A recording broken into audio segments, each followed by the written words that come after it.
Good afternoon and welcome to the Monmouthshire County Council's full council meeting on this Thursday, the 18th of April 2024 in County Hall.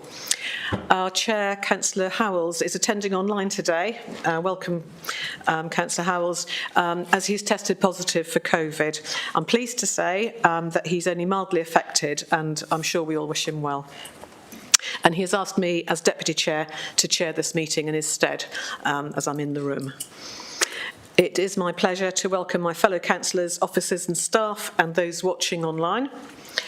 Please, I remind councillors online that they keep their cameras on at all times and to use the raised hand in the chat facility if they wish to speak. Please ensure your mobile devices are off or silent. Thank you. I've just been reminded to turn mine off as well. That's probably a good plan. Right. Sorry about that. I have no apologies for absence. Can I give apologies for Councillor David Jones, please? Exactly. And Councillor Taylor's just in a meeting at the moment. She will try and get explained that she may run a bit late.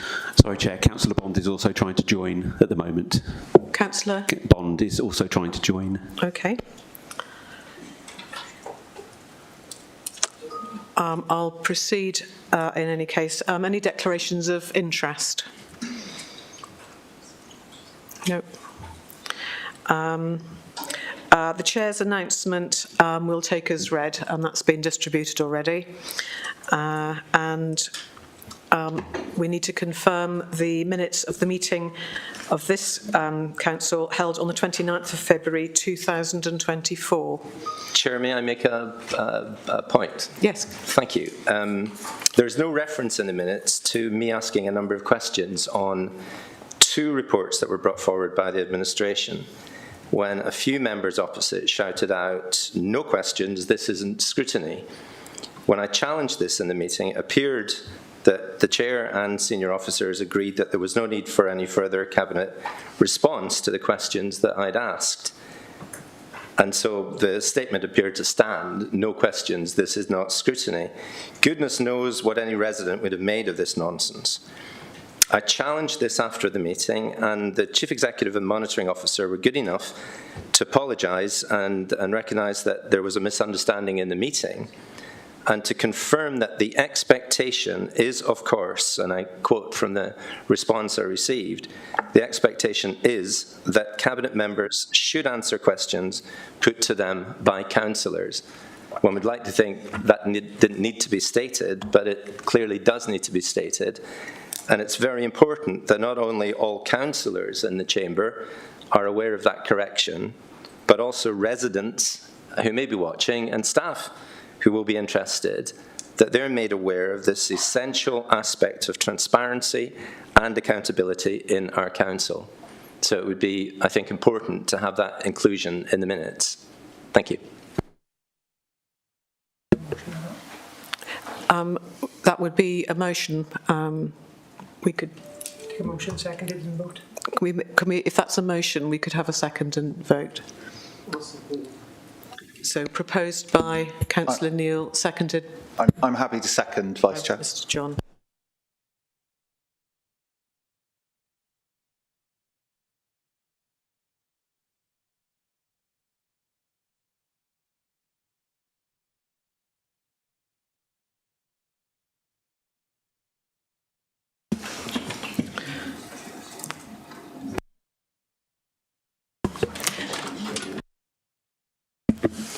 Councillor Neil, just to check, the motion is that you asked questions of Cabinet members and the response was this isn't a scrutiny meeting, you want that recorded in the minutes, is that right? The more important motion, I think, James, would be that questions that are put by any councillor to any Cabinet member in regard to any report brought forward to a full council meeting should be responded to by the cabinet member. It really is the most basic thing, but it seems we have to say that. That's already in the standing orders, and you asked my advice on that, and I provided you that advice. But the motion today was the item we're dealing with is the minutes of the last meeting, and you said you were unhappy that the minutes accurately recorded the meeting. So the motion, I assumed you meant, was you wanted the minutes amended to include the fact that you asked questions and they weren't responded to appropriately, and instead you were told this isn't a scrutiny meeting. So is that the content of the motion today? So James, thank you. Yes, that would be, but could I simply say that this is now this meeting. You've now repeated what is in the Constitution for a record of this meeting. Yes. So I would like the minutes of this meeting, please, to record what you've just said as a repeat of what is in the Constitution. Is that sufficient? Yes, it is. Thank you. Fine. Okay, I'll make sure that's done. Thank you. There's no motion then.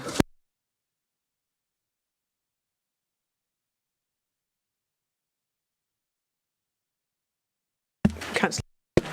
Yeah, sorry, just if you may indulge me just to clarify that aspect of that, because my understanding of the debate and the controversy at the last meeting was not that Councillor Neil and others could ask Cabinet members questions that they should respond to. Of course, that's taken for granted.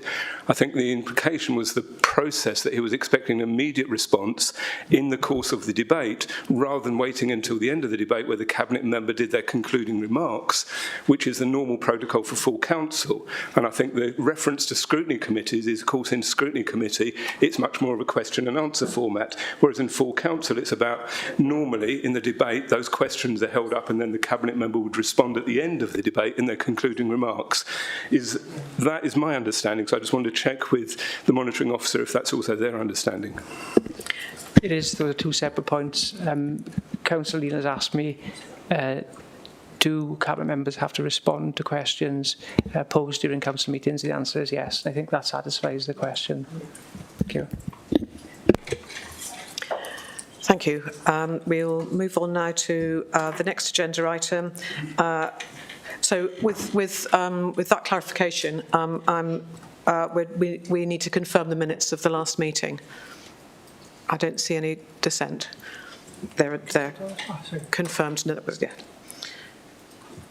So we now have the item number 5, the urgent cabinet decision taken on the 6th of March. Councillor Chandler. Yeah, thank you, Chair, or Vice Chair, or whatever, acting Chair. Yes, and yeah, commiserations to Councillor Howells for missing out on chairing his last council meeting, but best wishes to him. Councillors, on the 6th of March, Cabinet made a decision to purchase a property for the purpose of developing an in-house residential children's home. This decision was made on the basis of a detailed business case that outlined the service benefits to children in our care and the financial benefits to the council. Part of the business case was classed as exempt, as it included information relating to a particular individual. We also do not normally publicise locations of residential children's homes. Furthermore, the business case also set out that we would be able to receive from the Welsh Government's Housing with Care Fund capital funding of up to £875,000 to cover the purchase costs, including the legal costs, of the property. However, that funding was only available if we were able to complete the purchase by the financial year end, which effectively was the 28th of March, taking into account the Easter holidays. Any delay to confirming this decision would not only have jeopardised the purchase, which our children need, but would also have lost the council £875,000 in Welsh Government funding. Therefore, after consultation with the chair of the People's Scrutiny Committee and the Chief Executive Officer of Monmouthshire County Council, and in line with paragraph 31.15.1 of the council's constitution, the decision was designated as urgent and so not subject to a call-in. As a safeguard, paragraph 31.15.3 of our Constitution requires that urgent decisions and the reasons for urgency are reported to the next full council meeting. This is that report. And council are asked to note the decision of Cabinet and the reasons for urgency as set out in the Cabinet report in front of you. Thank you. So noted. Thank you, Councillor Chandler. and we'll be calling upon you again. There's a question from Councillor Neil. Oh, I'm sorry, I missed it. Councillor Neil. Thank you, Chair.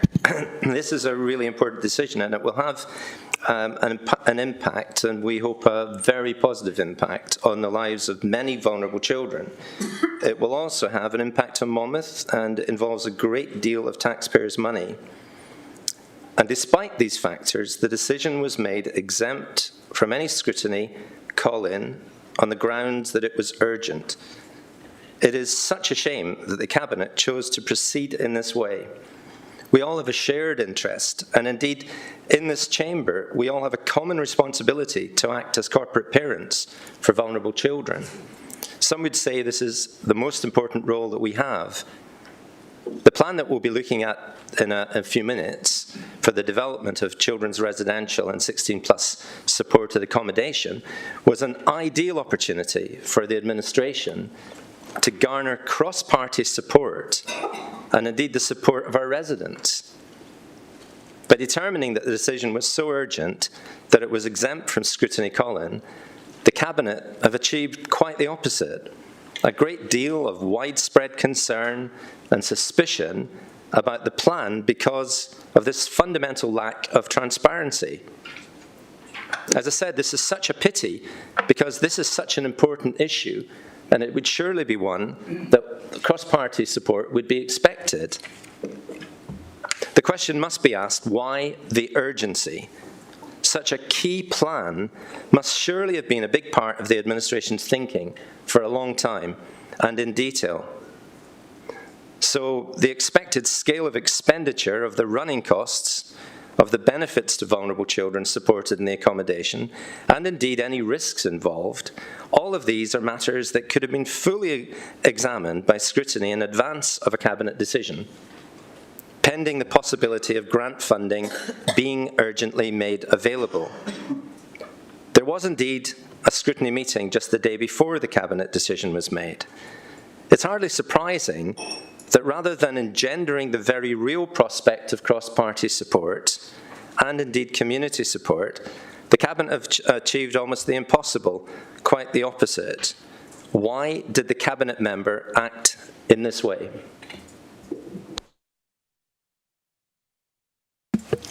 I see no other hands up. Councillor Chandler, do you wish to respond? Yes, of course.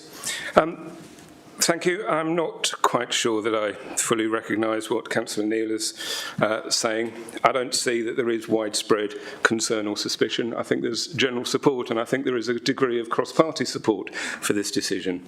And it's not one that I think is one that is worth making political capital about, particularly as we have also agreed with yourself, Councillor Neil, in your role as Chair of the Performance and Overview Scrutiny Committee, that all such purchase decisions will go and be reported to the Scrutiny Committee on a 6-monthly basis in order to satisfy council members and the wider public that value for money is being achieved and that our policy objectives are being achieved through those decisions. So scrutiny is fully available to that. It is not the role of scrutiny, as I'm sure you know, as an experienced chair of a scrutiny committee, for scrutiny to scrutinise all of our operational decisions that we make before we make them. But we do hold ourselves to the fullest standard of transparency and accountability in the way that we take our decisions and hold ourselves to account for the decisions that we've made. So that is the position. And asking why did we think that it was such urgency, well, it is fully explained in the paper, and as it fully explained in my summation, if we'd held ourselves over to the risk of a call-in, not to scrutiny, of course we're so totally open to scrutiny, but the particular procedure that is available to councillors to call in a decision to have it reviewed and delayed is not one that we could have afforded, because it would have cost the council taxpayers of this county £875,000, which I'm sure Councillor Neil would not think was a good course of action for us. And it would also have jeopardised the purchase of this property, which had taken some time to reach an agreement with the seller about the purchase conditions. That's why the timing was there. I think it's perfectly clear, and I really don't understand Councillor Neil's concern when we've already agreed with him that actually it will be going to his committee for scrutiny at an appropriate point. Thank you. Thank you. The recommendation is that this report is noted. I'm sorry, I saw, this isn't a debate, this is a report to be noted by the council. I asked if there are any other hands up and there weren't, so I gave Councillor Chandler the right to respond. So I think that's the end of this item. The next item is closely linked, so I'm sure there will be plenty of opportunity for questioning and opinions. So could I ask Councillor Chandler to present the report? Sorry, are we Sorry? Item 6. So we see item 5 is... Item 5 is noted. For this one, I think I'll take the lectern, if I may.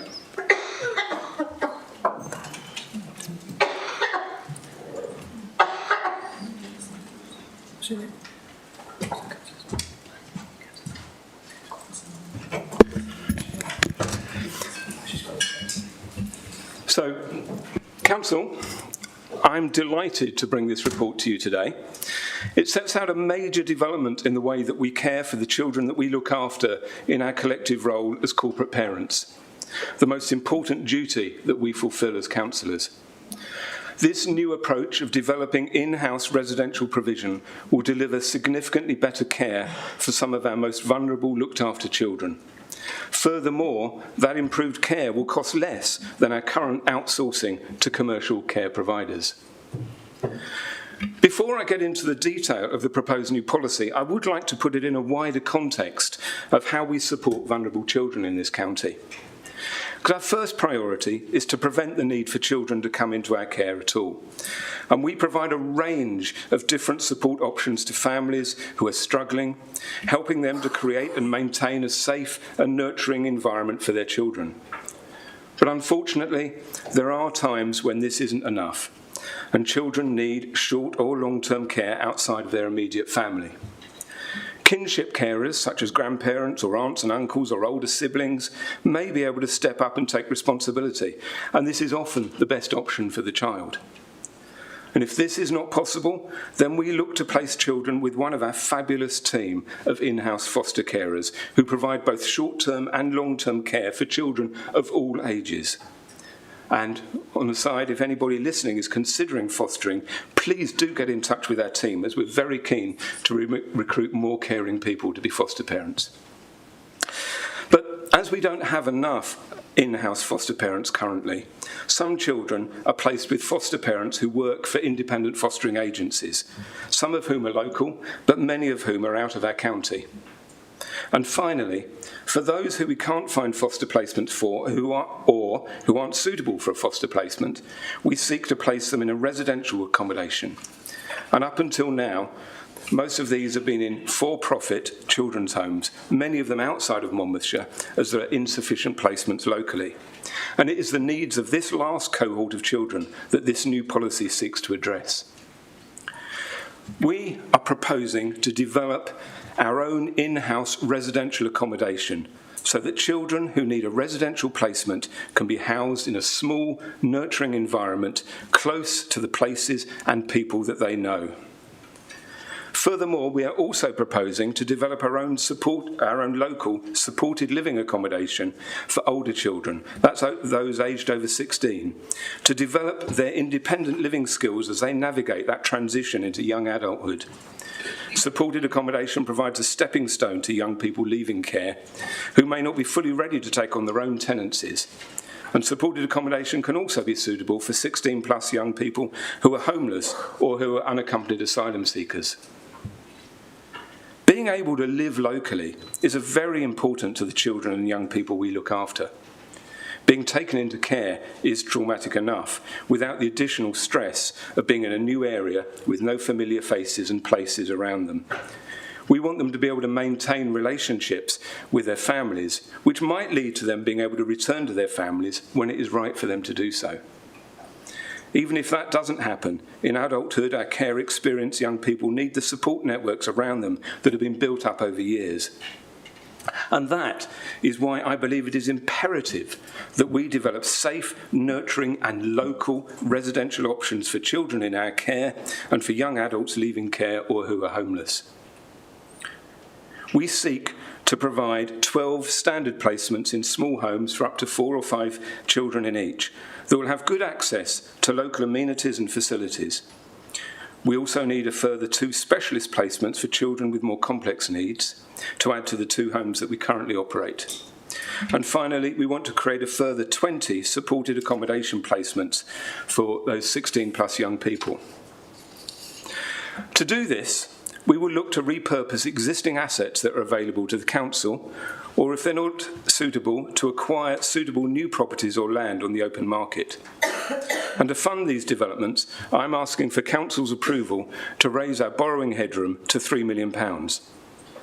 We're hopeful that we will not need to draw upon all of this borrowing facility, and we will be seeking financial support from the Welsh Government and Regional Partnership Board to minimise our borrowing. The cost of servicing any borrowing taken out will be covered by the savings we will make from the difference in the cost of in-house provision compared to our existing spend on spot purchasing commercial placements. And I'll return to the finances of this proposal in a minute. Each of these decisions to repurpose or acquire properties will be subject to a stringent business case that will need prior approval by Cabinet, as will any decision to draw upon the borrowing headroom. And it has also been agreed with Councillor Neil, as I've already referred to, that a report will be provided to the Performance and Overview Scrutiny Committee on a 6-monthly basis for assurance that we are obtaining value for money with specific acquisitions and that the policy approach is delivering the impact and outcomes expected. But buildings are only one aspect to this proposed policy. We also need to address how the care and support is provided. The main options are to provide the support in-house or to contract with an external organisation to provide that support. So for the supported accommodation for 16 plus young people, we propose to follow a procurement route and to work in partnership with a not-for-profit provider, such as a registered social landlord. There is considerable expertise in that sector, and we are confident that we will be able to make suitable arrangements. For the standard children's homes, however, we are proposing to develop an in-house residential care workforce and management structure. This includes recruitment of suitably skilled and experienced person at service manager level. This should ensure the future sustainability of their service and to ensure that moving forward we have the right provision in place to meet the needs of our children and young people. So with regard to the finances, I'll focus on the 12 standard children's placements that I referred to. Now, the average annual cost per bed in an external children's home is £288,896. So for 12 places, that costs the council £3,370,752 every year. Our proposal for council-owned accommodation with support provided through an in-house team will bring the cost down to £201,795 per bed or £2,421,540 for 12 beds. So that could achieve an annual saving of up to £949,212. Let me repeat that, an annual saving of £949,202, nearly £1 million a year. Now, in reality, that saving will be less than that, as there will be times when we have empty rooms in our homes as we gently introduce a new resident to take the room of one who has moved on. But it will be in that ballpark. It's harder to quantify the savings that will be gained through the proposals relating to bespoke accommodation for children with complex needs and for the 16 plus supported living provision. But we're confident that in-house provision will be much more cost effective than our current spot purchasing of external placements.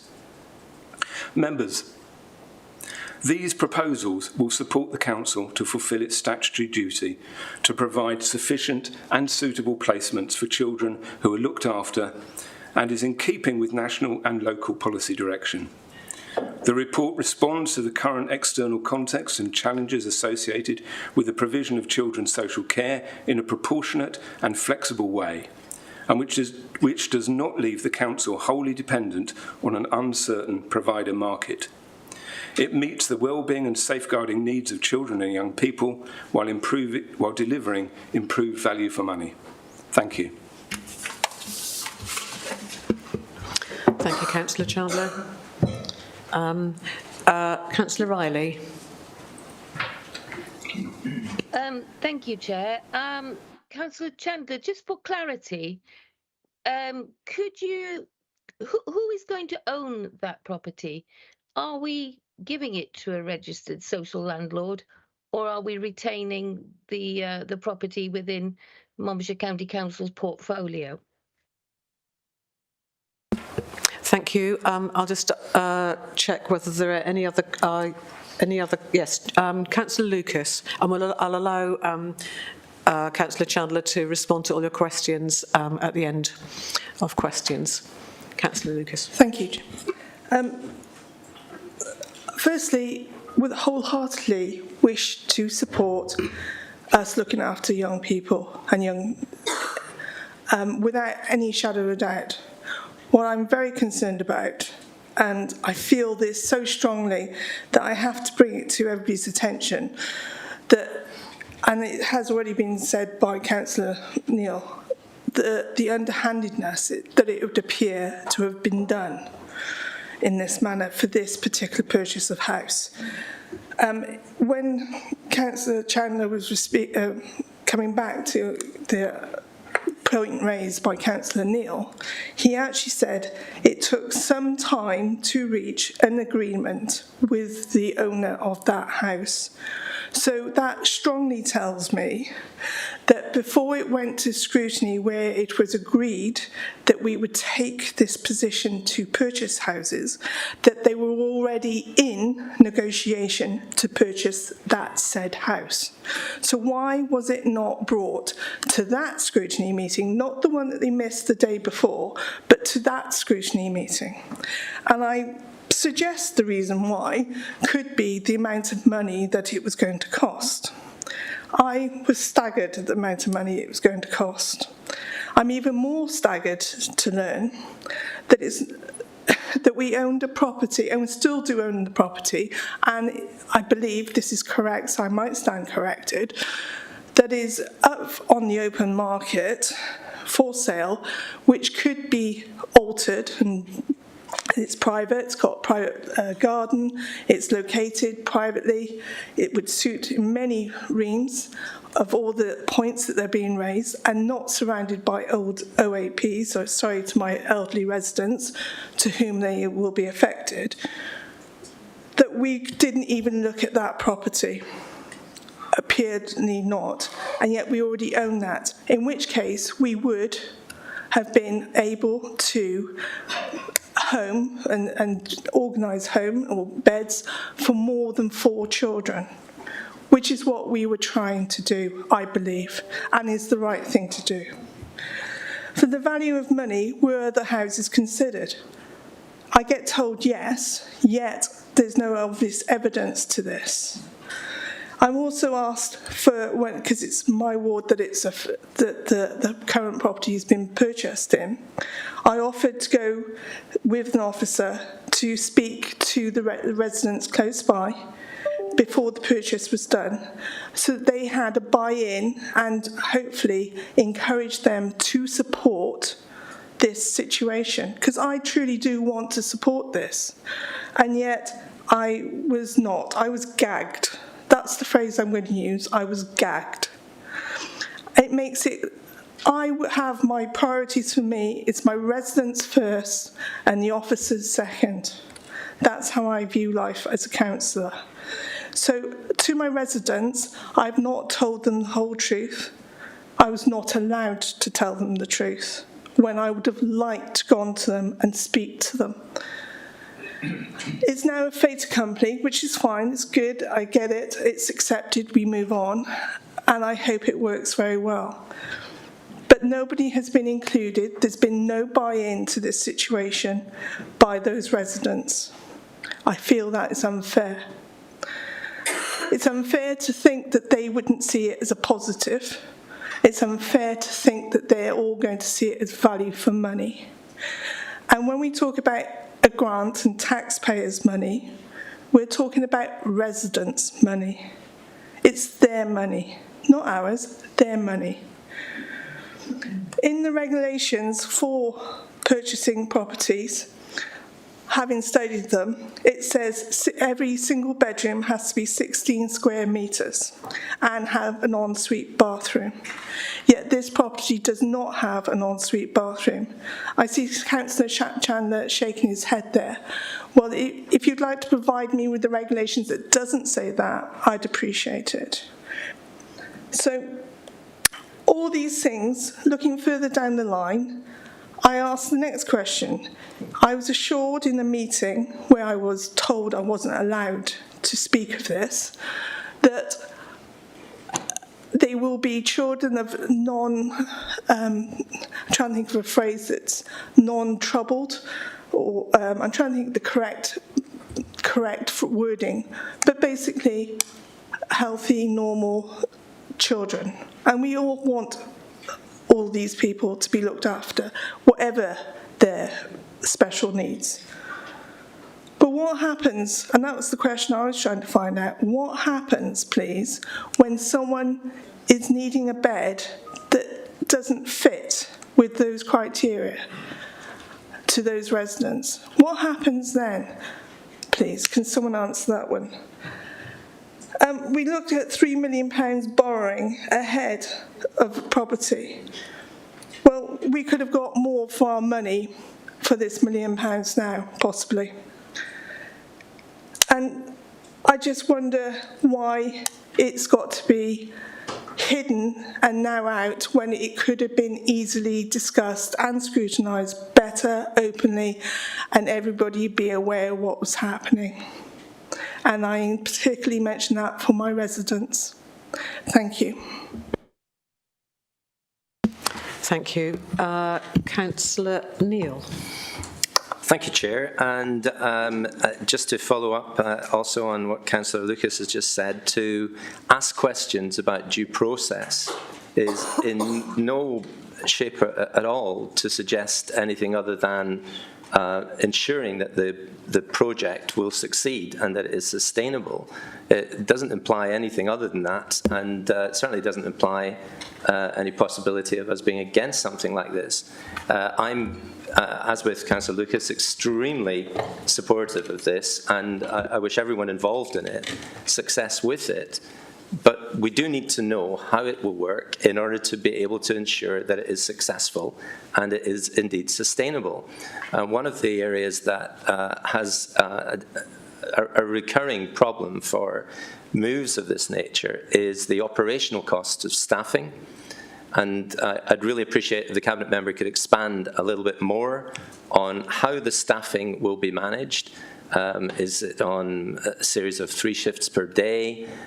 Is there cover for holiday cover, illness cover, and so on?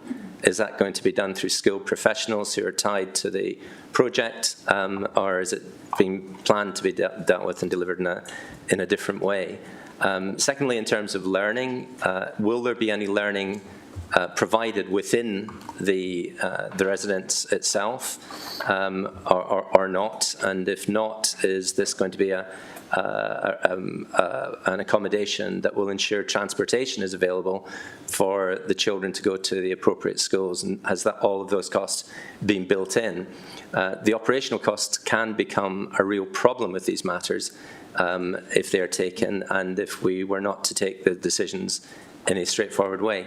I'd just point out thirdly that there really isn't a great deal of value in presenting us, our residents, with information that itemises a saving, and in the next breath to state, well, of course, there won't be that saving because there will be a vacancy factor. Surely we should be building the vacancy factor into the projected savings and then say what we think the saving would be. It just seems completely the wrong way around. But I'd appreciate responses on those points, and at the same time reaffirm very strong support for what this project is aiming to do, and that anything that we can do to assist its success will be something I'm sure colleagues will want to do. So thank you. Thank you. Excuse me. Thank you. Councillor Pavia. Yeah, thank you, Deputy Chair.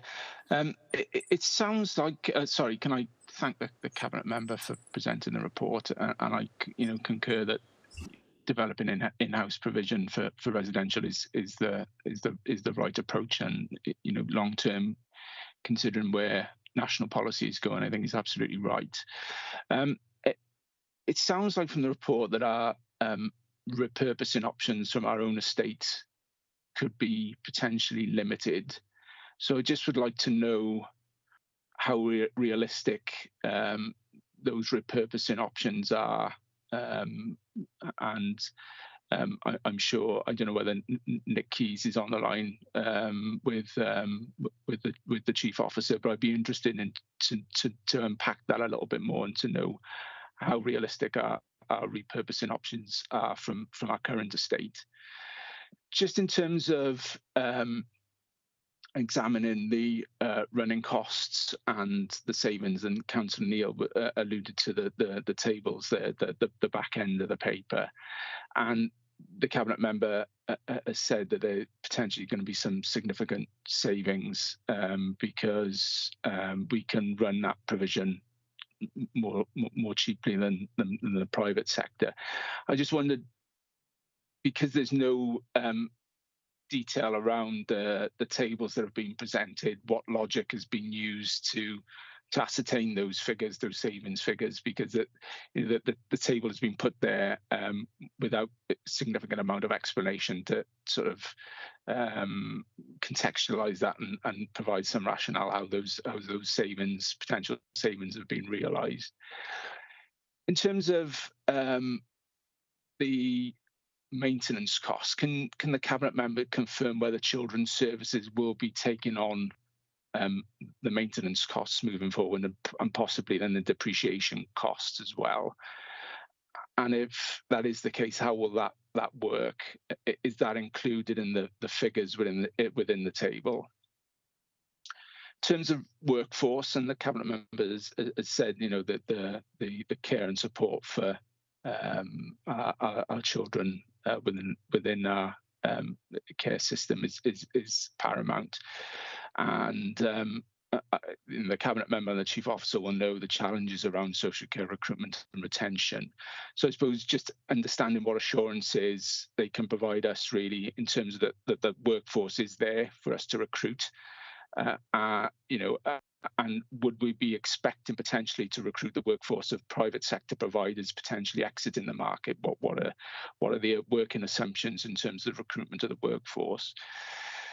And finally, given the challenges to finding not-for-profit providers, and the report rightly says the market is underdeveloped in that regard, but particularly in terms of the plus 16 sector provision, what is going to be our approach there? Are we looking to work more regionally to find and develop those partners, or potentially we're going to look further afield to provide to look for partners that may be able to support us within the county? So thank you, Vice Chair. Thank you. Councillor Brown. Yes, thank you, Vice Chair. I did have the privilege in a previous authority of being a visitor to children's residential homes that were run by the council. And one of the things that was often the case was that there wasn't a full occupancy. And I don't know what these figures allow for in terms of the places not being fully taken up. And often the reason for the lack of occupancy was due to the fact that they were assessing the suitability of the child for the particular home. They were much more homely because obviously they did have fewer residents there, and I think that model actually works well. But obviously in terms of maintenance, there may be some additional maintenance costs because on occasions these children have come from backgrounds which have been quite hard for them, and you know, on occasions I did visit a care home and the front window was smashed. In terms of the actual decision that was made in relation to the urgent decision, I do have some concerns about that, because although I do actually support this type of care home, which I think is far better than a larger residential care home, I do think that as a council we have to look at value for money as well, because in terms of the purchase of the previous property, 8.4 of the Cabinet report said the outcome of the independent market valuation was that the property was valued at 35,000 less than the offer that had been accepted. We now have the opportunity to challenge this valuation. However, it potentially creates a 50,000 shortfall in our ability to draw down against the HFC. It is proposed that the shortfall will be covered by borrowing against existing headroom. Now, did this happen because of the fact that we were in a rush, effectively, to reach the grant terms so that we did it within that financial year? And I want to know from the Cabinet member how you will ensure that there's more proper planning for these purchases, so that this sort of thing doesn't happen. And in the same sense that when a private buyer buys a property, you do negotiate and you do try and check properly on the market valuation, and that's a question of value for money. Now, the other question that I've got is that looking at the report and the recommendations, one of the recommendations is that the Council agrees that a report is provided to Performance and Overview Scrutiny Committee on a 6-monthly basis for assurance that we are attaining value for money with specific acquisitions and the policy approaches delivering the impact and outcomes expected.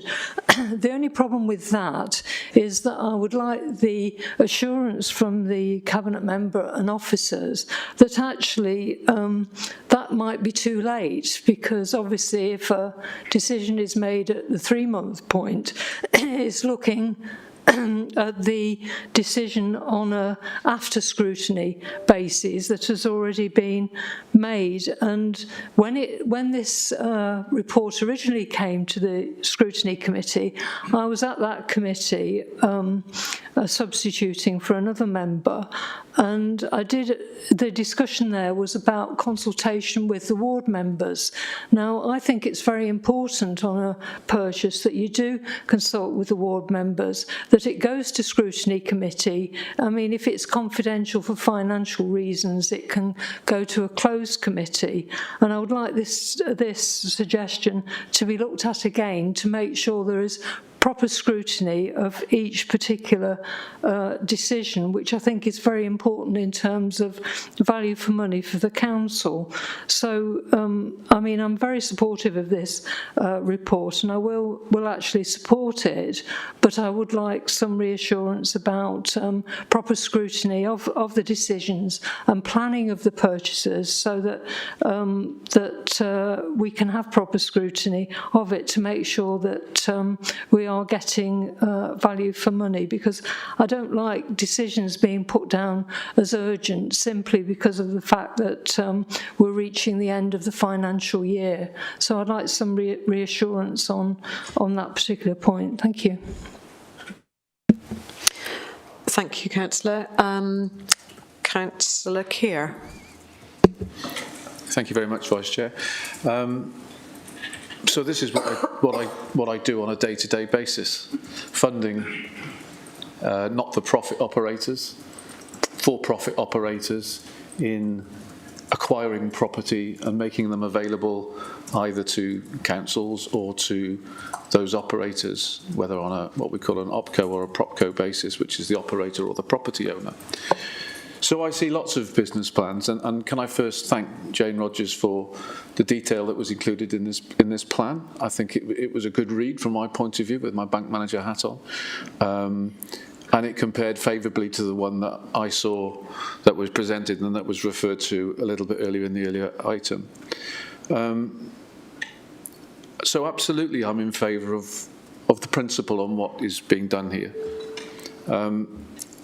What is lacking for me is some, as my colleagues have said, Councillor Neil, Pavia and Brown, is more detailed financial robust analysis of it. When you have a home with a small number of residents, and we're talking 3, 4, 5, whatever the size of the property, they are very vulnerable. The performance of the home is very vulnerable to loss of occupancy. And you can quickly go from profit making and profit savings that you refer to loss making. And that can be affected by staff costs. What I'd like to know on staffing, because I'm sure I've heard in my conversations with Jane Rogers and others, that there is an issue with gaining staff at Monmouthshire because of the rates of pay. So what confidence can the Cabinet Member give us that the recruitment of staff is going to be easy, well, not easy, but can happen, and that we will not therefore be reliant on agency staff? That's a concern of mine. What contingency, what sensitivity analysis has happened on these business plans to understand what the potential break-even is in terms of number of residents in a home, to understand the financial implications, that at what point should the finance team, the Cabinet Member be concerned that this potential business savings would be lost?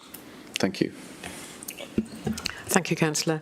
Councillor Howarth. Thank you, Vice Chair, and good afternoon, everyone.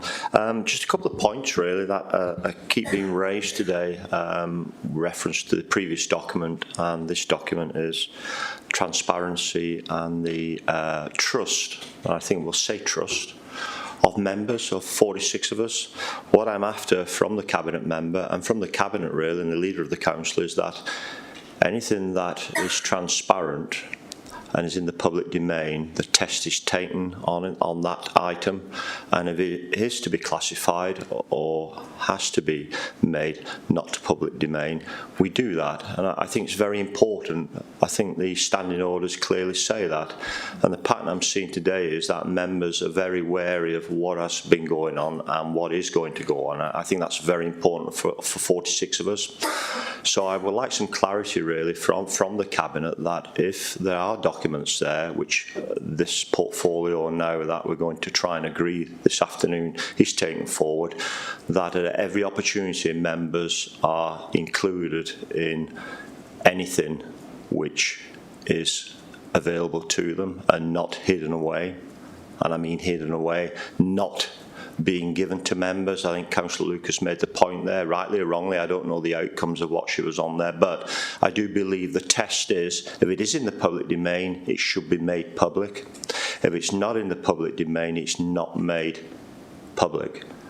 We can redact, we can do anything we want with anything, and that's the way to take things forward. And I think trust is the main thing that members have to have in this chamber, and if we haven't got the trust, you haven't got the support. Thank you, Chairman. Thank you. Councillor Strong.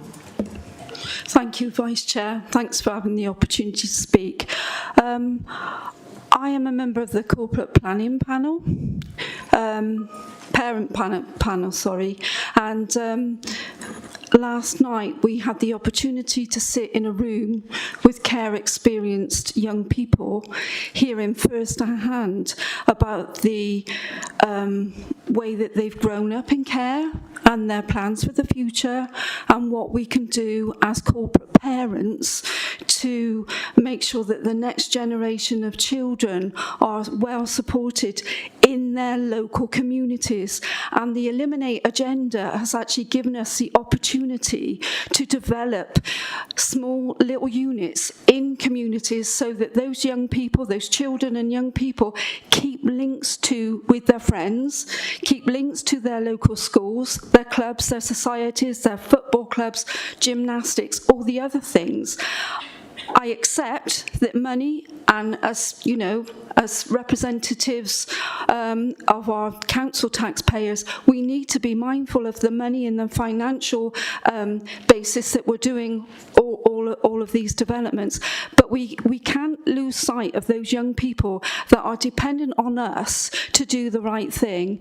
And obviously, from the way I see it, that buying of properties is quite a sensitive area, and we can't be all cognizant of what's going on, but we need to be able to be fed back and scrutinise it at certain times and when it's appropriate to do so. So I fully support this report, and I am really mindful of all those voices that are still in my head from last night, and the fact that we need to, look to going forward. Foster care isn't for all of those young people, but nor is moving to other parts of the country where those people are cast adrift and they lose their contacts with their localities. So thank you, Vice Chair, for letting me speak. Thank you. Thank you, Councillor. Councillor Bryn. Diolch, Chair, and thank you for bringing this important report. I was just wondering if it would be possible for us to be kept abreast of the development of the acquisitions of these properties, including the possibility of visiting maybe some of them before they're opened. I'd be particularly keen to see how a post-16 supported living building works myself. Having experienced homelessness myself as a young person, I'd really like to see and receive more details on that. Diolch.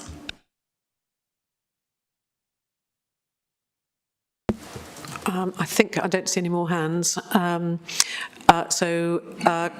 Councillor Chandler, you've got a slim 10 minutes to address all of those questions and points. Okay, thanks. There are some common threads, so rather than answer each member's questions in turn, I'll try and pull together some of those threads, if I may. Obviously, a lot of the questions were relating to the one specific purchase that we've already talked about, rather than the general policy, which is what this report is introducing, is the general policy. Which I should also say, this policy has been to People's Scrutiny Committee and has general support across party for what we're trying to do, and we're bringing it to Council for final approval.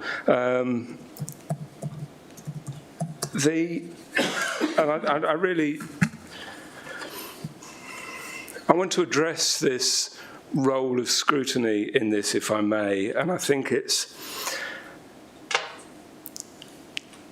as members should be aware, and the public may not be fully versed in the different models of local government decision-making, but some councils, and we're talking about some councils in England, operate a committee system where decisions go forward cross-party committees for decision before they're made and things like that. And other councils, some in England, but all of those councils in Wales, operate a cabinet system where the members elect an administration, a leader who appoints a cabinet, who is responsible for delivering the policies of the council. And the full council of all 46 members decides on the policy, and the cabinet is tasked with delivering on that policy. And scrutiny committee is a hugely important function in holding that administration to account for how it is delivering those policies. And that is the role of scrutiny committee. And it will scrutinise the policies when they're in draft form, and it will scrutinise the delivery of those policies after they've been agreed by full council. And in that, and as Councillor Howard says, that there has then to be an element of trust in terms of, yes, as a cabinet, we will hold ourselves accountable for how we're delivering the policies.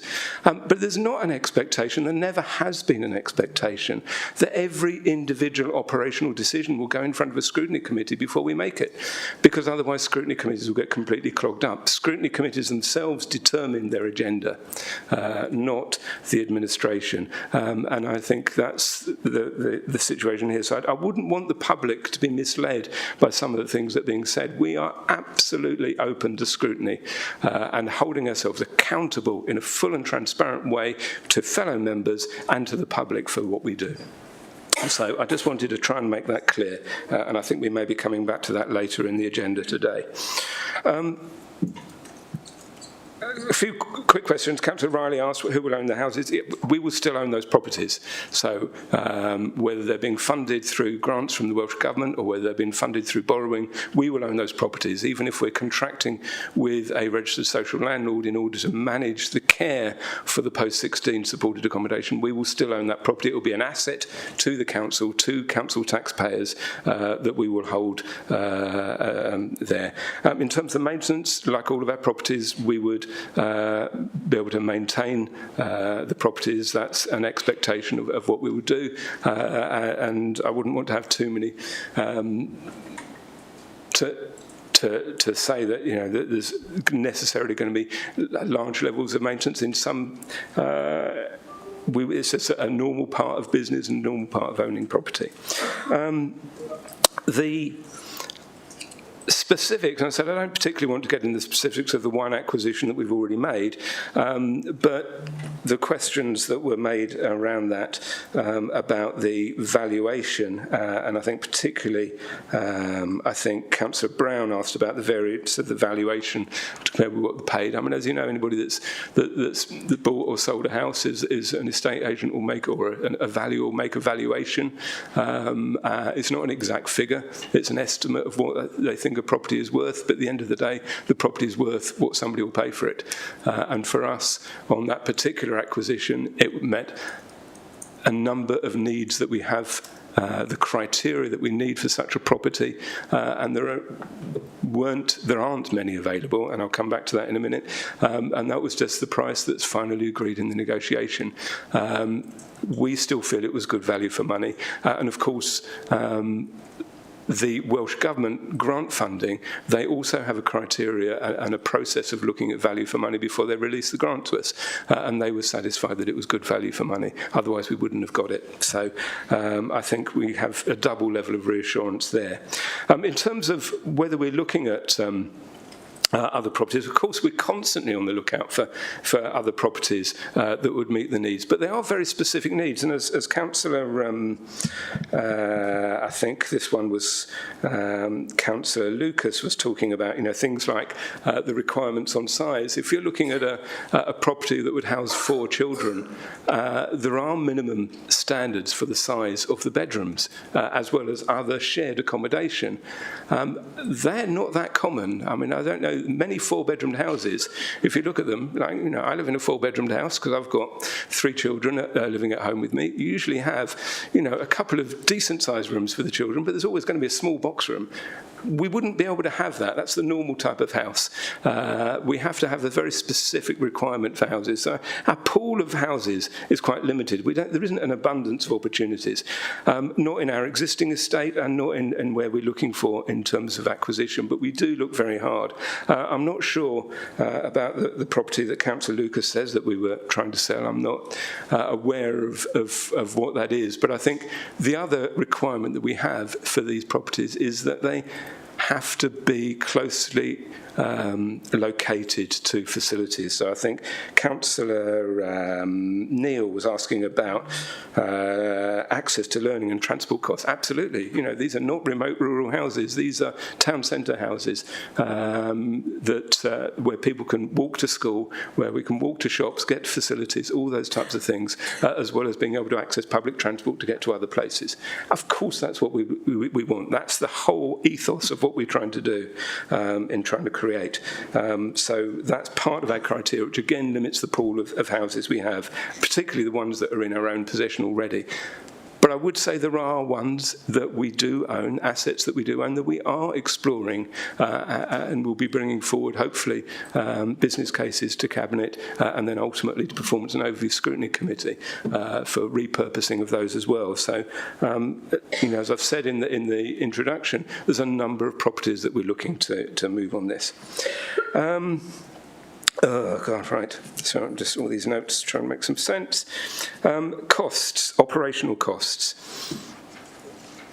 I'm not even going to attempt to answer how we're going to manage shift patterns of staff that are working in a thing. That's just, that is something that I think we trust professional social care staff and managers to be able to manage staff rotas. It's not something that I think I'm going to even attempt to answer. But in terms of how we're looking at recruitment, yes. Acknowledge, we've said there is a risk in terms of recruitment of staff in all of the different aspects of what we're trying to do across the council is a challenge at the moment. So we recognise that, and I'm not saying that we're not going to have recourse to agency staff, which we do at the moment anyway, in some of our other provisions that we do. So that may well happen. In terms of how we're looking at the budget, in the paper we talk about a range of in the paper for the specific acquisition that this paper does not address, because this is the general policy, but we did look at different vacancy rates on that. And there will be vacancies at various times, and we do want to have small homes that are nurturing family-sized environments. We have, in a 4-bedroom home, we reckon, as I said, we'll probably be saving a considerable amount of money if it was fully occupied. If it was only had 75% occupancy, in other words, there was one room that was vacant for an entire year, that would bring us around about to the level of break-even. So we know we're going to do better than that. So that's the break-even figure that we were working on the basis of. A 75% occupancy, one room empty for a whole year, would bring us to break-even.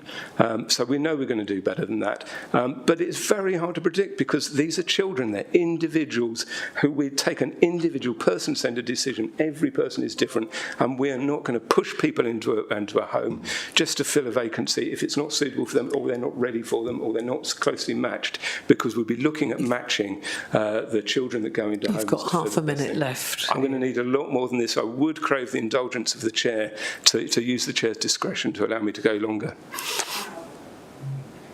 because there are a lot of questions that were asked that I need to answer. I'm not seeing a huge amount of assent to that in the room. I think I'm going to ask you to. I'll give you another minute now, because I've interrupted you. We've had this conversation, but one more minute, Ian. Okay. So where do I go then? I'll have to choose what I'm going to answer, really. But I think the vacancy factor, the savings, and to be honest, actually, what I would say is that this is not driven by cost.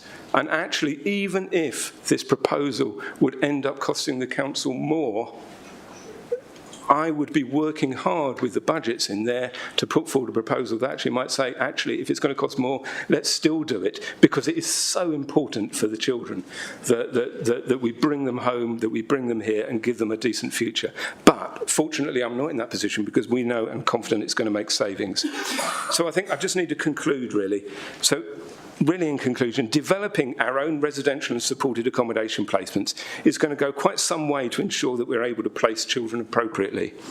Our aspiration, as I've already said, is to have an in-house residential provision which more closely replicates family life and meets the placement requirements of children and young people where they cannot be supported through foster care or other family placements.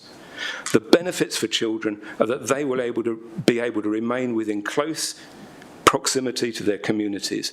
It means they're going to be more likely to be able to attend the same school, continue with their hobbies, their talents, their interests, have more meaningful and engaging time with their birth families and their relatives and friends, which ultimately could result in a quicker return home or a placement with a friend or family member.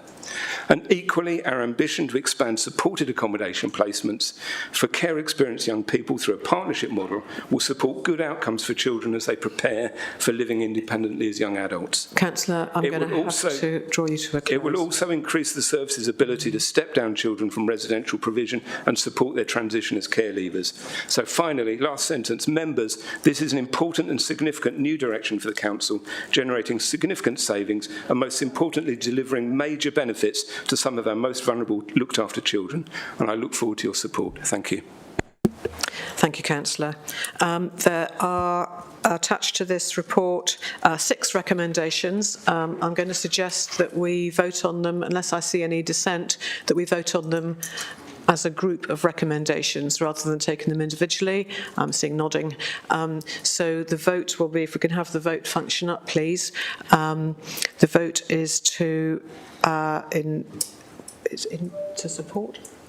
Approved recommendations, yeah. Yeah, to go with the to support the recommendations.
That's clearly carried. Thank you.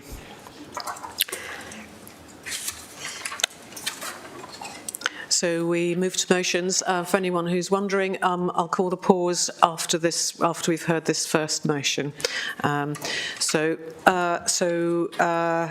Motion, I'd invite Councillor Frances Taylor. Thank you very much, Chair. In introducing this motion, can I... Do we have a seconder? Oh, sorry.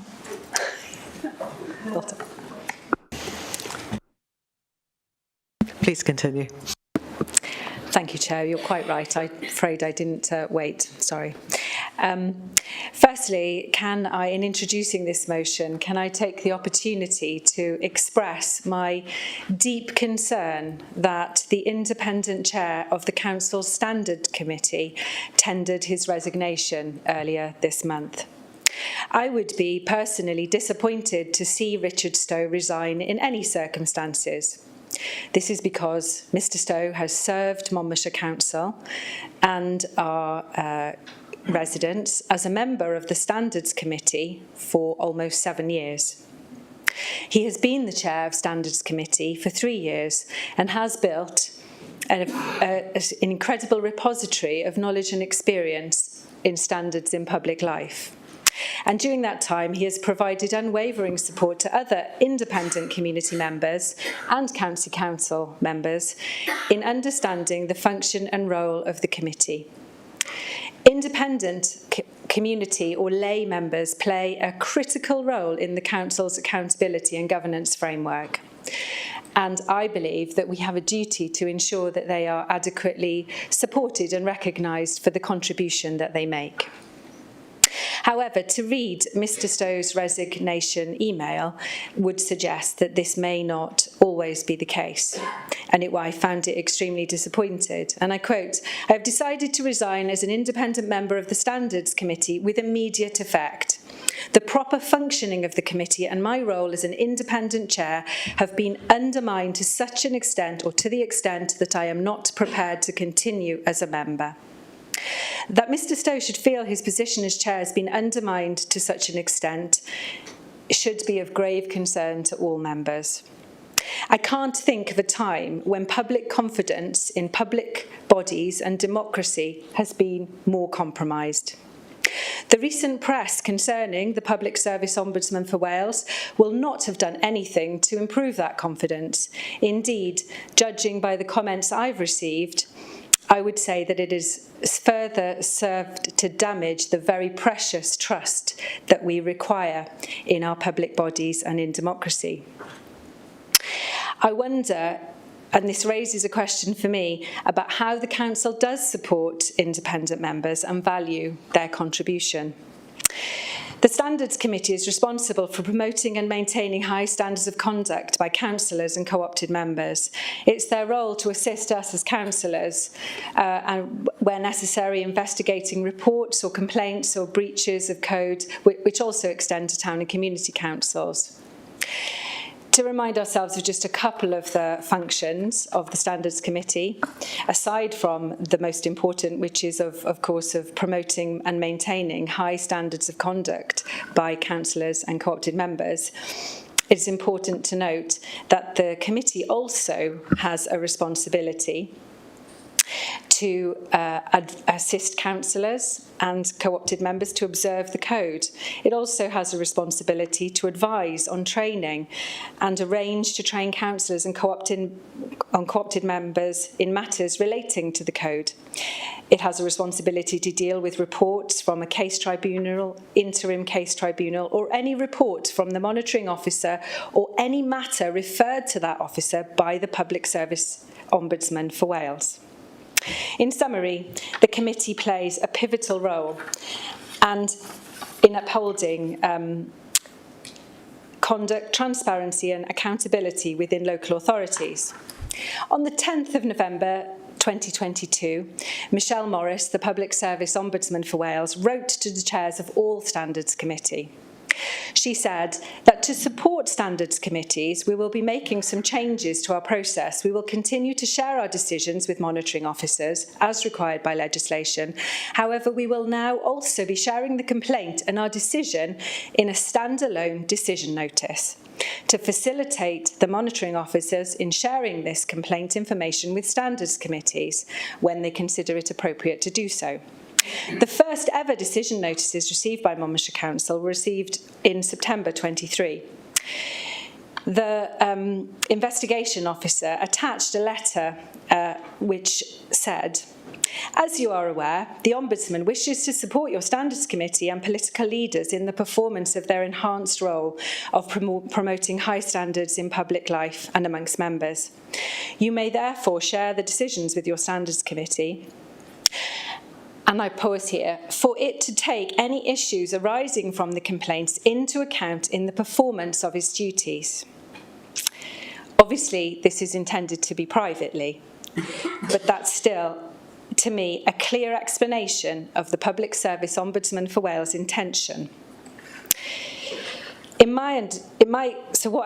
January, the Chair of Standards Committee sought to facilitate a closed or in-camera session, not of the decisions per se, but to allow the Standards Committee to take the issues arising from the complaints into account in its functioning. The issue here is the ability of the Standards Committee to understand the rationale for any decision arising from an Ombudsman decision notice, and to take those reports into account and to take any actions accordingly to support this council in upholding those high standards of behaviour in public life. Obviously, Mr Stowe felt that both his role as an independent member and the function of the committee had been undermined in some way.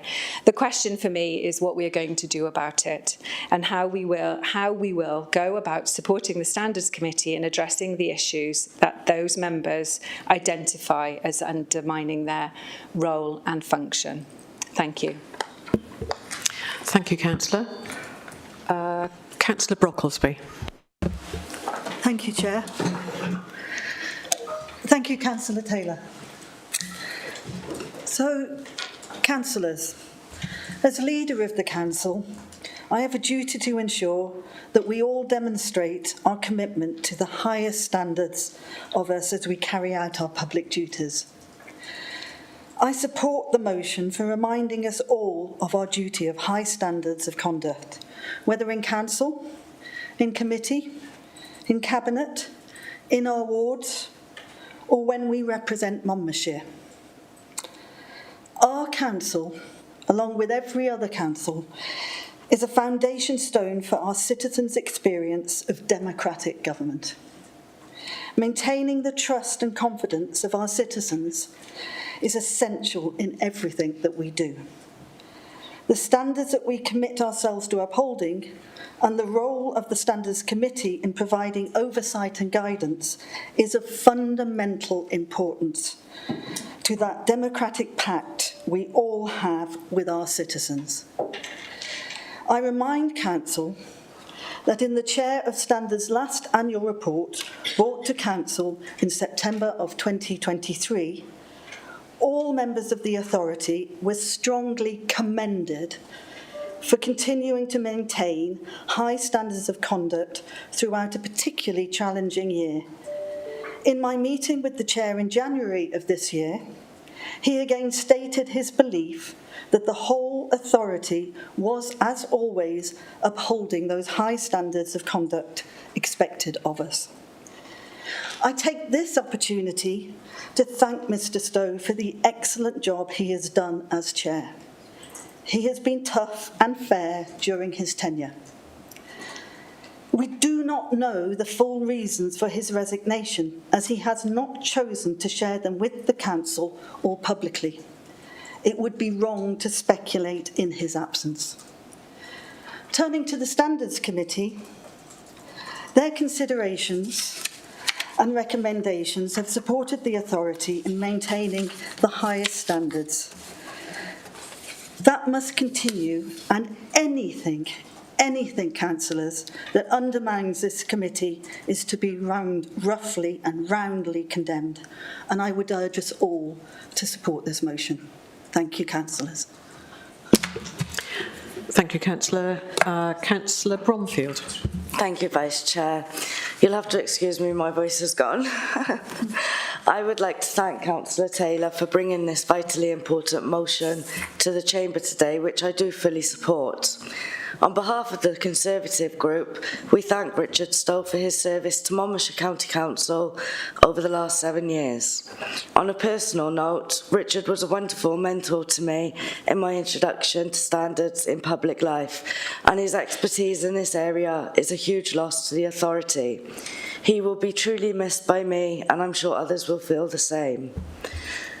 As a member of the Standards Committee, I was extremely concerned to learn that Richard Stowe, in his capacity as an independent chair, felt undermined to the extent he was not prepared to carry on.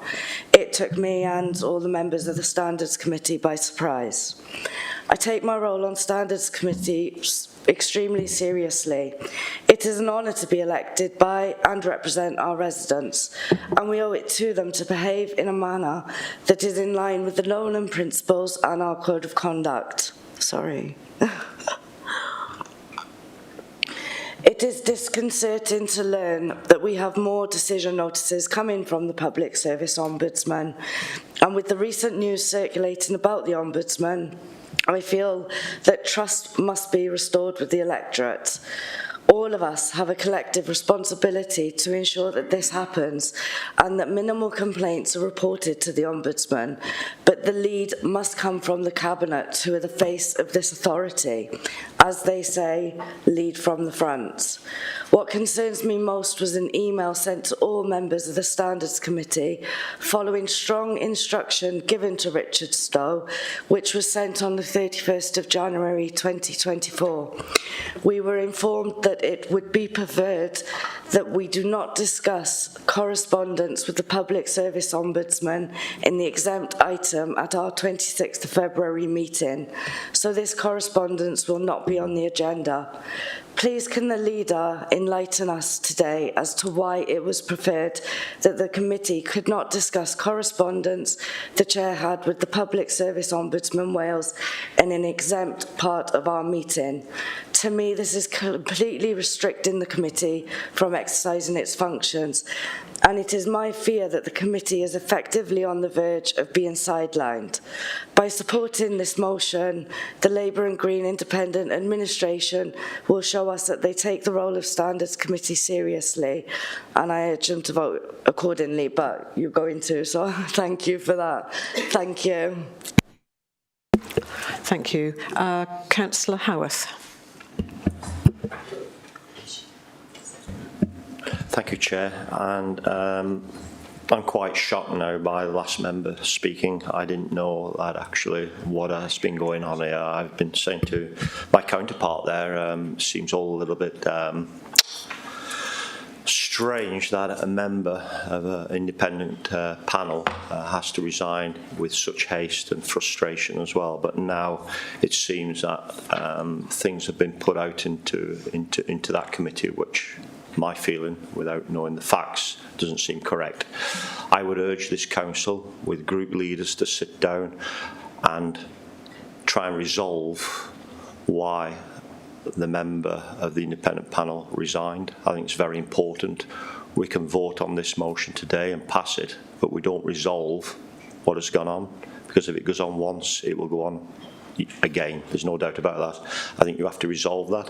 I think that goes back to my comments previous about the way we conduct ourselves. I think if we can't trust each other, all 46 of us, if we can't trust in this chamber on the basis of closed session, etc., etc., we all know what the rules are, we all know what the consequences are. And we've got to do that. And that takes me back to the Cabinet member speaking on the last report there as well. We have a business plan which this council has to adhere to. The Cabinet has to adhere to it. It puts it into the business planner, which we all see. One member here lost his position because of that early council, because he didn't put it into the business planner. If that continues, where we're making rash, harsh, quick decisions in this council, the trust goes. And I think we don't want that. I don't want that. I've never had it here. Yes, we have had issues with members not probably doing what they should do, but they will take the consequences of that. And I believe that Councillor John, Councillor Taylor, Councillor Brocklesby need to sit around and find out what has gone on with Richard Stowe and make sure that this never happens again. Thank you, Chairman. I don't see any further hands, so I'm going to say that we go straight to the vote now. Can we have the voting app up, please? Chair, does Councillor Taylor not have the opportunity to respond and close the debate? I'm sorry, I'm getting there. Councillor Taylor, my apologies to you. Thank you, Chair. I was just going to, so in summing up, I mean, obviously it's heartening to hear that everybody is interested in public standards in public life and that we are committed to it. But as Councillor Howarth says, it is really important that we address the issues that Councillor Bromfield raised, because that's quite correct. If there are, my understanding of the function of Standards Committee is that it is to address, that's why decision notices are being issued, so that the rationale, not the decision, but the rationale of those notices can be explored and understood by Standards Committee.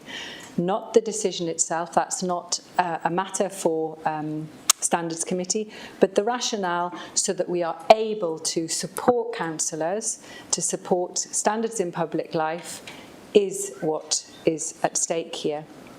And as Councillor Bromfield says, that we haven't yet had the opportunity to have those discussions in camera is a matter of concern.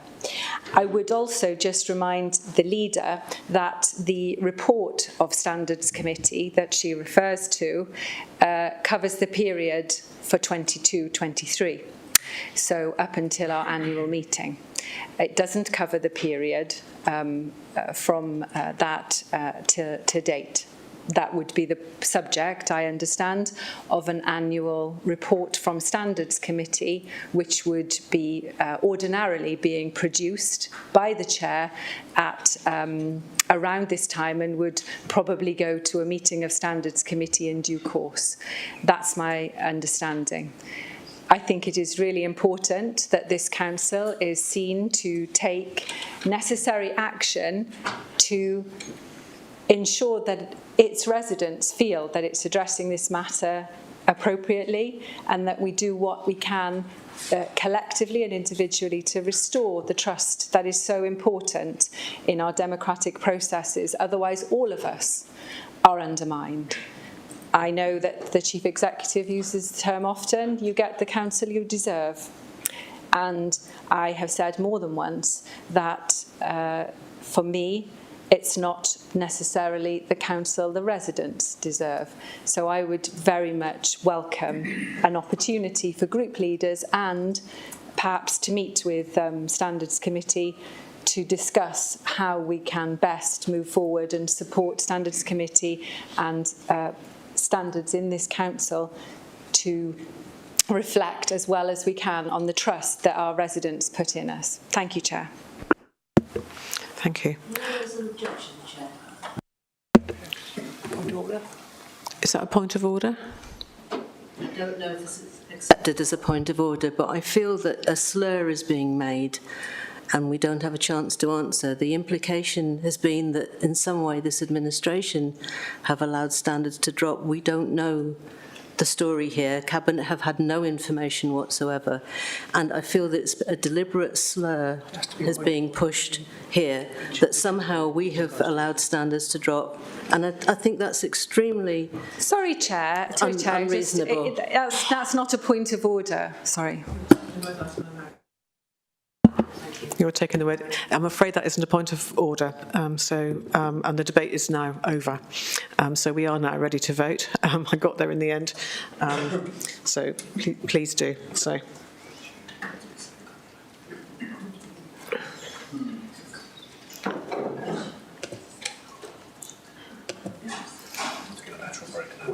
Yeah. So you've got a 10-minute break. Quarter of an hour. 22. We've got 2 more motions, have we? And then terminal questions.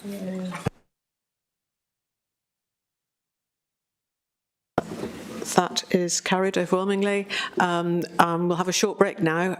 So I'll suggest we come back just under 15 minutes. We come back at 22. Thank you.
Can I invite you to take your seats or rush outside and grab a friend and come back and take your seat?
Thank you very much. Welcome back. So moving on to, I'm not aware of anyone missing now, moving on to our next item in the agenda, motion, the second motion submitted by County Councillor Richard John. Thank you very much, Vice Chair, and on behalf of the Conservative Group Chair, we hope you feel better soon. A month ago, like residents across... Sorry. I do have a second. Councillor Bromfield's going to second. A month ago, like residents across Monmouthshire, we were shocked to learn that the council's long-standing contract with Raglan Dairy to supply milk to Monmouthshire's schools, care homes, leisure centres and tourist attractions was not being renewed. Instead, the contract had been awarded to a company based over 100 miles away, sourcing milk from farms in Ceredigion, Pembrokeshire and Carmarthenshire, and delivering products from its distribution centre in Cardiff. The decision to award the contract contradicts everything that the Cabinet says it stands for: supporting small businesses, cutting carbon emissions, promoting local food producers and reducing food miles. So how was this allowed to happen? Raglan Dairy is a small family-run business based in Bryn-Gwyn in Councillor Neil's ward, which has supplied milk and dairy products to Monmouthshire County Council since 2018. The milk comes from 8 local Monmouthshire farms, so in terms of food miles and quality, we know exactly where it's come from. They've supplied milk to our schools in reusable glass pint bottles, far better for the environment than the alternative of single-use plastic bottles.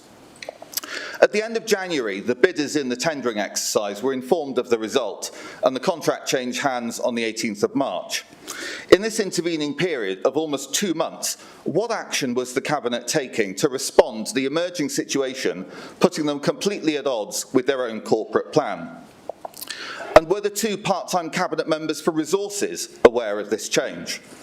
The contract was awarded to Totally Welsh, who now send milk to Monmouthshire via a distribution centre in Leckwith in Cardiff. This centre was inspected by Environmental Health on the 21st of September 2023 and awarded a 1 star out of 5, meaning major improvement necessary. Inspectors concluded that improvements were necessary in every category, including cleanliness, hygienic food handling and management of food safety. Now, as someone who has held a food hygiene certificate since about 1997, I can tell you that 1 out of 5 is a terrible score, and it points to fairly consistent non-compliance with food safety legislation. Dairy products are a high-risk food and should be refrigerated between 0 and 5 degrees. Just 2 hours out of a fridge is long enough for harmful bacteria to begin multiplying. I've since obtained a copy of the full inspection report, and it makes for grim reading.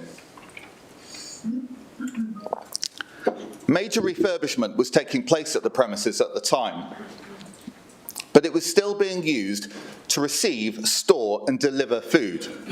There had been, and I quote, no thought as to how to protect food during the ongoing works. Produce was being stored in the middle of the depot floor, where building materials had been left on and around pallets of food. In terms of cleanliness, there was major non-compliance with statutory obligations, but the most damning section was management of food safety.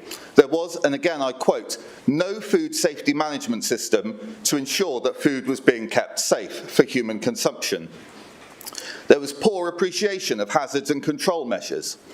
And, again I quote, some reluctance in recognising or accepting the need for food safety and hygiene control procedures. This was the hygiene record of Totally Welsh when the council awarded them a contract to supply milk to the most vulnerable residents in Monmouthshire, children and care home residents. So were the Cabinet aware that the distribution centre that would serve Monmouthshire had been condemned by food hygiene inspectors and that it was in breach of food safety legislation that intended to keep the public safe? If Cabinet members were aware, were they not concerned about this? I've since acquired the original invitation to tender documents, and they make for interesting reading. Point 8.11 on page 28 says, all companies applying for a place on the framework must be of a food hygiene rating of 3 or above.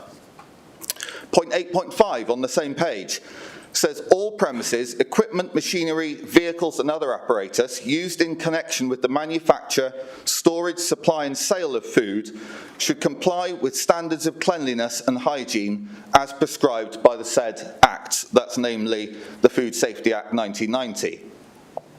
Point 8.6 says all framework providers must have hazard analysis and critical control point systems in place. A full food safety management system must be submitted with the tender documentation as part of the pre-selection process. Was this submitted, and did the council question why the distribution centre had no such systems in place? The invitation to tender also says that the council wanted milk to be provided to schools in single-use, recyclable, plastic 189ml, that's a third of a pint, bottles. The last time milk was supplied to Monmouthshire schools, the council got through the last time that milk was supplied to Monmouthshire schools in single-use plastic bottles, the council got through 500,000 of those bottles a year, which is why the council switched to reusable glass pint bottles. So given the virtue signalling about climate change and the environment, why did the council want to do this? The tender documents also list the Monmouthshire schools that the successful company should deliver to.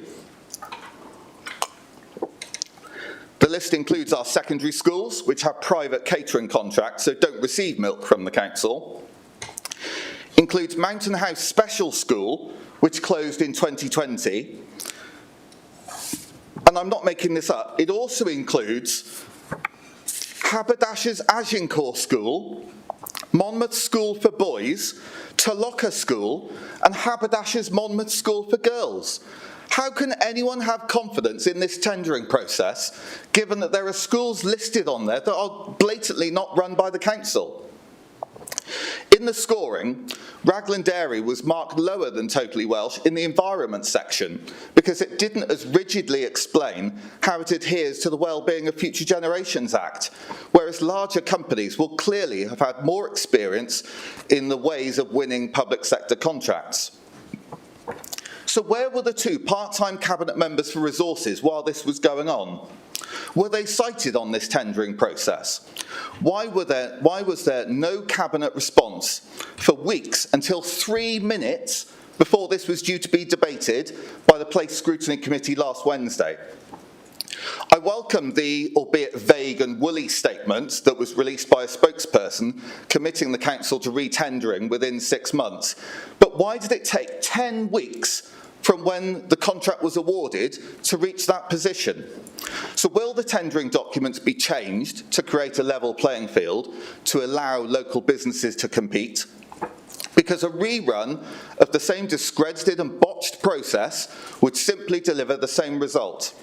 Now, for example, will the Council still require third-party food safety accreditation, which costs companies £900 each time, despite the Council conducting its own food hygiene inspections? Surely the Council has confidence in its own environmental health inspections.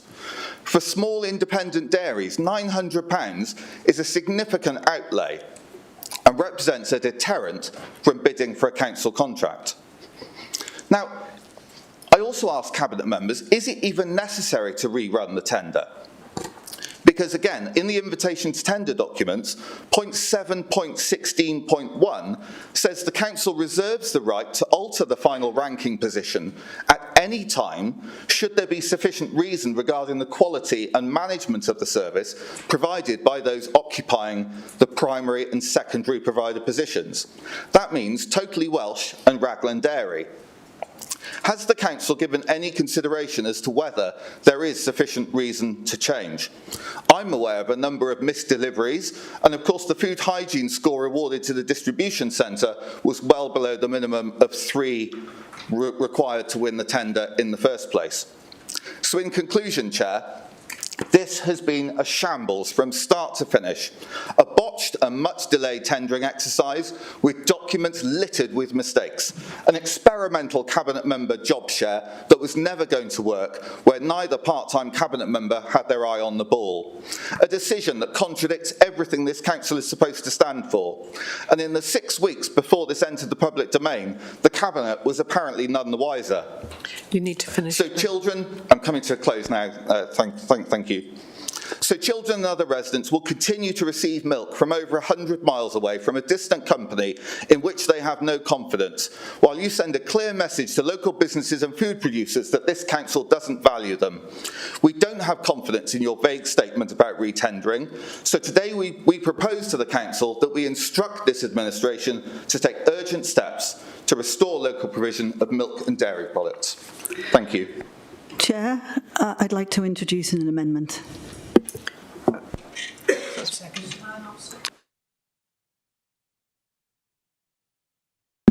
Sorry, that's seconded by Councillor Callard. So would you like to propose the amendment, Councillor Brockles? Sorry. I'd like to propose that we keep this Council recognises the significant public support for local procurement to back Monmouthshire businesses, reduce food miles and minimise the country's carbon footprint, and delete the subsequent 2 paragraphs and replace that with acknowledges that the decision to join the All Wales Framework for Food Procurement in 2018 was taken to reduce costs, and while the framework serves Monmouthshire well in many regards, it is not suitable for the Council's milk and dairy requirements. Council supports the intention of the Cabinet to review the supply of milk and dairy products and undertake a procurement separate from the All Wales framework with the objective of achieving greater local sustainability and decarbonisation. Thank you, Chair. Thank you, Councillor Broxby. I think we need to have that in the chat. Sorry, Chair, can I check if that actually can be an amendment? Because it seems to change the sense of the motion entirely. Thank you, Chair. Can we get some advice? Yes, so any amendment must not negate the substantive motion. Now, the substantive motion is to instruct the administration to take urgent steps to restore local provision of dairy products. Now, a direct vote. Yes, of course. Is that better? So the original motion is to instruct the administration to take urgent steps to restore local provision of dairy products. And from what I understood from the amendment, it is to re-procure dairy products. So is that correct? Yes. So the substance of the motion is the same. It doesn't negate the substantive motion. Yes, it'll go in the chat.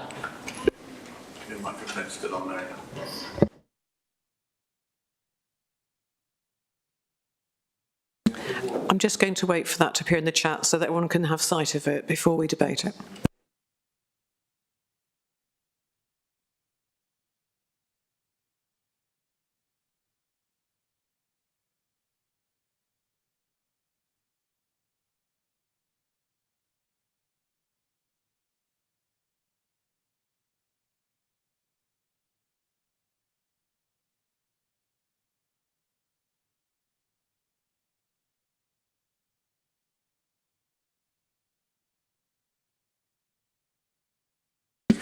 So that amendment is now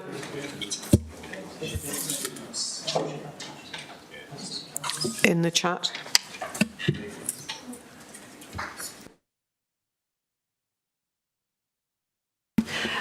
Councillor Brocklesby, do you want to propose that? Thank you, Chair. So, councillors, we all share a commitment to Excuse me, making Chair. Monmouthshire. Sorry to interrupt you, Councillor Leader. I don't understand what's been put in this chat box, so therefore that's context to understand what the leader's just about to say. It's an amendment to the motion, Councillor Keir, which was being accepted by the monitoring officer. It hasn't been accepted by members, Chair. We need a vote to take the amendment first. Thank you, Councillor. I believe we now debate the proposed amendment, and if that's accepted, we'll move on. So we'll be voting on the amendment after people have had a chance to What debate about it. seconding? Please. Chair, what about seconding on Councillor Johns? I thought we had to vote. Councillor Callard seconded. No, referring to Councillor Johns. Councillor Bromfield seconded the original motion. I didn't get to speak on it. My hand was up before the motion. I didn't see it, so... Right, sorry, we've missed that, and my apologies. I was misunderstanding the process. So if you'd like to speak, Councillor Bromfield, and then we'll come to the proposed amendment. Thank you. So I'm seconding on behalf of Councillor Penny Jones, Councillor John's original motion, which is set against the backdrop of local authorities, boards and other organisations taking collective action to promote healthy, local and sustainable food provision, which includes promoting low food miles and supporting local businesses and food initiatives. Policy changes within Monmouthshire County Council, amongst many others, are being made to support environmentally sustainable food production, which includes local procurement to suit the requirements of the local population and businesses. Thank you. Councillor Brocklesby, if you'd like to propose the amendment. Thank you, Councillor. Thank you, Chair, rather. Councillors, I'll start again. We all share a commitment to making Monmouthshire the best possible place in which to live and work. Supporting our businesses to thrive, working hard to contribute to nature recovery and decarbonisation, buying locally where we can, are all part of what the Council does to achieve those goals. We buy our milk and dairy through the All Wales Framework for Food Procurement, which is managed by Caerphilly County and Borough Council. Let's make no mistake, councillors, when the previous council took us into that framework in 2018, they did so to save money. Buying local and supporting local businesses was not their aim. They withdrew from direct purchasing from local food businesses on the grounds of cost. When we took over the administration, under 20% of all goods and services were bought locally. And also make no mistake, the All Wales framework has benefited us.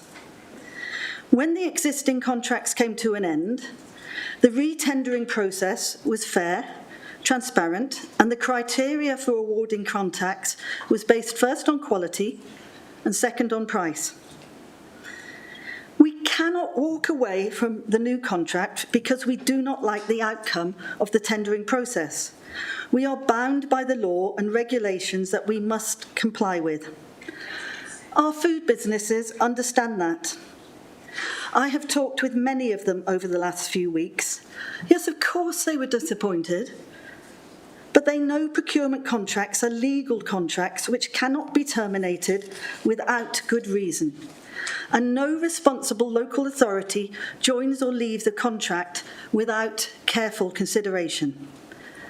No contracts were cancelled, as it's been claimed, and I will take no lessons from the opposition on cancelling milk to schools, and this will always be an emotive issue. Ever since Thatcher the milk snatcher, who did not reallocate contracts, she cancelled all milk to schools. They snatch, we dispatch. We do not cancel, and we will support local supply chains across all our procurement requirements. But not without review of our needs and not without fully understanding the impacts of our carbon footprint or the sustainability of our supply chains. Our requirements for milk and dairy have changed. It's true. As Councillor John pointed out, the collaborative framework, which we have been in since 2018, as I said, is too broad-based in meeting the requirements of 20 public sector bodies to be able to respond in full to our specific milk and dairy needs. So we were reviewing our own needs, talking to local suppliers about their needs, reviewing our carbon footprint, understanding the supply chains, and considering options for how the tender process can meet different requirements across the whole of Monmouthshire. On the basis of this review, we intend to use our legal capacity to detach Monmouthshire County Council from the All Wales framework for the purposes of the supply of milk and dairy products, and initiate a new invitation to tender for the supply of such products to Monmouthshire alone. We will work with partners across Gwent to ensure the process will be legally compliant, unbiased and transparent. As we have said before, and I say now, we expect the process to take 6 months. Of course we'd like it to be faster, and we would all want it to be that way. But due process must be followed, and this is how a responsible council works. I would ask you to vote for the amendment, Council. Thank you, Councillor. In the interest of not having two separate lists running, I'm going to use the list of that I can see with hands up in the app. But you will be speaking to the amendment. So if you don't wish to do that, just tell me and we'll move on. So, Councillor Butler.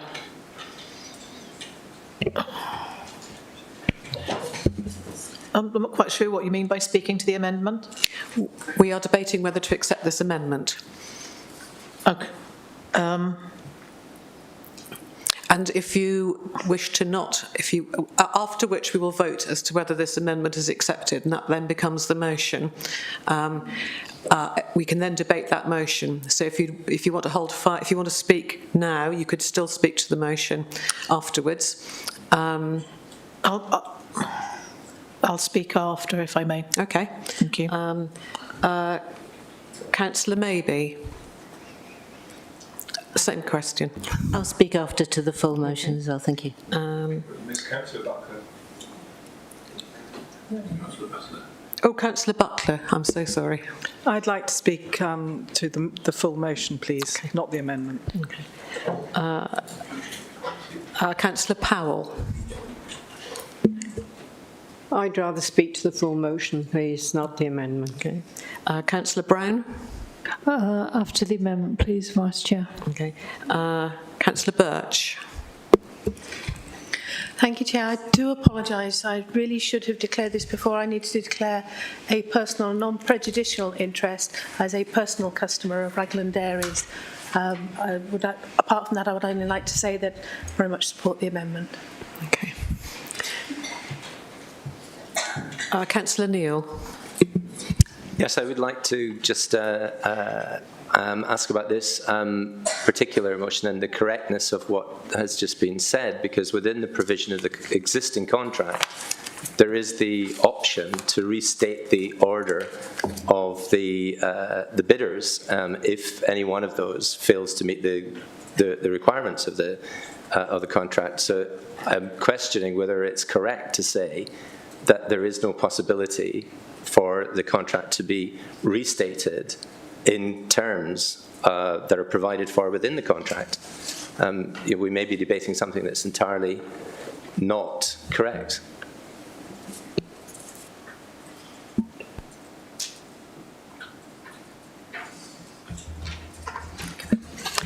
Thank you, Councillor. We need to, at this point, we need to move to vote as to whether to accept the amendment. I don't see any other further hands up. So if we can have that in the... Councillor Brooklyn needs to sum up.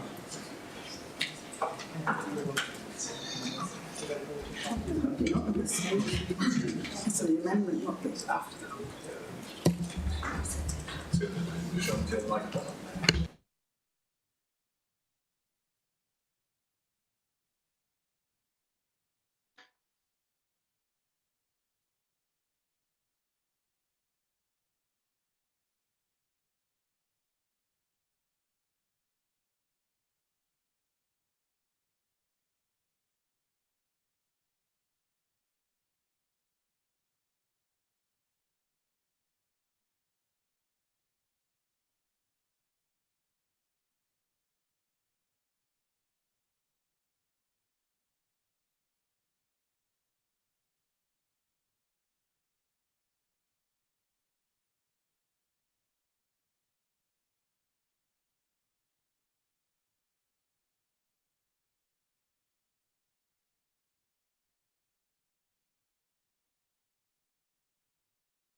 So that's carried.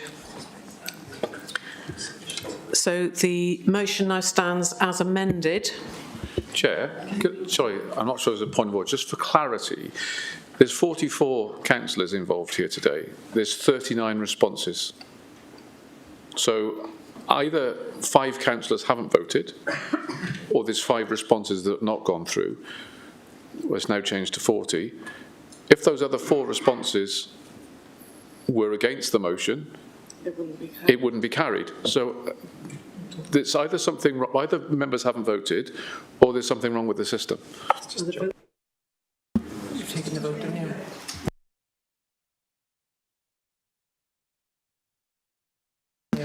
We're just going to check the numbers. Thank you. We're just going to check the numbers present.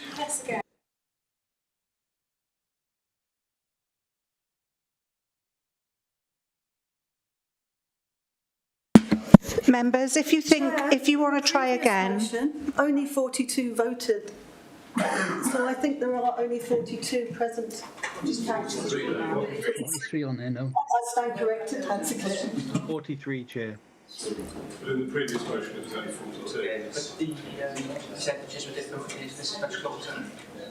So I think there's 43 members. Point of order, Chair. Should we just have a recorded vote to clear this up? Nine members.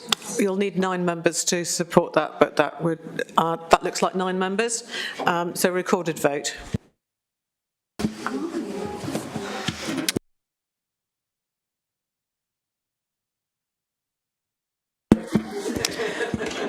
It's a sensible way of checking it.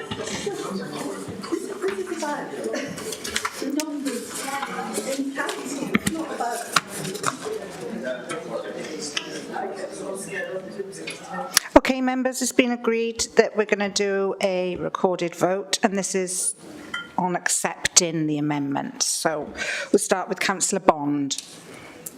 For the amendment. Councillor Brocklesby. For the amendment. Councillor Bromfield. Against. Councillor Brown. Against. Councillor Bryn. Against. Councillor Buckler. Against. Councillor Birch. For the amendment. Councillor Butler. Against. Councillor Callard. For the amendment. Councillor Chandler. For. Councillor Crook. For.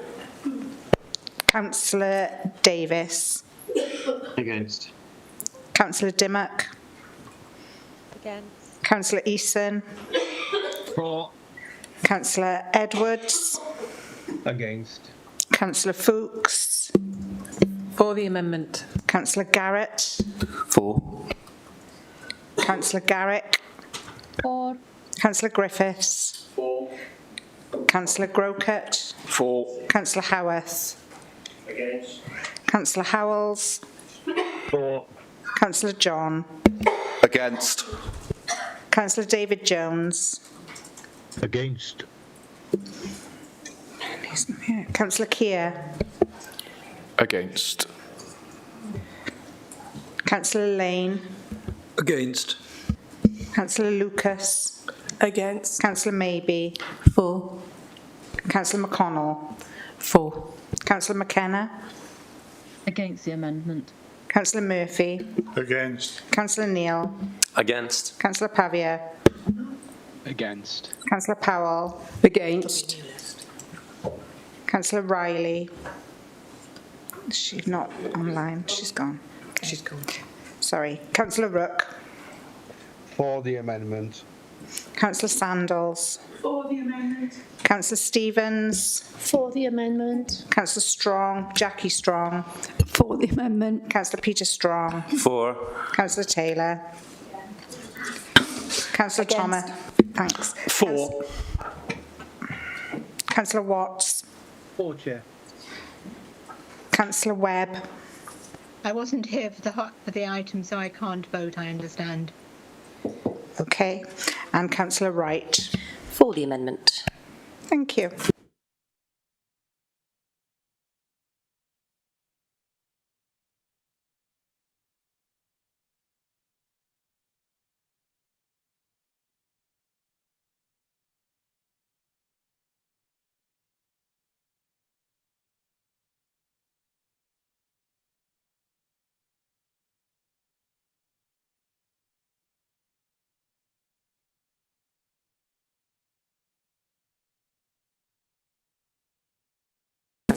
So this does confirm 23 for the amendment and 20 against. So the amendment stands.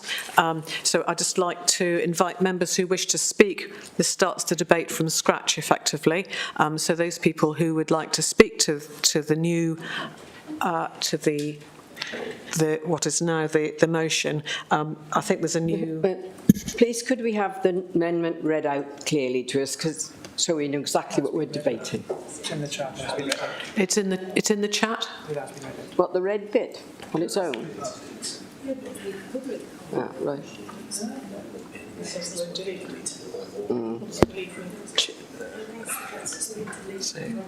Do we speak? Chairman, the public don't have the chat, do they? Because no. Nicola's about to read it. All right, thank you.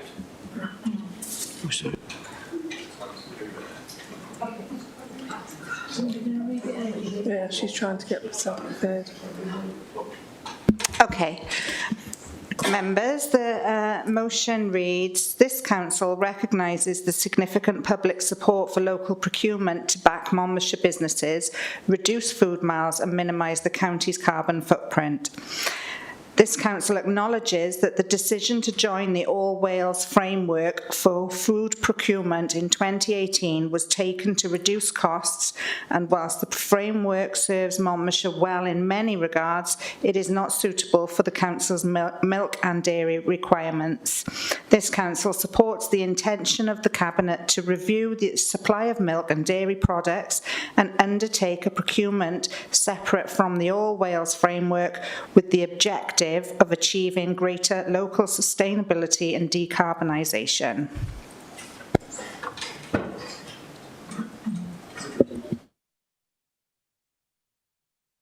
So I'd like to invite Councillor Brocklesby to speak to the motion, please.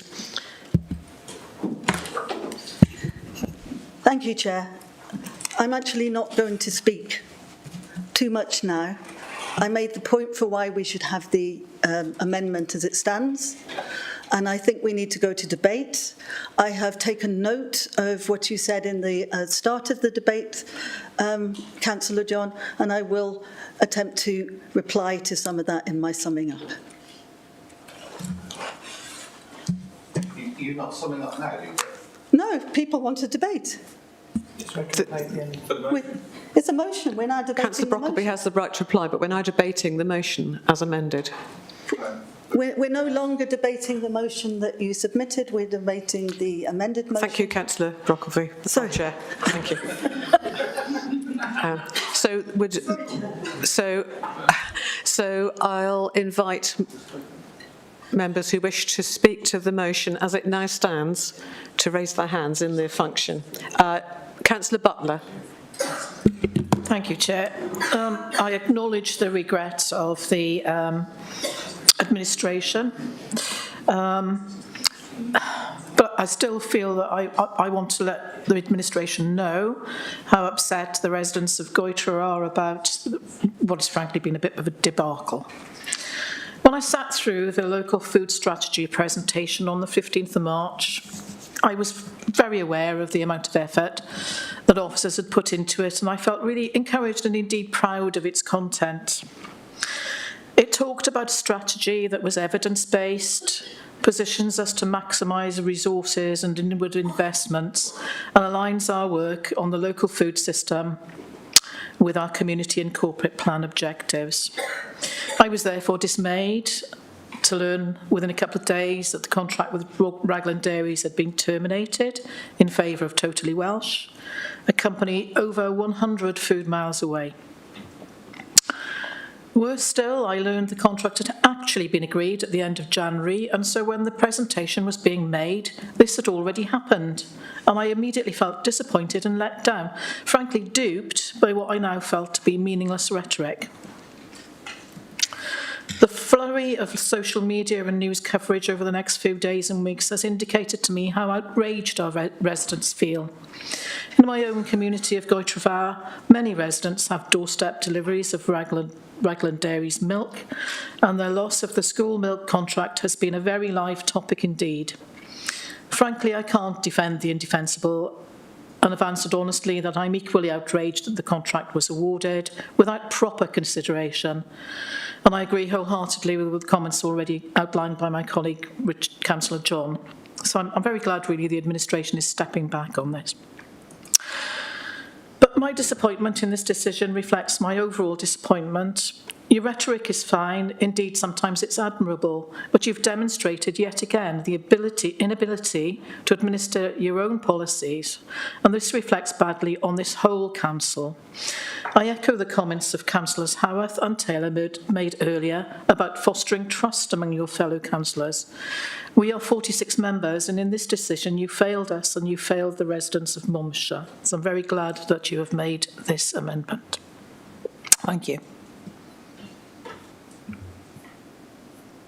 Thank you. Councillor Powell. Thank you, Chairman.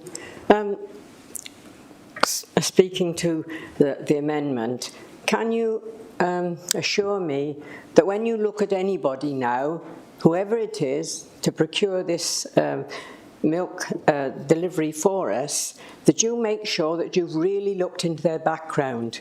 Because with the other people, the Wales what they call themselves, Wales, Tow Wales, they actually had just lost the contract to Powys schools. And did you know that? Well, if you did, didn't it make you wonder why they'd lost it? So I'm concerned that whoever you look at now in the future, be it Raglan or be it any other company at all, that you make sure that you've really looked into their background to make sure that they've got no hidden nasties. Thank you very much. Thank you, Councillor Powell. Councillor Butler. Thank you, Vice Chair.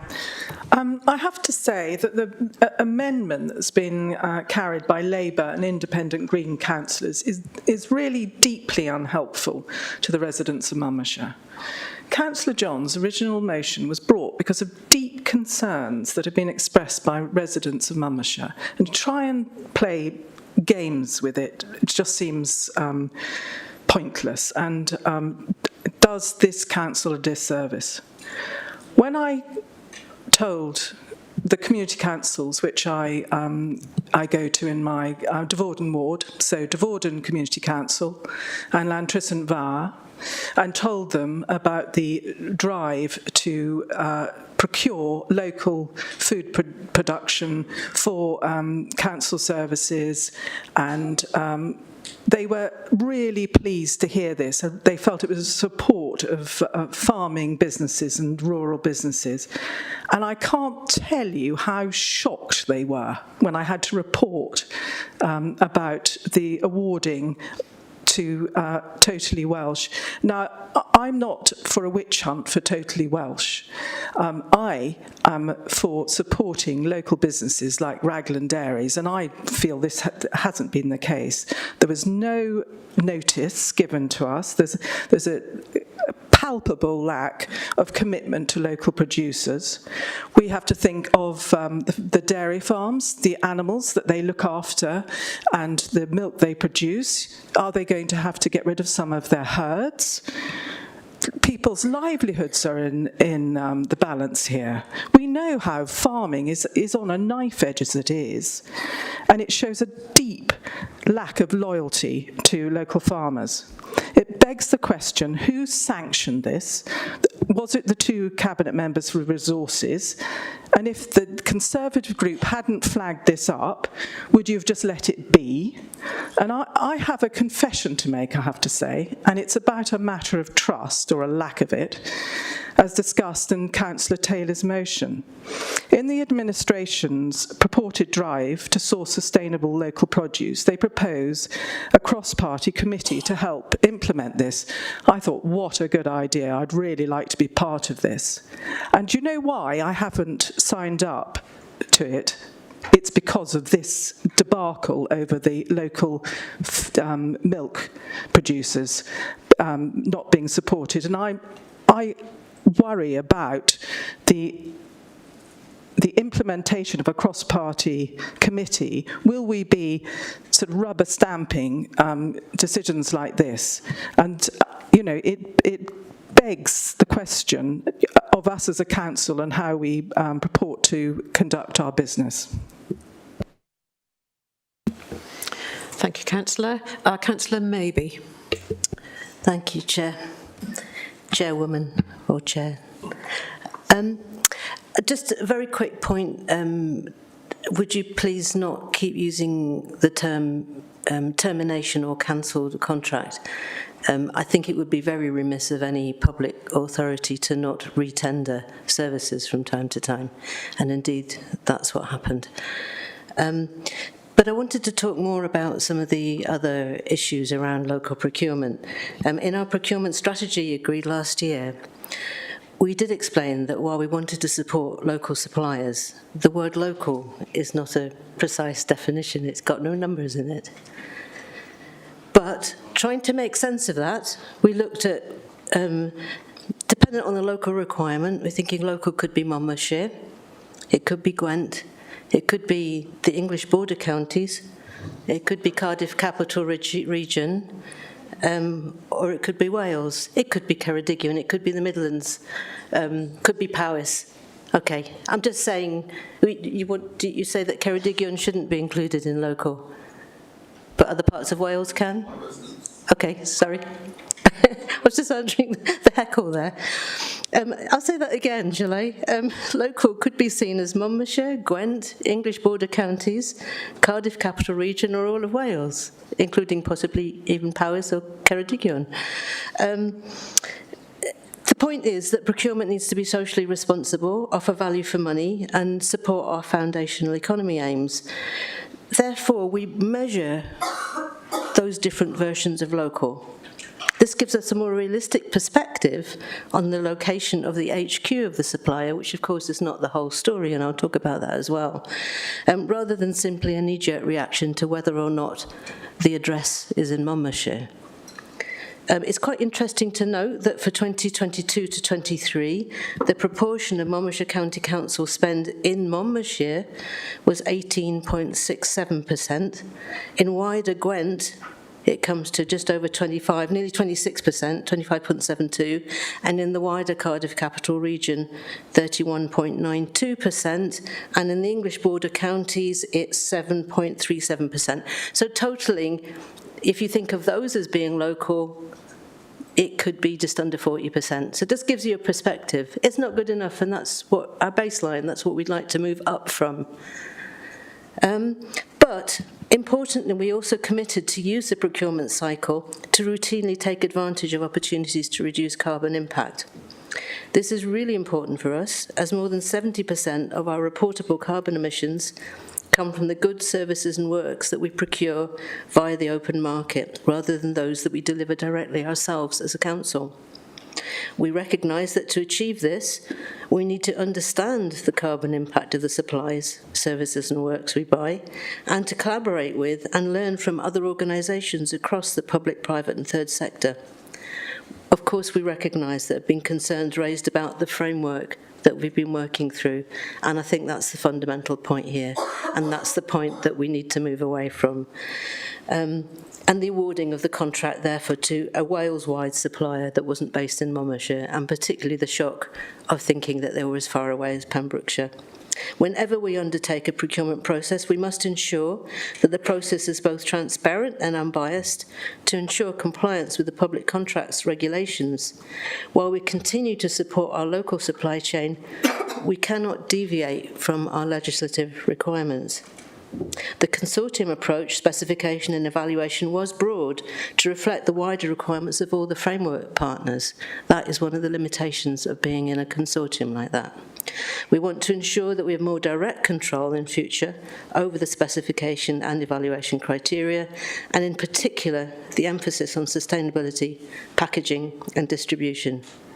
For example, the carbon emissions associated with the actual distance that milk is transported, and how, taking into account every stage, from farm to bottling to depot to end user, and even to the bottle cleaning part of the process, and also the size and material of containers to minimise food waste and maximise reuse primarily, and recyclables where that isn't possible. And these are all good reasons to move to undertaking our own tender process. It puts more of an administrative burden on officers, of course. There is also a risk that we don't get such a good result in terms of price. But on balance, it looks like the right thing to do, and officers have already started preparatory work. Watch this space. I support the amended motion. Thank you. Thank you, Councillor Mabey. Councillor Lucas. Thank you, Chair. I think that was an apology. I'm not quite sure for some of the things. So thank you for that. From our residents, I thank you for that. Because that's basically what we're looking for here, is an apology for them. Why didn't we just hold up our hands and say we got it wrong? Wouldn't that be more straightforward? Especially when you read constantly in the local papers, didn't matter which paper you read, by the way, as whether or not it was 30% on quality, 30% on money, price, and 70% on quality, which sort of upsets everybody when you read what we now know to be true. I like the idea that you're trying to correct it, so thank you, but surely we have contracts for the very reason that they're called contracts. And we pay a great deal of money to lots of solicitors and official people to read and to write the contracts so that we put a clause in which I believe has already been stated of whatever number Councillor Johns said, that should the person at number one not meet said quality or the contract, that the next person would get the contract. Now, I might be rather basic and plain here and daft, but surely that is it. That's as straightforward as it needs to be. Why are we making this more difficult? Thank you. Thank you, Councillor. Councillor Neil. Councillor Neil. Yes, thank you. And thanks also, Councillor, maybe you made some helpful points, but I think we are really losing the picture if we can't be clear about what local actually means. Local, I think, for the vast majority of people would be about the perspective from where you are. So I believe you're absolutely right. Ceredigion is local from the perspective of the International Space Station. But from the perspective of anybody living and working in Monmouthshire, local is Monmouthshire or the localities around Monmouthshire. It really isn't that complicated. I would like to hear the response to my earlier question about the framework actually allowing for a change of the ordering of the bidders, and whether or not actually the leader is correct in suggesting that this cannot be done in a more expeditious way than is currently proposed. Because if the contract provisions allow for it, why on earth should we be saying that they don't? I think that's a really important issue that we need absolute clarity on, and it may be that the leader cannot provide that clarity, but it may be that we require that from officers. And just, if I may, why on earth would we be debating a motion such as put in front of us just now that restricts the procurement to only milk and dairy products?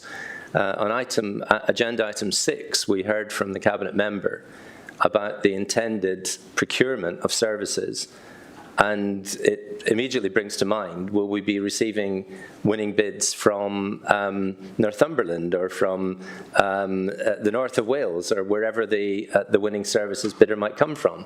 Why would you restrict it in such a general framework to only milk and dairy products? Are we going to have this debate every single time a procurement lands? So I would very much like to know what the response would be to those points. Thank you. Thank you, Councillor. Councillor Brown. Thank you, Vice Chair. Looking at the amended motion, it says to start with, this council recognises the significant and public support for local procurement to black Monmouthshire businesses, reduce food miles and minimise the county's carbon footprint.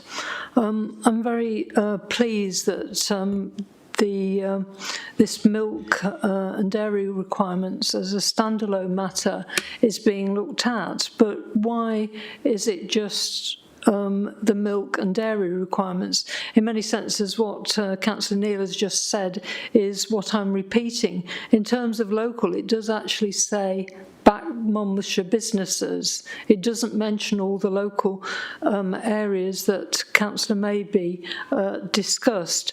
And what I'd like to know is that in relation to this All Wales framework for food procurement, are we going to look at all for food procurement to make sure that in these specifications it does weight local Monmouthshire businesses so that we can actually support them and reduce our carbon footprint? I noticed, and I was interested to listen to the leader's answer to this particular issue in the Place Committee when Councillor Neil asked a question, and we were told that the percentage of local contracts that we had within this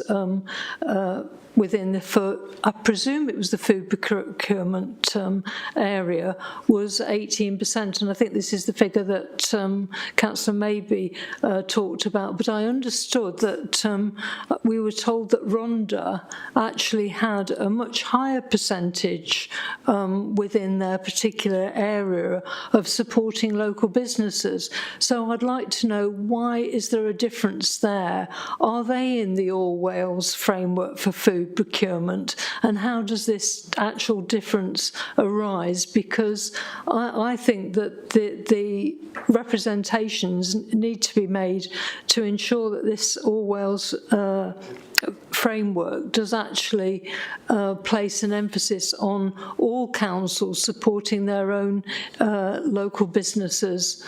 And I don't think the problem is that at the moment we're looking just at the milk and dairy requirements, and we need to look at this more fully. And I think actually the first sentence of this actual amendment does actually say that if you ignored the rest of it. So I think that's an important point, and in terms of defining what local is and what the terms and the conditions of the contract actually is, and to ensure that local authorities do have this extra local discretion to put in terms and conditions that weight things on a local basis. Thank you. Thank you, Councillor. Councillor Keir. Thank you very much, Vice Chair. Got, well, I think it's a question to the leader, but I'm not sure who's going to give the answer. There's 2 points. We are debating clearly a wider motion, but the contract proposal that was made was very clear that if you had a hygiene rating less than 3, that made you ineligible. This company had a hygiene rating of 1 when it was awarded the contract. That's pretty black and white. So I'd like to know why the contract was therefore awarded, because it seems to me, and the leader spoke passionately earlier about legalities and why you couldn't do this and why you couldn't do that. Surely, to the average person on the street, that says a contract was awarded outside the terms of the procurement. Point 1. Point 2, there is, as Councillor John said, within the process, the opportunity to flip between the winner and number 2. So it follows on that if number 1, the contract was not awarded in line with the procurement, therefore the second point should happen. So that contract should be awarded to Raglan. Now there's been a number of questions being asked, hence my preamble. Who is going to answer those points? Is this a point for you as leader, the legal team, the procurement team? But I think it's a very, very valid point. And I think they should have an answer. Yes or no? Thank you. Thank you, Councillor. Councillor Callard. Thank you, Chair. I think as well I might be able to help Councillor Keir with answer to his question. And in fact, it seemed to me when Councillor John brought this motion, his argument rested quite heavily on that Totally Welsh was awarded a 1 out of 5 hygiene rating. Again, Councillor Keir just references 1 out of 5 hygiene rating. I think if you'd have gone onto the Welsh Food Standards page and scrolled just past that, you would have seen an asterisk, and the asterisk said next to it, this business has recently been re-inspected and a new rating is waiting to be published. The website has now been updated, and the supplier now carries the 3 out of 5 hygiene rating, which I think answers your question. Sorry, no barracking, please. We're listening to Councillor Callard. Thank you. Yeah, and just to follow up, The hygiene re-inspection was made after a number of changes were made at this supplier, and I think Councillor John, he leaned very heavily on that as an issue, and I'd just like to reassure our residents that their milk is not coming from an unhygienic supplier at this time. It's coming from a supplier which is hygienic. The milk is safe, and also Totally Welsh are continuing to work to improve that from a 3 out of 5 to a 5 out of 5, so we look forward to their progress in that area. Thank you. Thank you, Councillor. Councillor Garrett. I just wanted to add to what Councillor Callard said. I obviously saw the Monmouthshire Beacon headline of a 1 out of 5 rating, and obviously was concerned. So I did my own research and discovered that there was a report, as Councillor John has said, about that site. It was acquired from a company that was had been dissolved in liquidation. I don't know the circumstances of Totally Welsh taking it over. I'm not here to defend them, but the company itself, Totally Welsh, has a hygiene rating of 4 out of 5 on the Food Hygiene Standards website. So just so that no councillors get into any legal difficulties with Totally Welsh if they watch this debate, just to be clear on that, it has a 4 out of 5 rating at its main site. This is a distribution hub in Cardiff. It has got a 3 out of 5 rating now. It did add a 1 out of 5 rating. It was revised in February, and the Beacon went to press without the knowledge of the 3 out of 5 rating, which is now on the website. With regards to what Maureen said, Powys, I can't find anything relating to Powys having ended a contract with Totally Welsh. What they did do was in 2018, they removed supplying schools directly. Schools themselves now get their own milk in. So as far as I can tell, there's not a contract there. So again, just so Councillor Powell doesn't get into any trouble, I can't see a news item relating to that. So I'm not sure that is a fact that should be on the record. Thank you. Thank you, Councillor Garrett. I've just been double checking the standing orders. So at this point, with no other hands up, I will be asking Councillor Brocklesby. But there has been some confusion and talk between us about that. So I'm just wondering. I would offer Councillor Johns the opportunity to speak if you wish to at this point in the debate. No, the summing up is done by the summing up and right of reply, I believe. Is the summing up not done by me, Chair, as it was my motion? The motion's been amended, so the substantive motion now becomes the amended motion now becomes the substantive motion. So you can talk to the amended motion if you want to, and then the summing up is the proposer of the motion. So you're saying it is now the leader's motion because it's been amended. So the leader has right of reply at the end of the debate and not me. Yes. Yes.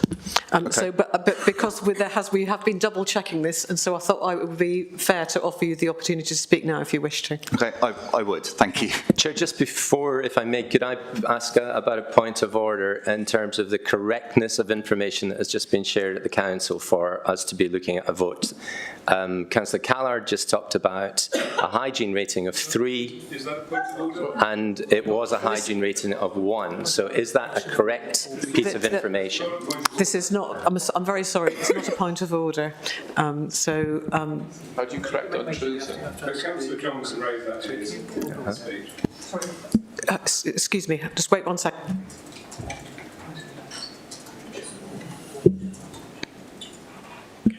So for it to be a point of order, there has to be a breach of the law or a breach of the Constitution. So if that's the case... The Constitution requires correct information to be shared by Cabinet members in public forum. And what I'm suggesting is that that's not what we just heard. At the time the contract was entered into, the hygiene rating was 1, not 3. And we've just heard something quite different from the Cabinet member who would have been informed. Well, perhaps the Cabinet member would clarify that. One at a time, please. Please, one at a time. I can't have shouting across the chamber. If Councillor Card wants to make a point of personal explanation, then Rob. Yeah, thank you. I didn't say that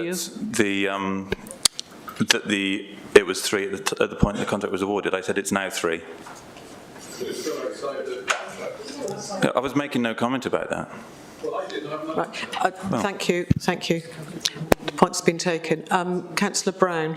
I think you said, could you just repeat the points of order point? Was it a breach of law or something that you said? A point of order rests on it being a breach of law or a breach of the Constitution. Well, in terms of a breach of law, I mean, basically, what counts is... Councillor Brown, are you making a point of order? Yes, I am, because in terms of a point of order on a breach of law, what is looked at is what is decided at the time of the contract.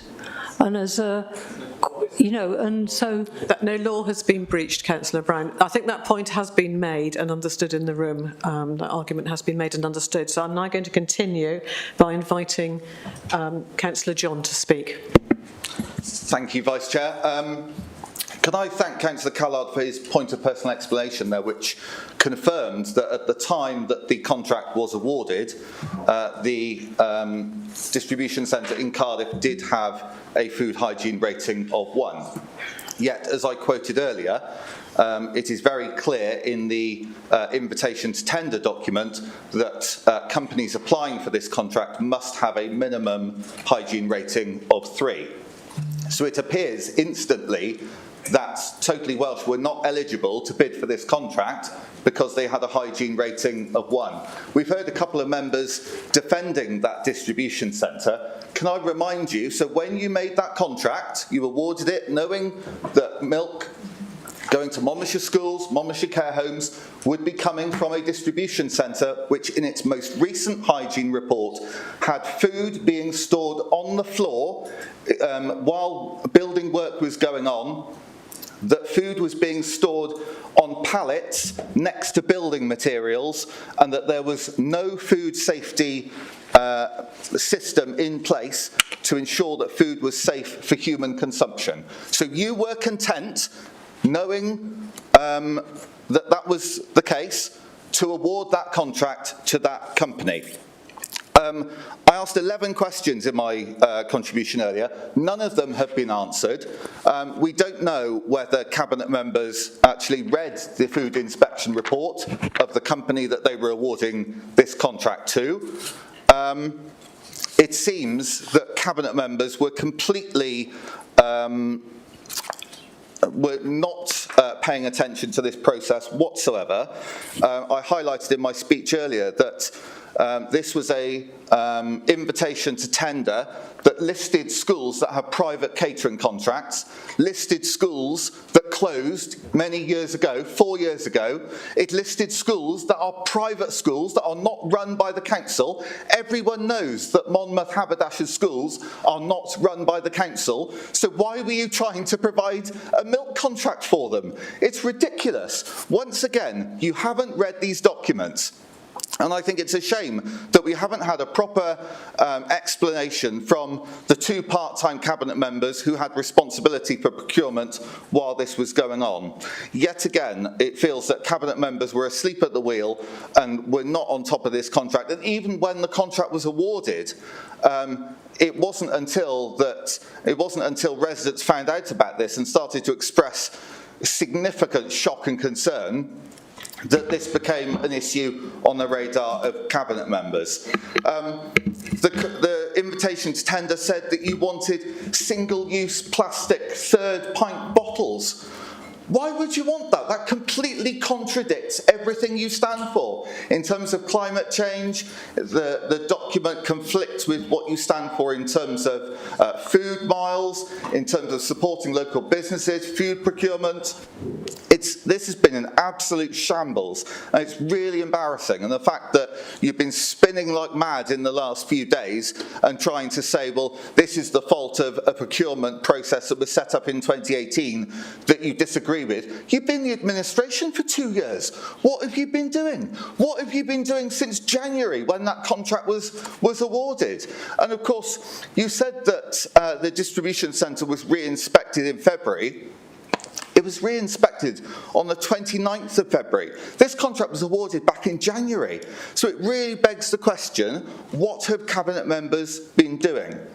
This has been a shambolic process, and I really don't feel that Cabinet members, even now, are on top of this. we haven't had answers in terms of the legal advice that the council has received, and why is there a clause in the document that says very clearly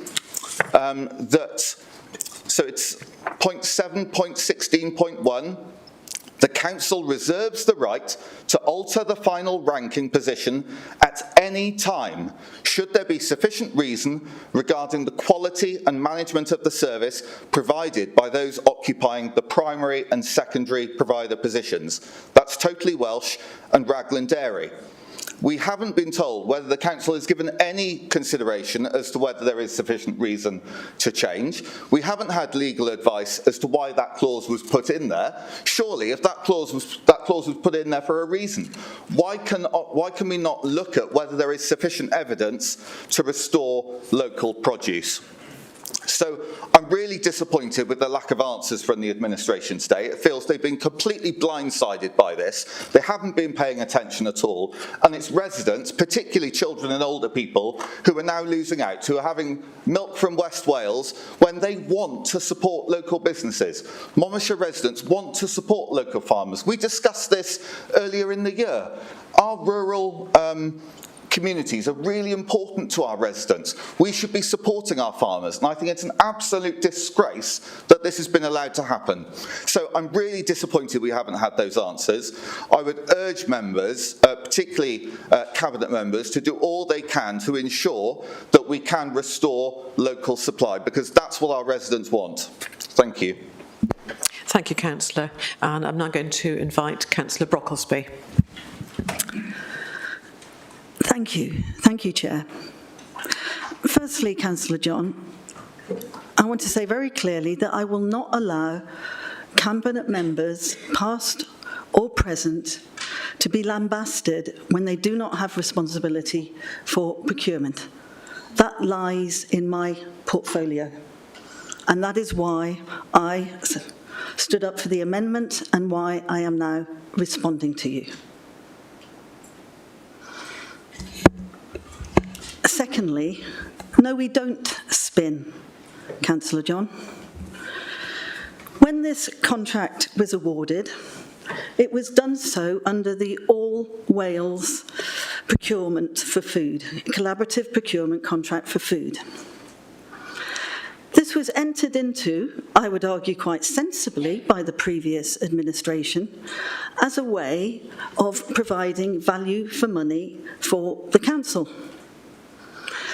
Local food procurement did not come into it at the time. Now I ask you, does any sensible organisation walk away from a framework which is serving its well without having due evidence that it is not working? We had no evidence whatsoever that it was not working, and there is no evidence up to this point that it did not follow a fair, accountable tendering process. The outcome that it came to in January, which is when it was awarded, not when the contract started, Councillor John and councillors. Yes. There is always a negotiation period between the awarding of a contract and the starting of a contract. Always. When it was awarded, it was not awarded as, it was awarded rather as primary supplier was Totally Welsh, secondary supplier was Raglan Dairies. At this point, they entered into negotiations as to how that could be supplied across our schools, care homes, leisure facilities and tourist outlets. They could not come to an agreement. And it was at that point that Totally Welsh, and quite within their rights, decided to go public with that. I was cognizant of this process of negotiation and what was going on. I would remind you that this process was managed by Caerphilly, County and Borough Council. We were kept informed and appraised of it, but we were not oversight of it, and it was awarded through that framework. It was not the Monmouthshire County Council framework. It was not our contract, just as the contracts that were awarded to Vale of Glamorgan were not theirs. It's through that collaborative framework. And as a council, we have a duty to be compliant with the laws and regulations that are set through our procurement processes. You know that, councillors. When we looked at the needs, and I take your point that we could have, under the that point within the tendering document, we could have turned it over, but we had to have good reason that the company with primary supplier was not attempting to meet our requirements, was not negotiating and working with us to make sure that that occurred. And we had no good reason. Totally Welsh has done that. It is delivering in glass bottles. And that also is a point when we reviewed our needs, because they are specific to Monmouthshire. That was not the only need. That's important. There were other needs. One is about the storage of milk on site and the temperature of which it's stored. That's extremely important for hygiene and safety reasons. These had changed since 2018. We needed to ensure that they were compliant. There were other reasons that we needed to look at this. And it's for that reason that we saw it important that we go through a full review, which, as I outlined, that we talked to our dairy farmers, our suppliers, the bottling, the pasteurisation, the other parts of the supply chain. We found out their needs, whether or not they could comply with our requirements. We need to look through also how we can support a tendering process that is clear, that is unbiased, that can be fully transparent and legally compliant. Of course we'd like to do that in 2 weeks. We can't. Of course I'm frustrated and disappointed that we have to wait. But we must do it correctly. And the farm, business and dairies that I have talked to accept that. If I can come back to about Totally Welsh and their distribution centre. At the point in January, they were not distributing anything to our schools or our leisure centres or to our care homes or to our tourist outlets. They have moved towards 3. They are putting in other requirements that will bring us up to 5.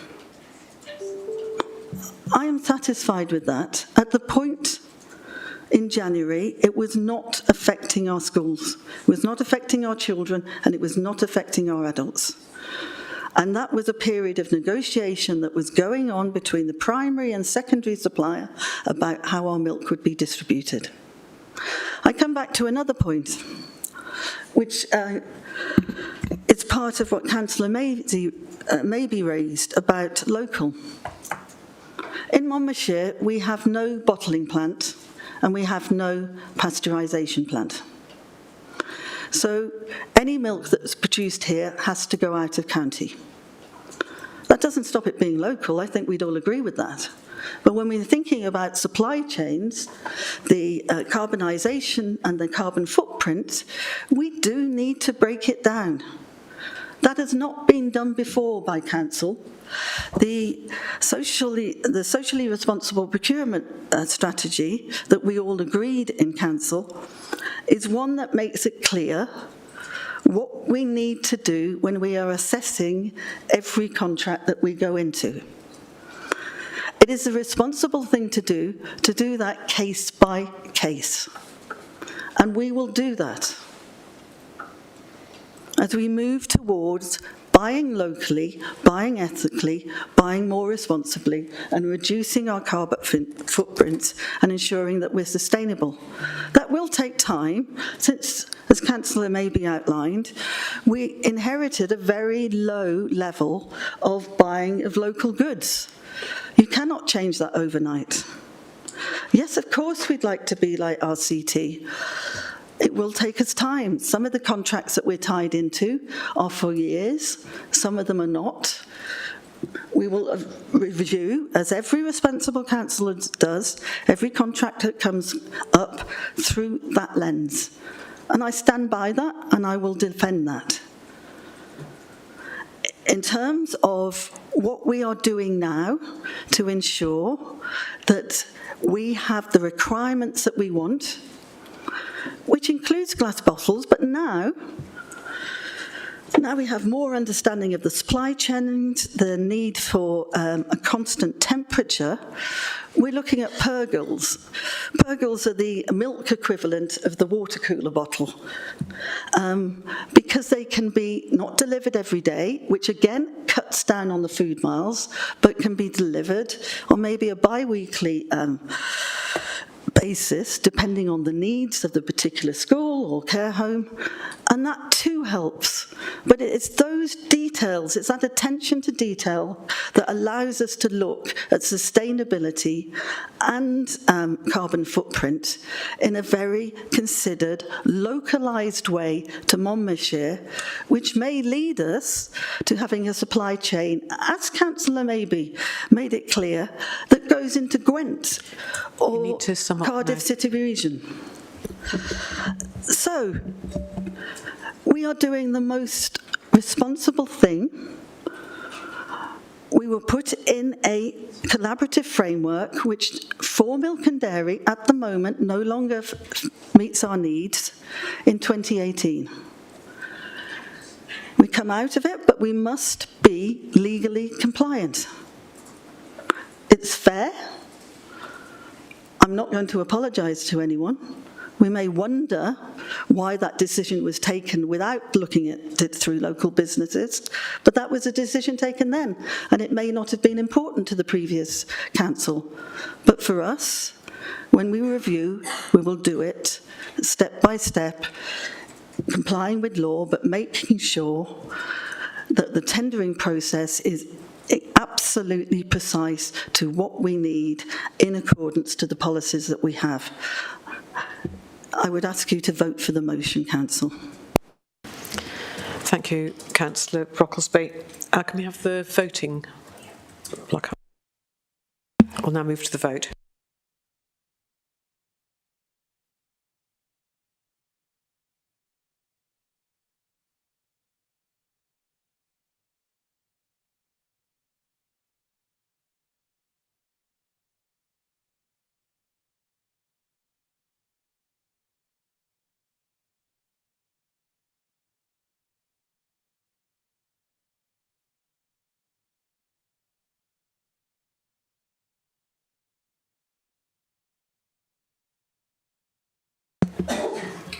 Chair, could I just make an observation that the voting system jumps around frenetically whenever you're trying to put a dot in a circle, and it would be very possible for somebody to try and be against but end up being for or vice versa, or we're still abstain. I think it needs to be looked at, but it might well be that a recorded vote is necessary if there's any concerns. Thank you, Councillor. Yes, it's a bit like a fairground game, isn't it, sometimes?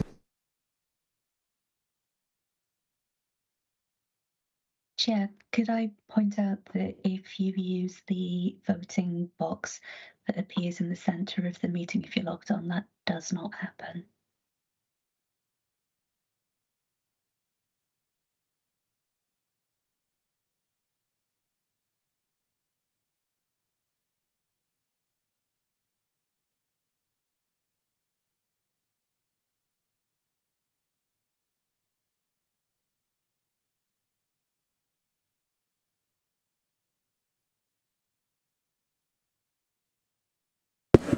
Chair, are we going for a recorded vote or what? That's carried. Thank you.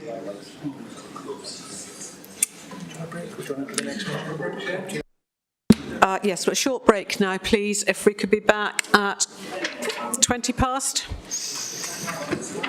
Promptly at 20 past, please.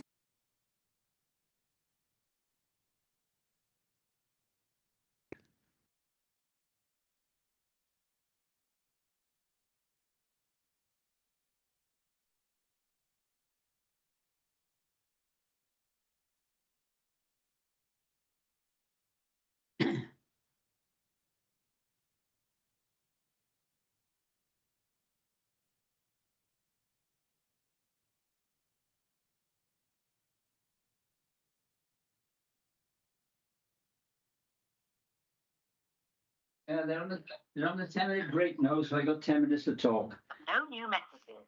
Tony, Tony? turn Yeah. off your mic. No. That's it.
know anyone who's outside of the room, go and pull them in.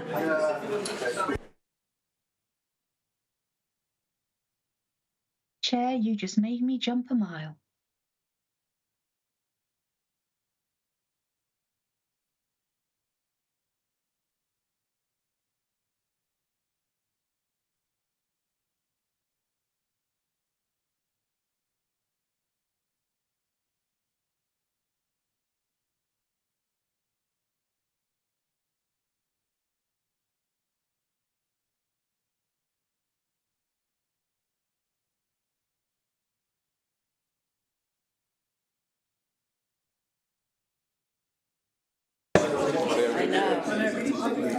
Chair, are we restarting the meeting? Chair, are we restarting the meeting? Chair, are we restarting the meeting? My God.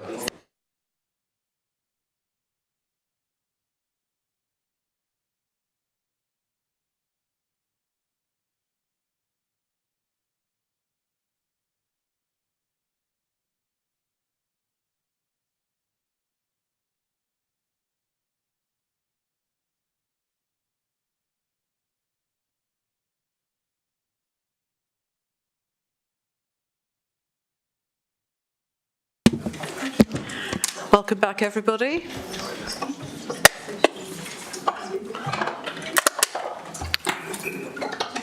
And if we're all sitting comfortably, we will move on to the last of our three motions this afternoon.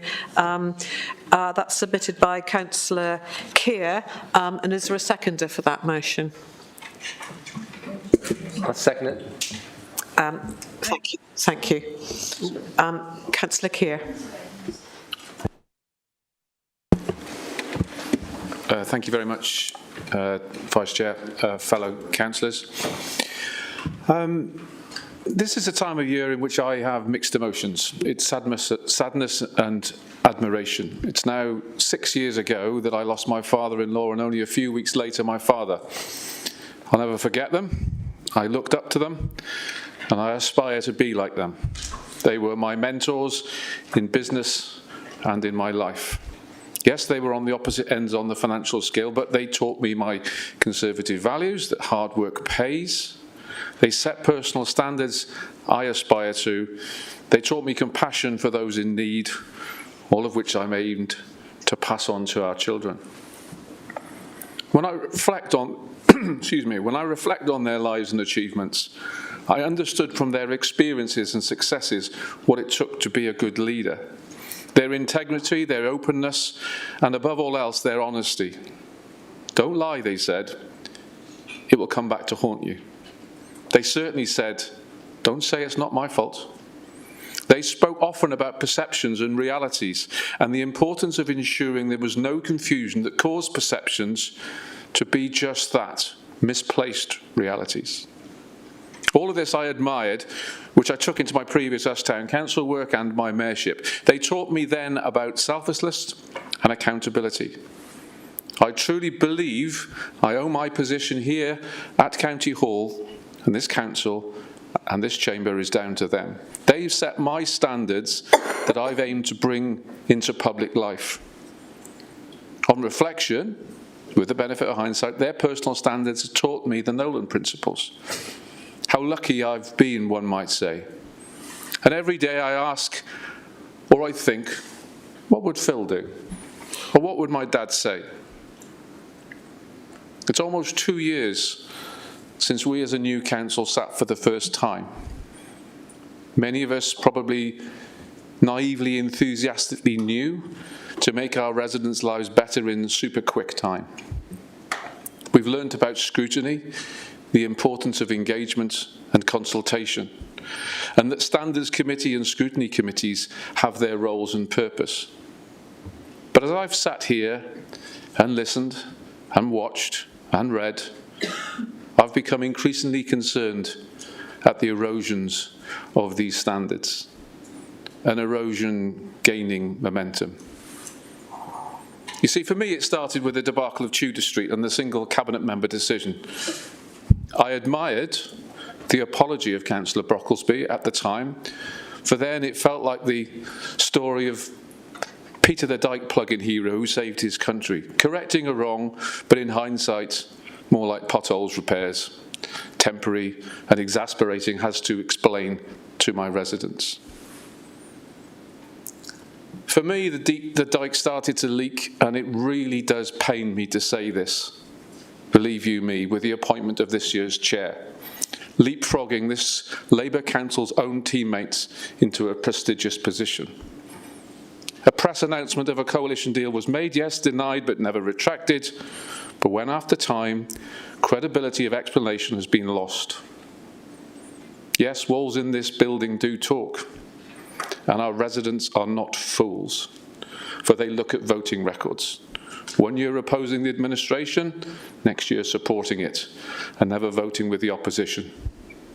I spoke about honesty and integrity and leadership, the standards that go with that. Well, I'm really sorry to say, Councillor Brocklesby, I'm sorry to feed this back to you. My residents, and even some of your most ardent Labour supporters in my hometown, don't believe you. They simply don't. So in May, my suspicions were aroused. Then Tudor Street raised its head again.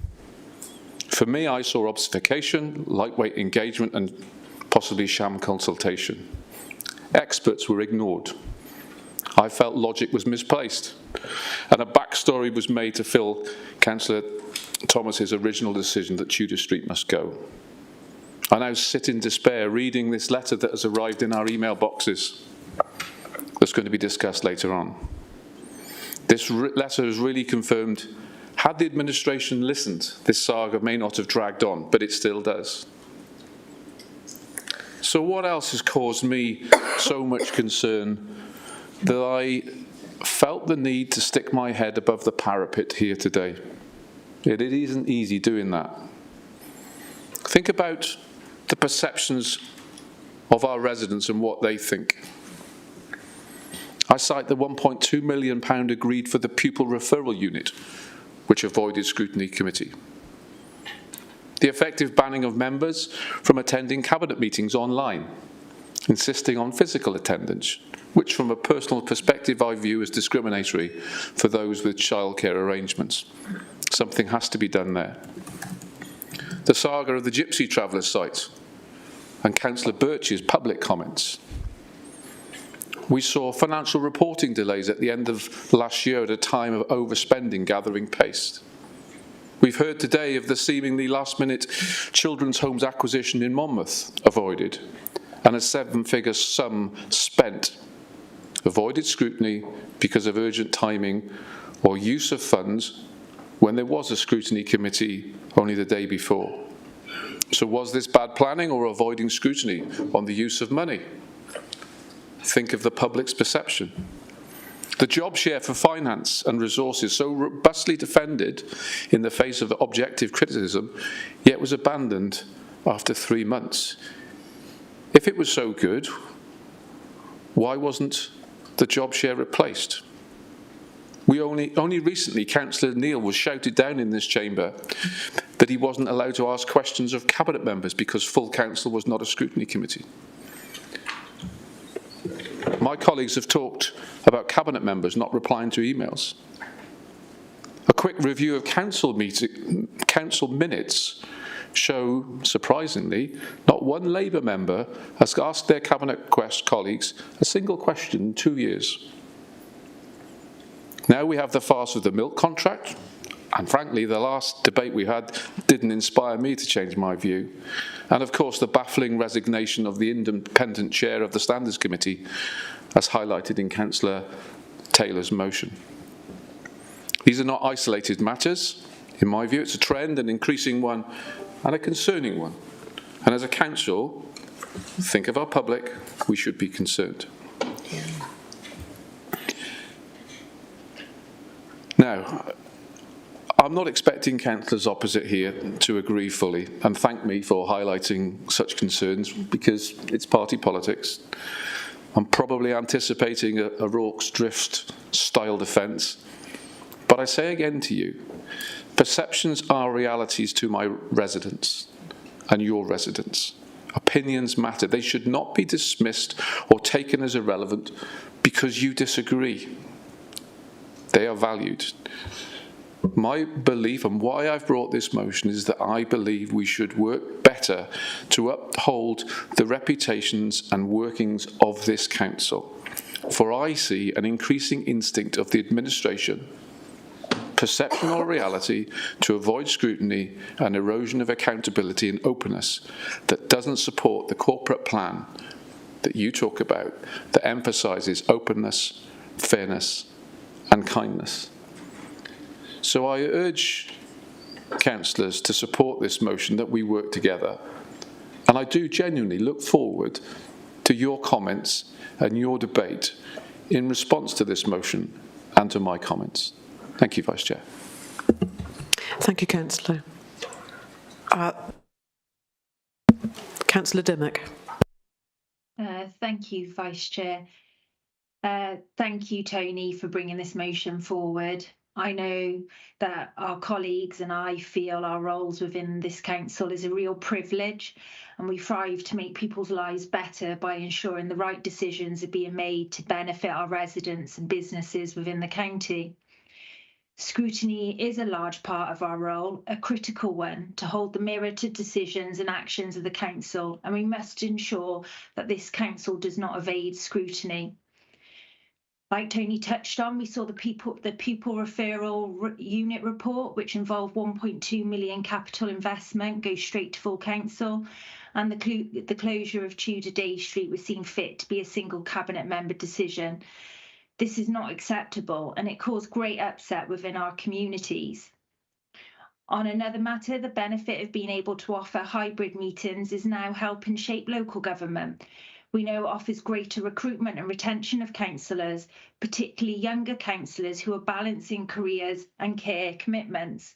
Yet I have real concerns around the Executive's refusal recently to allow councillors to engage in cabinet meetings remotely.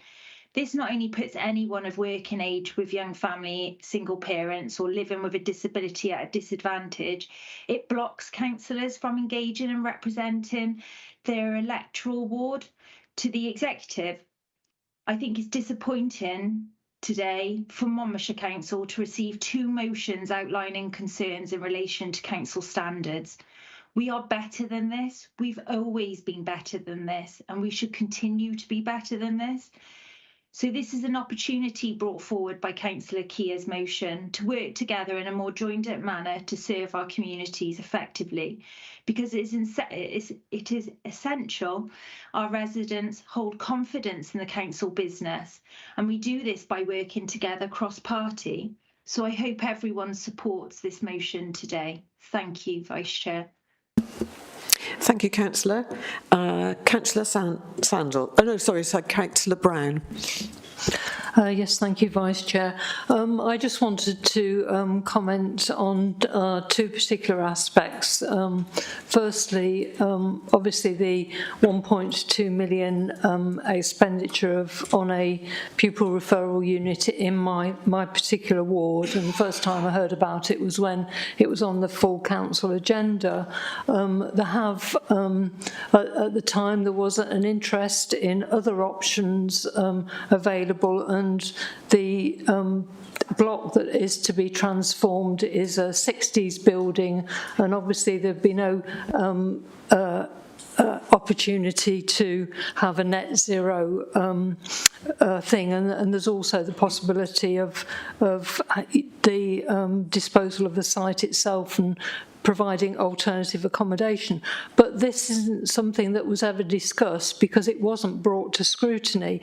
In Democratic Services, I have raised twice that I want some advice from the monitoring officer with regard to whether or not bringing that report to full council without scrutiny is actually contrary to the Constitution, but also possibly to the local government legislation, which allows on scrutiny committees, and in our Constitution it's the Performance and Overview Committee. When education matters are discussed, there is an opportunity for faith school representatives from the Catholic and from the Church in Wales schools to be on that committee and to have a vote on education matters. Now, although we haven't got any representatives on our scrutiny committee, by that going to full council, if somebody wanted from the faith schools wanted representation, they will be denied a scrutiny education vote. So I think, you know, we need to look at the legality of the decision to actually bring that to full council without scrutiny. And I know this from working with a previous council where there were faith school representatives on a scrutiny committee, and they had a vote on education matters.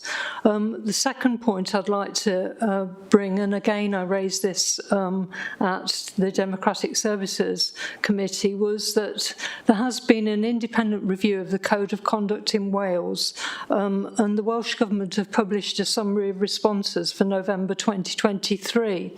They had 31 responses, including 12 principal councils. Question 1 on aligning the Code of Conduct for councillors with the 9 protected characteristics of the Equality Act 2010.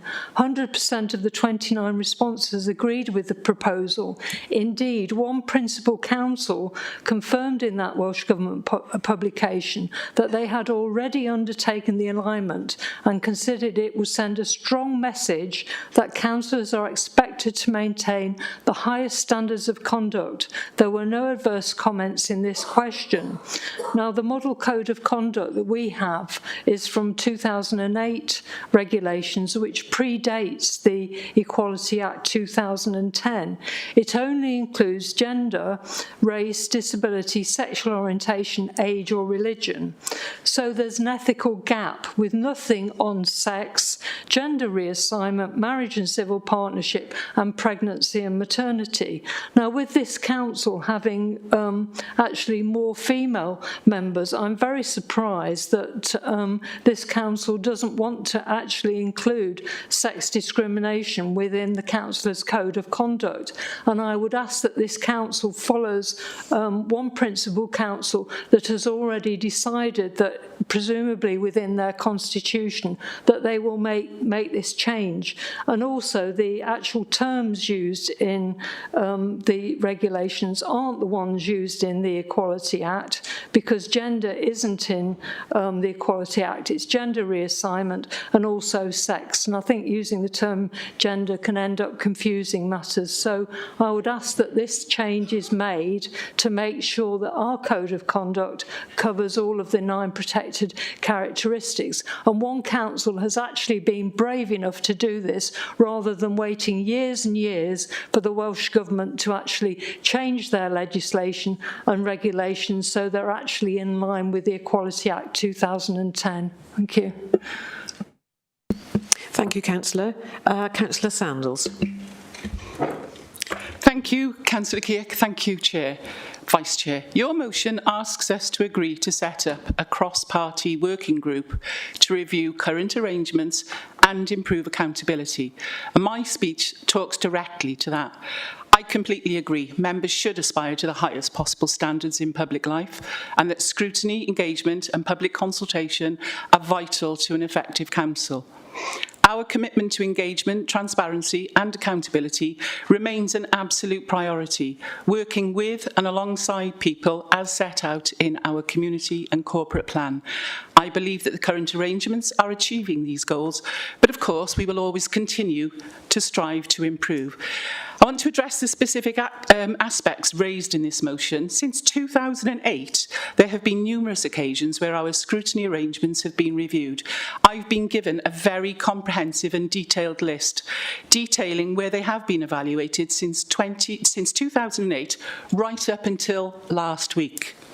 We have undertaken detailed self-evaluation to provide a general picture of how scrutiny is performing at any given time and to outline areas for improvement.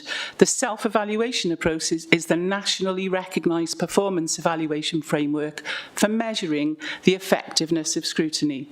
This self-evaluation process was introduced as a national benchmark exercise by Audit Wales in 2013 and has ensured that there are continued efforts to improve scrutiny practice and to consider how the function can best achieve added value for the Council and the public.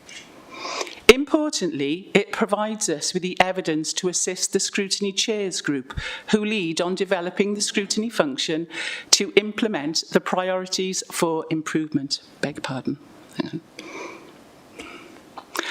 I'm going to freeze now. Sorry, my computer has now frozen. There we are. And I'm done. Would you mind? I'm going to have to go and get it from my emails. I'm sorry, because I'm useless without this. Can you pause the clock, please, Chair? Certainly. For a short. It is. I do apologise. It's on an email as well. Oh, dear. Frozen. Literally, it does not move. What can I do? Help me. Right, there we are. I need to scroll it up. You're trying. It might just be your... Yeah, no. Yeah, it's just frozen. And I am... Councillor, I'm going to come back to you. Please do. Yeah. Thank you, and I will restart it. Yeah. Councillor Butler. Thank you, Vice Chair. I'd like to sort of highlight really concerns I have about the scrutiny process. I've noticed, as being a member of the Performance and Overview Committee and beforehand on the People Scrutiny Committee, I've felt that Labour and Green independent members do not scrutinise properly. There are Labour members who say nothing when we discuss incredibly important items, and this is despite the chair of the Performance and Overview Committee reiterating at every meeting that we have a duty to scrutinise properly and that scrutiny committees are absolutely not political. Well, I think the evidence is in the making of the pudding, because some councillors certainly seem to be political. We have a duty to our residents and to our county and to the council as a whole to do the very best we can to ensure this council works for all. And we should all revisit the Nolan principles, which are in our constitution, see point 37.4.1, and jolly well uphold them. I fully support this motion. Thank you, Councillor. Councillor Sandals, are you in position to resume? Thank you so much. Yeah, you've got 8 minutes. Thank you.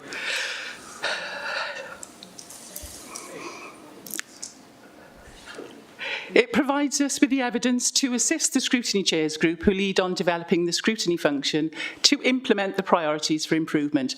The Scrutiny Chairs Group undertook their 2024 self-evaluation just 1 week ago, and an action plan is being prepared to form part of the Scrutiny Service Plan. We also have scrutiny member development programmes to focus on the bespoke scrutiny training requirements, and a scrutiny and executive protocol, which was developed via a cross-party working group that underpins the scrutiny and executive relationship. This was revised in May 22 and forms part of our council's constitution. As you know, scrutiny should not and cannot look at everything this authority does. It will always need to be selective in its focus. They have a forward work programme for Cabinet, Council and individual member decisions to offer foresight of the decisions that are upcoming. The scrutiny chairs meet frequently. Cabinet will always attend when invited to scrutiny, but remember, Cabinet do not set the agenda and determine the invites. That's a matter for the chair and their committees. You mention accountability. You might not know, but it is very rare to have restricted papers. And as Councillor Chandler explained very clearly earlier in item 5, the urgent decision that was on today's agenda is the first for this administration and only the 4th or 5th in the last 10 years. And they set out clearly the necessity of it not to be subject to a call-in. There are no limits to member questions or motions that can be brought to full council, ensuring that issues can be aired publicly and transparently. You ask for this accountability to be applied to decision making, but as you know, scrutiny is not a decision making apparatus, but it does have a very important role.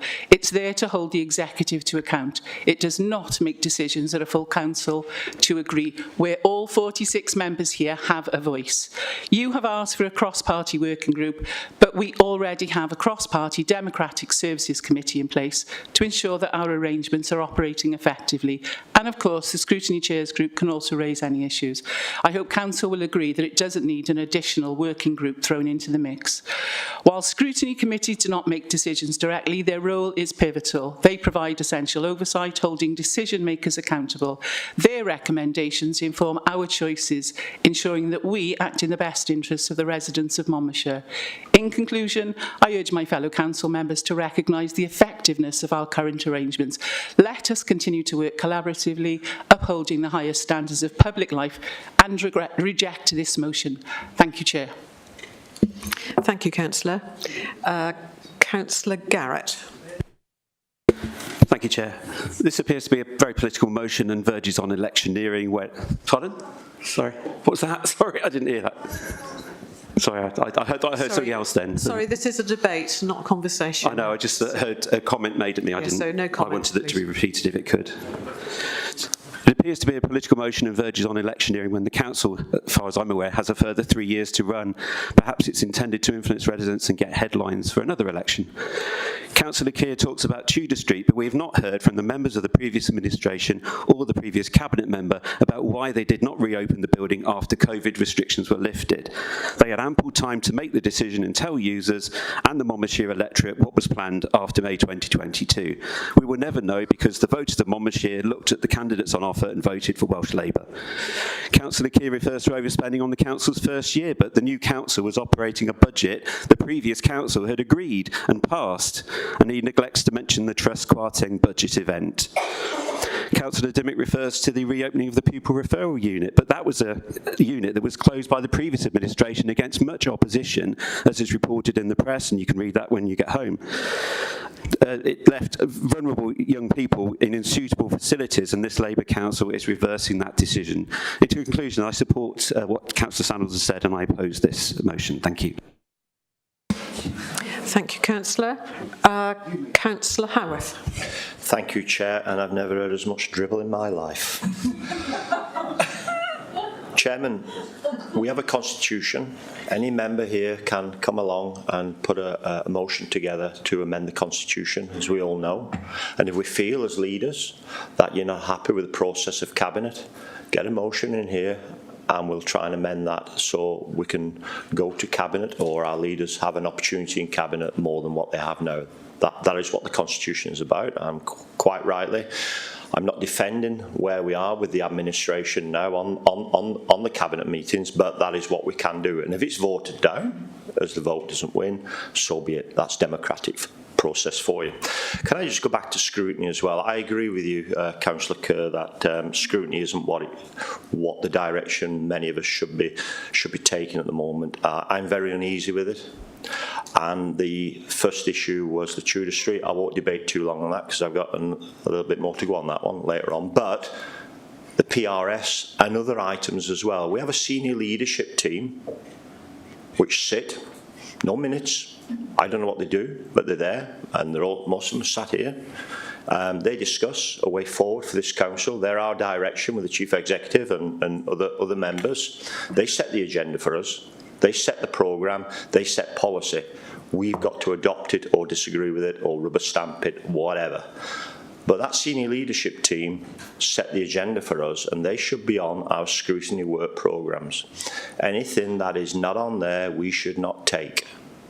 And we should never have taken the PRS.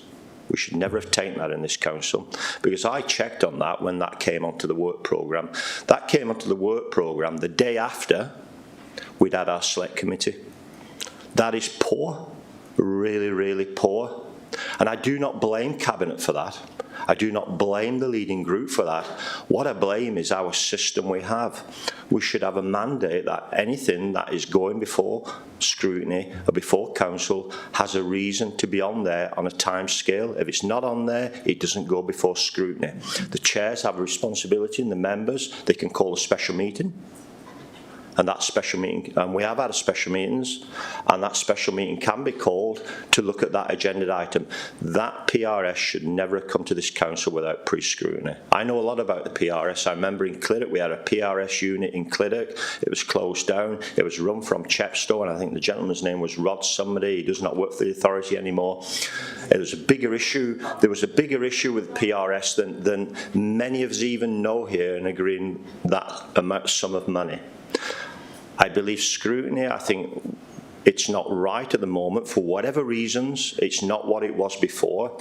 I'm a biggest challenger with others here on call-ins, and I will always call in if I'm very unhappy with what we're doing.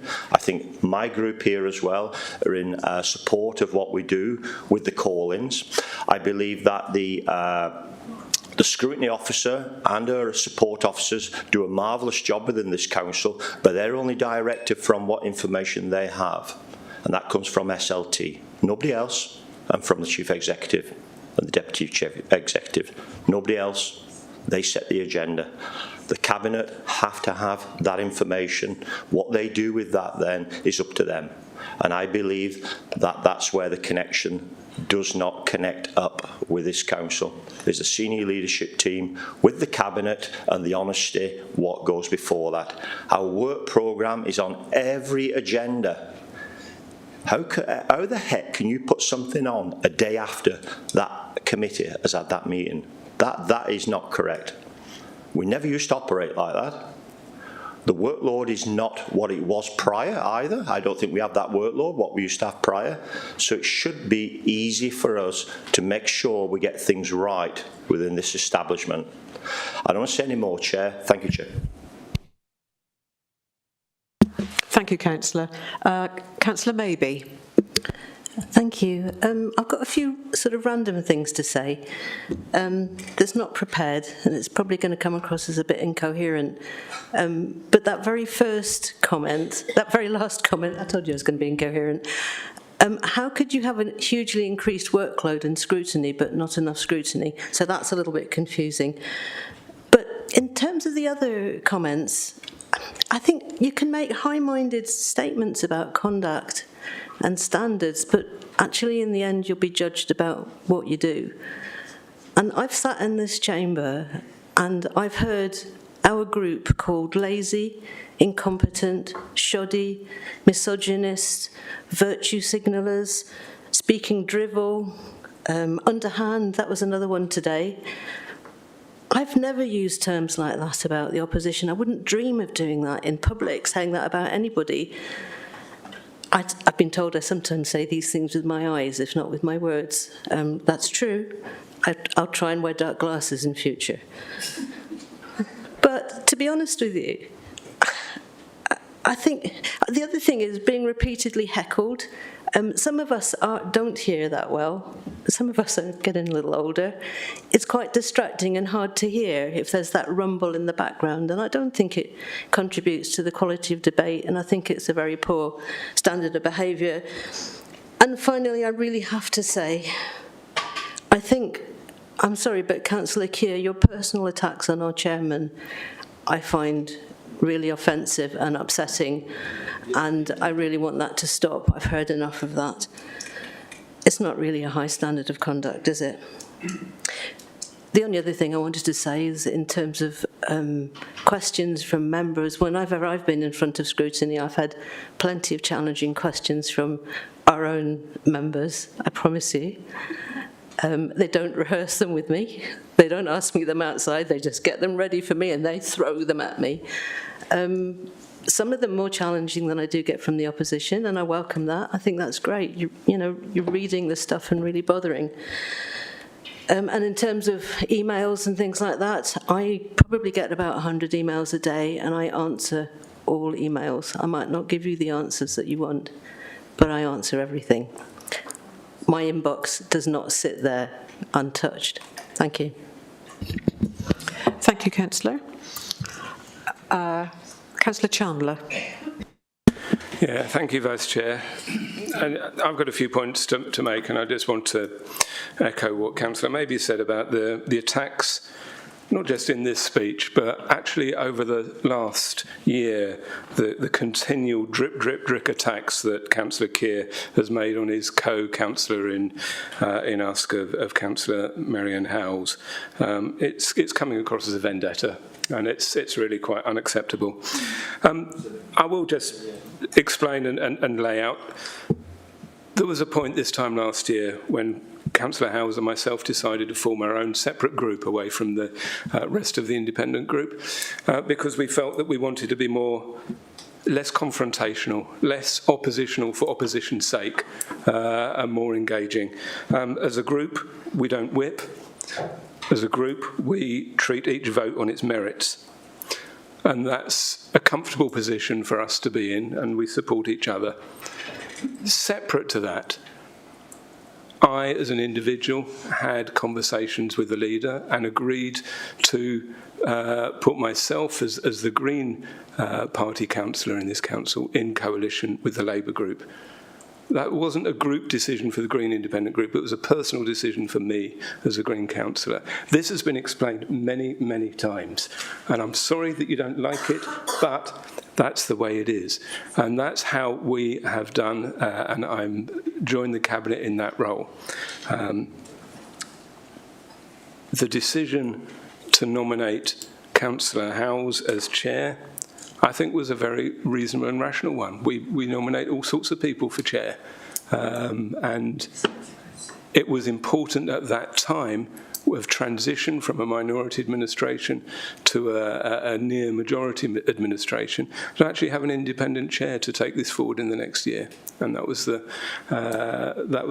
suggestion that I made, but it wasn't contingent on any votes or any support, and I think any continued allegations to that thing actually cause you disrepute, actually, Councillor Keir and any colleagues that join in on that.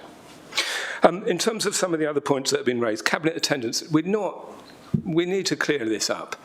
The Cabinet is a meeting of Cabinet. It is open for the public to observe. It's open for other councillors to observe.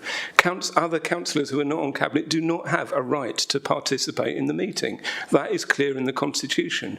The leaders of the two opposition groups, Councillor John and Councillor Taylor, are invited to come, and they are also invited that they're able to pose questions on behalf of their groups at Council. That has not changed. What the clarity is that if councillors want to observe that meeting, they are still free to do so. Nothing has changed. They've never been entitled to speak at meetings except on special invitation. Nothing has changed on that. A concession to say that if councillors want to actually sit in the back of the room and watch it from there, fine, but they don't have to be joining the Teams meeting and have their picture on the screen to confuse members of the public about who's member of the Cabinet and who's not a member of the Cabinet. That's been discussed at Political Leaders Group. It's trying to make a mountain out of a molehill there. Finally, I'll just say in terms of scrutiny committees themselves, I'm in the privileged position that in this administration I've spent a year on scrutiny where I was on both performance and overview and place scrutiny, and also on Governance and Audit Committee. And then I've spent a year in the Cabinet, and I can say I think scrutiny is robust. I've been a strong supporter of it when I was on those scrutiny committees, and I felt no inability to ask the questions that I wanted to and hold the administration on account. And as a Cabinet member, I feel equally, I have no resistance to being held accountable and to have good questions. And in fact, the value of scrutiny in helping to shape policies as they come up, as we're developing them, is really important. And we've done that time and time again. And I don't think there's been any deterioration in standards. In fact, I think scrutiny, from all accounts and from what I've heard, is a lot stronger now than it was in the previous council, where the council actually reviewed scrutiny arrangements and brought in a new system ready for this term of council. We've also got to emphasise that it is scrutiny chairs that determine their agenda. It's not the Cabinet that determines the agenda of what happens at scrutiny. It is scrutiny chairs. And the scrutiny chairs group, as Councillor Sandals and maybe talked about, are the ones that also review those arrangements. And I should emphasise to members of the public that may be not aware of it, that of the four main scrutiny committees, two of them are chaired by Labour members and two of them are chaired by Conservative members. There is no political bias there because we are constrained by the importance of ensuring political balance across all of our committees and scrutiny committees. So I just wanted to really make that clear, and I think this is a spurious motion. As it was said, it's more about electioneering than any real substance to it there. If the member was concerned, he'd have had it raised at Scrutiny Chair's meeting, and they would have addressed it or raised it at Democratic Services meeting. And I think that's probably all I really want to say on this. Thank you, Councillor. Councillor Griffiths. Thanks very much. The proposition in the motion is that the procedures and relationships in this council are in some ways unacceptable and deteriorating. I don't think the case has been made for that. I will be voting against the motion. In all of my work in this council over the last 2 years, I believe that I have started with my respect for the role of all members as their legitimate ward representatives. I hugely value that, and I think the credibility of mentioned in a previous debate of the whole idea of democracy relies on the ability of ward members to properly represent their constituents, and I have huge respect for that. And that's been cast into doubt by the motion, and I regret that. I have a good working relationship, which I've enjoyed with Councillor Keir. He knows that I don't always deliver, if only I could. There ought to be occasions when we disagree, but I've scratched my head and I can't remember what they are, but they may be there. And sometimes I get things wrong. He knows I got it wrong when I sanctioned the acquisition of a particular property in us without talking to Councillor Keir. That was once I realised what I'd done, I was the first to say I got that wrong, and I'll try to make sure it doesn't happen again. The fact that we get things wrong does not mean that the tenor of this motion is the right tenor. And I do want to speak in defence of Councillor Howells, our chair. He is an independent member of this council. He is not in coalition with my group. I know, because I've had to work on it on a very regular basis. I say week by week, it's probably not that regular, but if I want Councillor Howell's support, I have to work for it. I have to talk him through an issue and persuade him. It is not part of my group or of any coalition, and that is the fact. And I hope that is respected by everyone in this chamber. I stand accused of avoiding scrutiny and challenge. I don't believe that is the case. I welcome the opportunity to engage with scrutiny committees, and I believe that I've done so with openness and respect. I don't accept the suggestion made in the debate that this council is or should be led by its senior leadership team.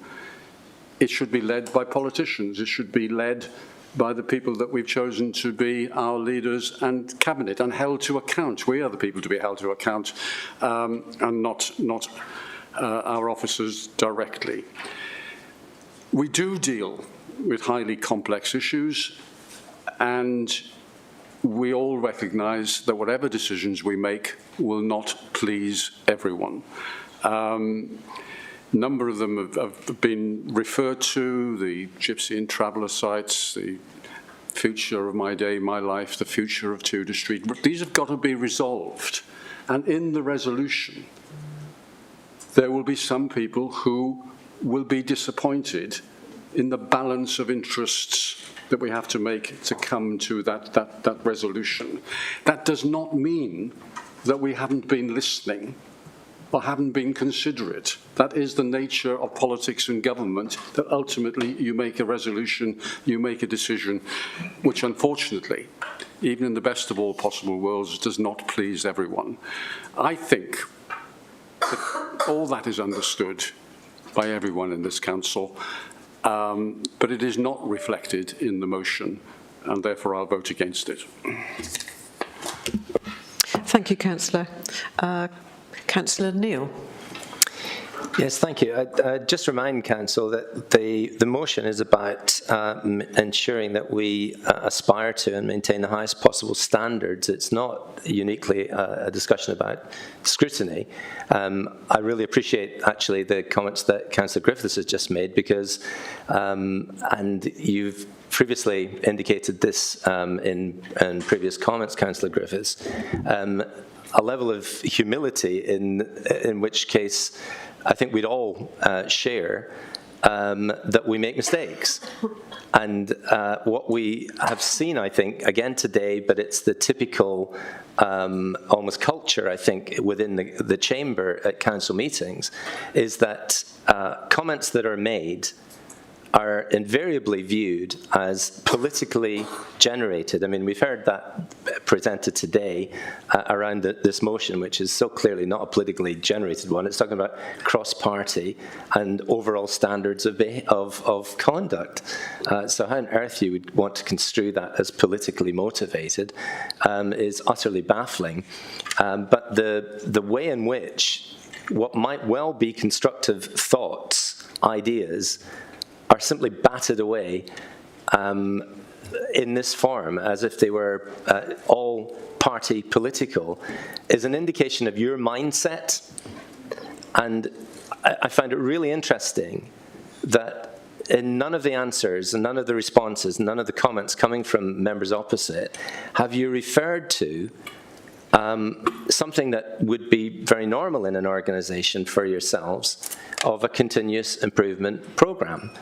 In other words, ideas that come forward aren't just sort of either batted away, which appears to be the norm, or maybe they are looked at, maybe they are not, but they genuinely find somewhere where they can go to see whether or not, as an administration, there is room for improvement. There is room for listening, as Councillor Griffiths just said.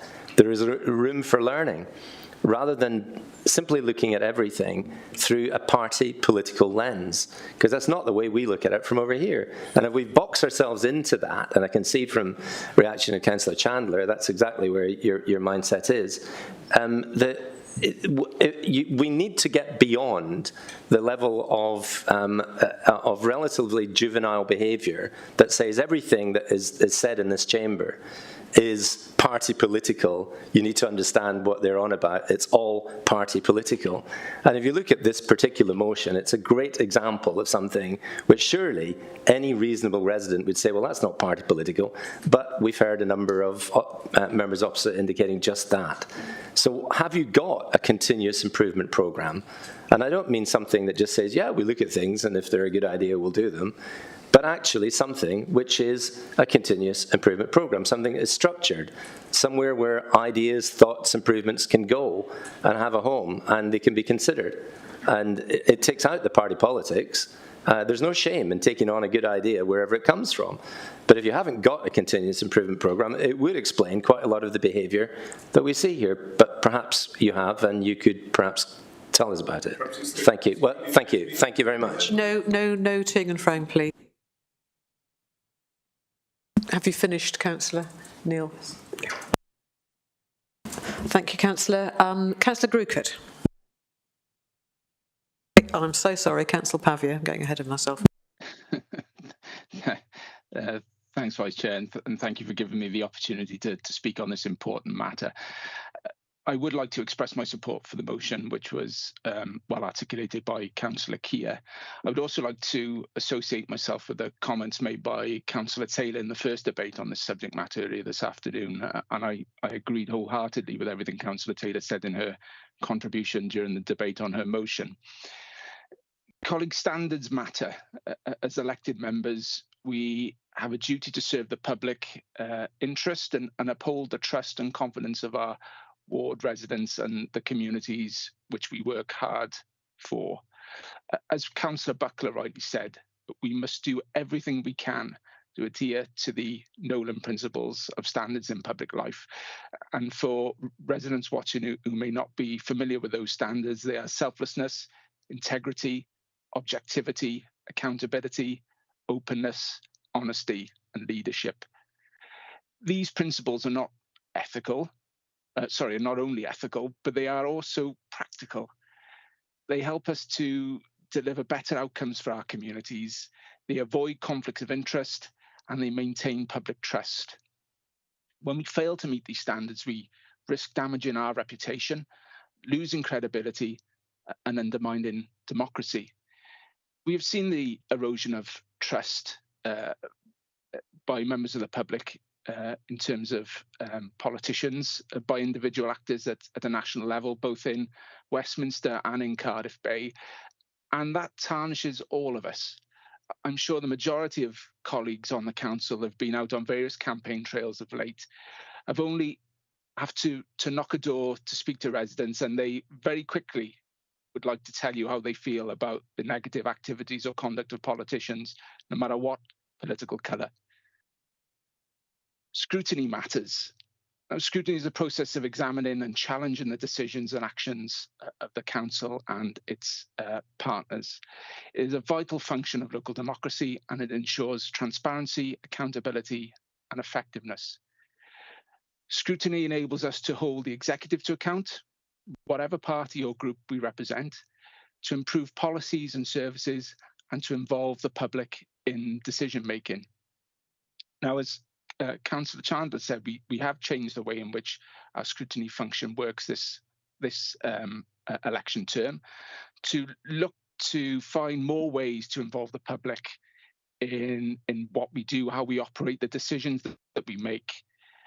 And I think we still need to do more to enable that enhanced public engagement, because I think our policies and the way we operate will improve with that engagement. The scrutiny of how we hold ourselves to account, our conduct and how we engage with one another, our officers, our staff within the council, and most importantly, the general public, is even more important. It should not be overlooked or undervalued or seen in some way as an inconvenience. I have to say, I heard everything that Councillor Sandal said earlier on. Essentially, everything is okay. But the fact of the matter is the Standards Committee hasn't sat formally since last October. The independent chair, an external member of the public, has resigned because he was felt that he was being fettered in his role. So things are far from all right. So when we neglect scrutiny, particularly scrutiny of ourselves, our own conduct, we risk missing opportunities for improvement. Absolutely, I agree with what Councillor Neil said about that improvement journey. And we risk overlooking or underplaying problems. And most critically, we risk alienating the public. Accountability matters. Accountability is the obligation for us to answer for our decisions and our actions, and to explain and justify them to the public carefully and in a manner they can understand. Not in technical speak and not in jargon, but in clear and plain English. It's a key element of good governance, as it promotes responsibility, responsiveness, and learning. Accountability enables us to demonstrate our impact, to acknowledge our mistakes, and to improve our performance. And that's what we should be striving to do, improve our performance. And when we evade accountability, we risk losing public confidence, eroding public trust, and compromising public value. So in conclusion, Chair, Vice Chair, I urge colleagues to support this motion, as it reflects our commitment to the highest standards in public life. I share colleagues' concerns that scrutiny, engagement and consultation have been weakened in recent times, and I welcome the proposal to set up a cross-party working group to review and improve the current arrangements. I believe that this is an opportunity for us to restore public trust, to enhance public value, and to strengthen public democracy. Thank you, Vice Chair. Thank you, Councillor. Councillor Taylor. Councillor Grewcoat. I was going to say, I've not been here for a long time, and I'm not going to be cut out as easily as that. Councillor Grewcoat, accept my apologies. It's a delight to be back, Chair, and I feel a bit like the Tin Man in The Wizard of Oz. I've now found a heart. It was very interesting in his opening words that Councillor Keir, introducing this motion, set out what he called his conservative values. Values of hard work brings success. Well, I'm sorry, but that's twaddle. They're not conservative values. In fact, I spent most of my formative years growing up in the Socialist Republic of West Bromwich. The motto of the county borough was Labor Omnia Vincit, work conquers all. And that was twaddle as well. I would offer as a much better political philosophy, one that has transformed the world in the last couple of 100 years, from each according to their abilities to each according to their needs. A world where we work collaboratively and cooperatively. When I look at the people in the ward that I represent, many of them work extremely hard. Many of them are single parents trying to bring up a family, or they're working long, long hours for very little pay. And to say to them, hard work will transform your lives is, I'm afraid, an insult. We live in a world where still too often, to quote the Bible, to those that have shall be given. Now that's the essence of conservatism. When it comes to the opportunity for this side of the chamber to join in some sort of collaborative freebie, then I'm afraid my answer to that is no thank you.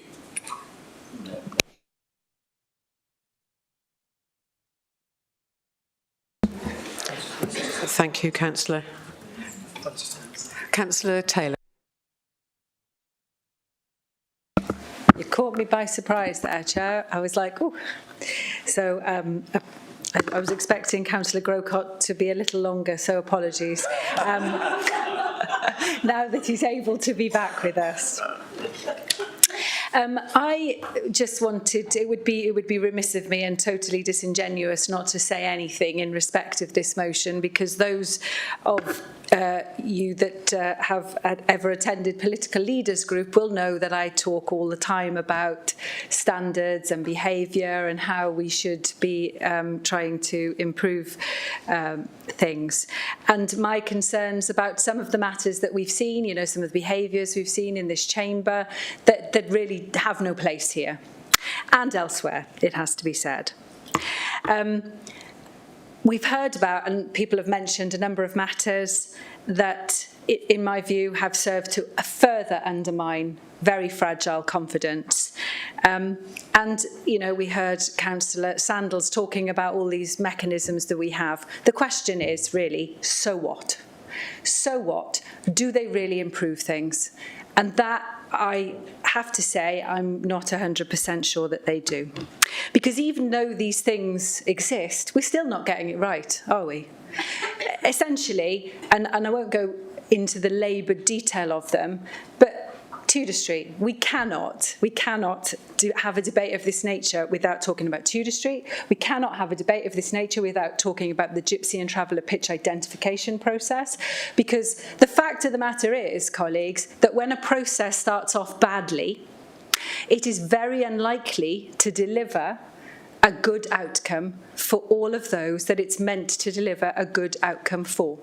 Now, these are processes that started out badly, that essentially came to note because, you know, they've had various debates. Public have engaged because they are matters of interest, matters that they care about. And we have heard from the public, but not through the intent of this council to engage them. That, I think, is a point that it's important to make. If we're talking about engagement, and Councillor Sandals seems to think that we have great engagement, let's have a look at the budget. Let's have a look how many people engaged in that. Very few. We were making significant changes, and yet we had a couple of virtual meetings and a couple of meetings that were meant to be in County Hall that actually, I can't remember now, so I won't quote it, but I think no one attended. Apart from, obviously, you know, the engaged. So I can't say that that really speaks to me. Let's talk about scrutiny. We heard that scrutiny is there to hold the executive to account. When's that then? because we've seen scrutiny meetings where scrutiny have made recommendations that the executive has essentially chosen to ignore, that they have sidestepped, that they have made different decisions from. So is scrutiny really there to hold the executive to account, or is that a misunderstanding? Sorry, that was something that Councillor Sandal said.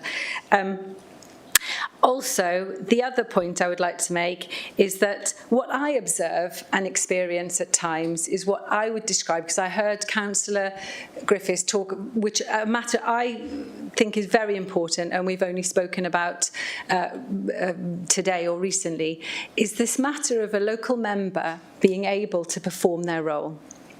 And for a local member to be given not because of who they are, or what party or not party they belong to, but they are recognised as part of the democratic instrument and mandate, and that they are given the courtesy and respect of being availed of information in advance so that they may best serve their constituents and the people who elected them.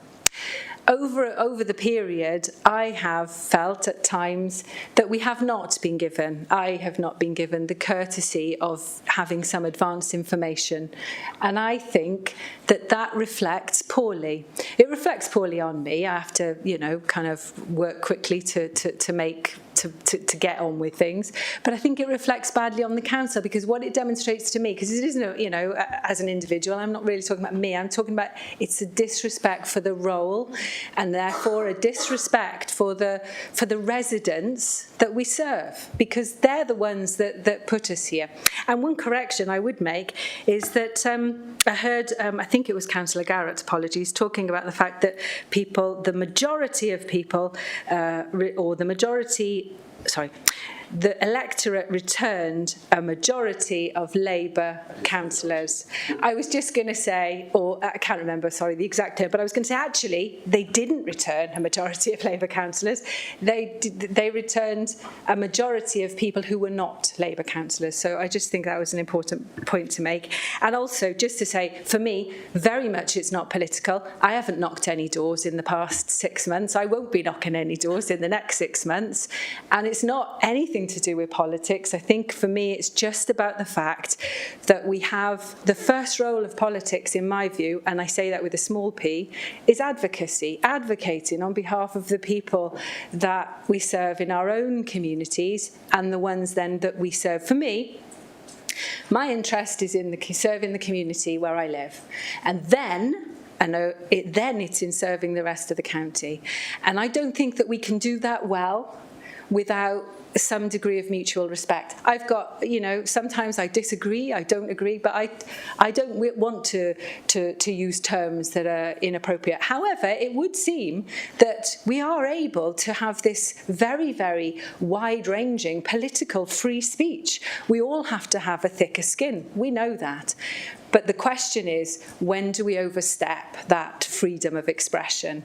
When do we, and do we need to? Can we not make our points in an appropriate and considered manner so that we don't have to overstep that political freedom of expression?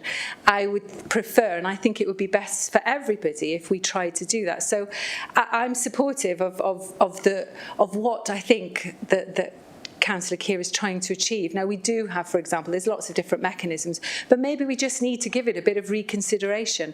How do we make the best use of those mechanisms that we already have? I'm not a fan of inventing new things. How do we do that better? How do we make better use of political leaders group, for example? We have some mechanisms already in place. I don't know if we need new ones. How do we make the best use of what we have?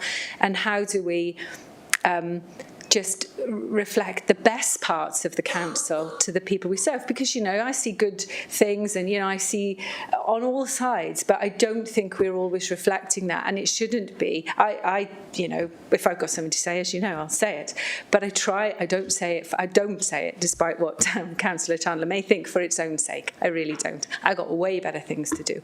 But thank you, Chair. Thank you, Councillor. Councillor Brocklesby. Thank you, Chair.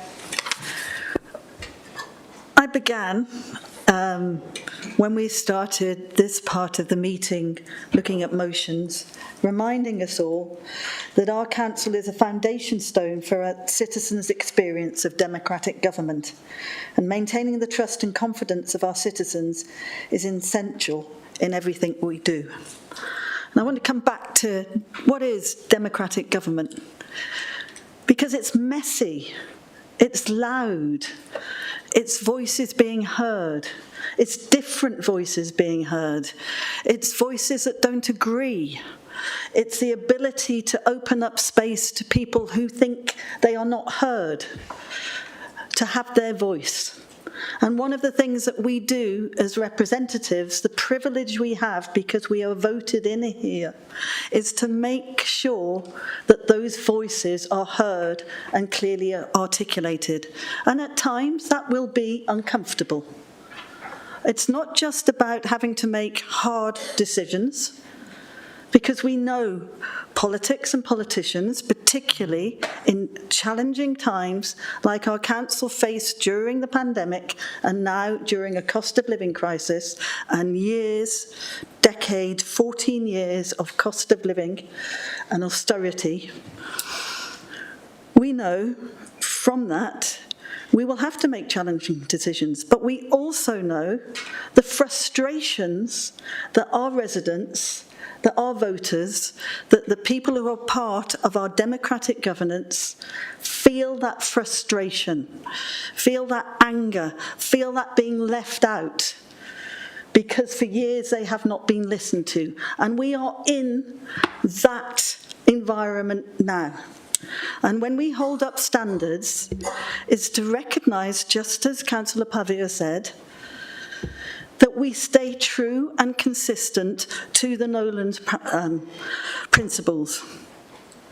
It is my belief in this council we do. Every single one of you, on screen and here. I'm not singling out just my group. I have no evidence to suggest that we are not.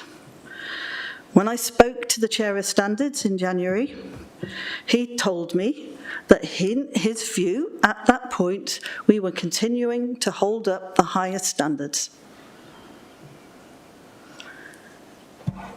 Being part of a council which has processes for call-in, which has, you will know, I have been in front of more than one scrutiny committee. I cannot say that every member of a scrutiny committee just lay down and said, oh, leader, you always tell the truth. Oh, leader, that's fine. We're not going to just question what you're doing, because that's not how I experienced it. And I think all the scrutiny chairs would agree I got a bit of a hard time. That's how it should be. Call-ins, they're absolute demonstration that democracy is working as we go through the different processes. I come to the budget. I had to check this online.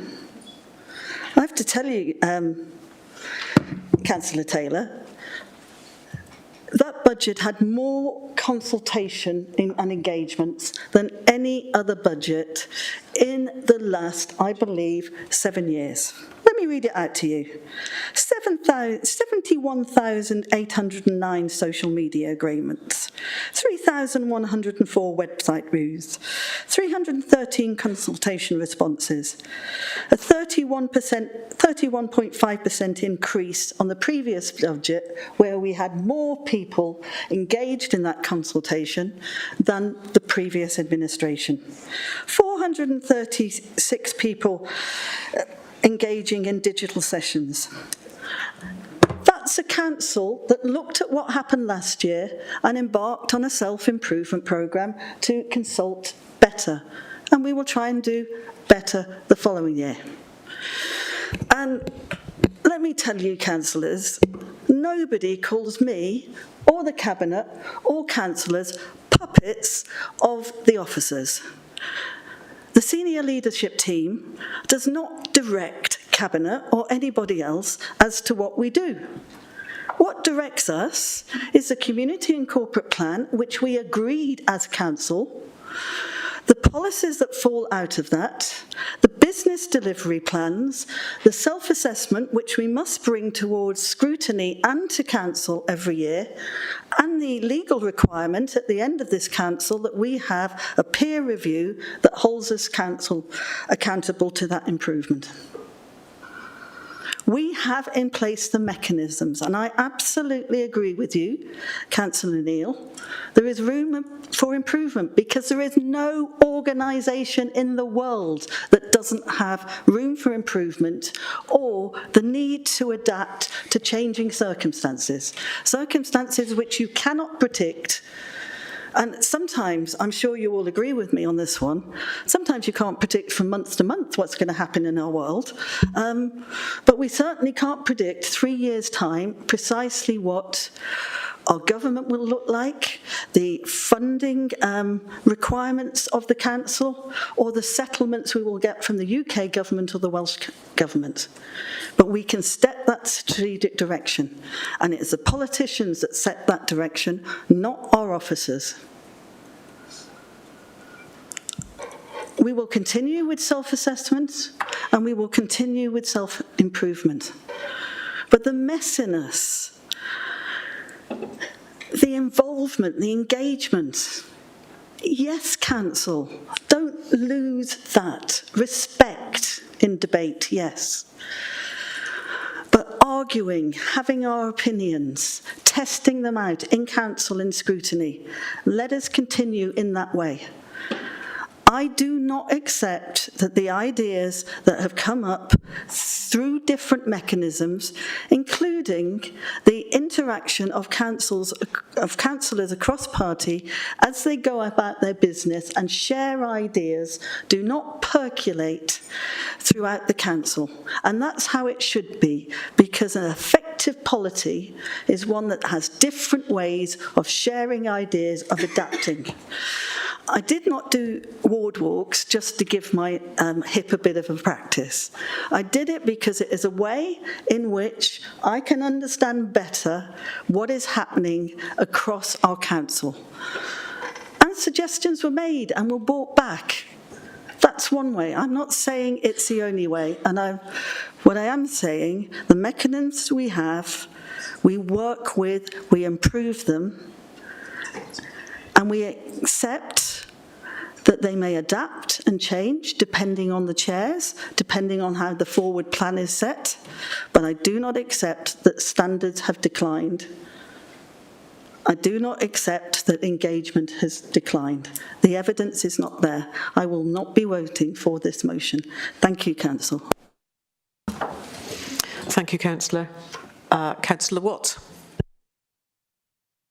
Thank you, Chair. The duty of every councillor, in my view, is for them to have an ability to think for themselves.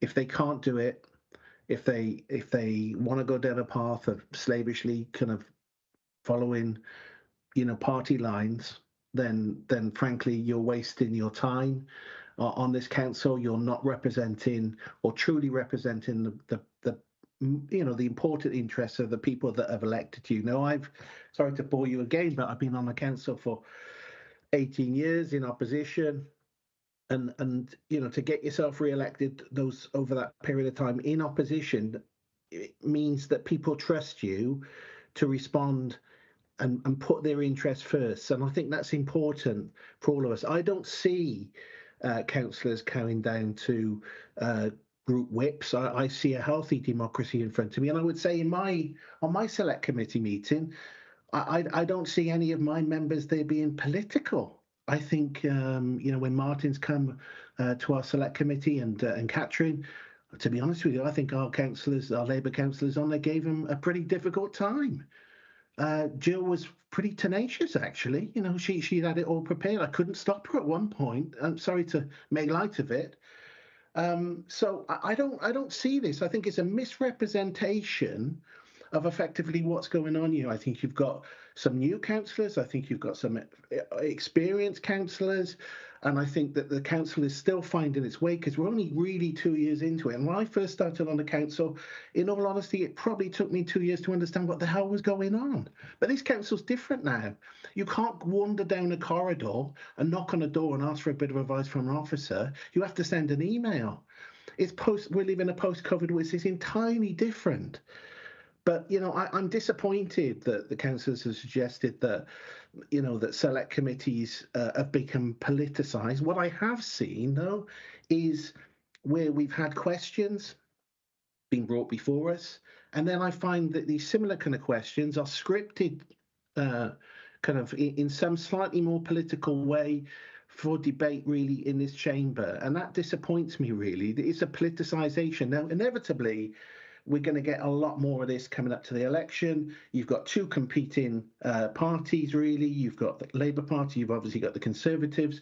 And, you know, the Conservatives are absolutely paranoid that David Davis is going to lose his job. And they will do everything they can in any environment to effectively get some leverage, some political leverages to effectively get to keep David Davis in power. And that's what I see. And I just wish it would stop. I want the election to happen tomorrow. Obviously I want to see a Labour government. I want to see, you know, the Labour candidate win. But I just want this to go away because I think it's detrimental to effectively what we're doing. And I would say this motion is a political motion, you know, from my perspective. So I won't be supporting it. Thank you, Chair. Thank you, Councillor. Councillor Bond.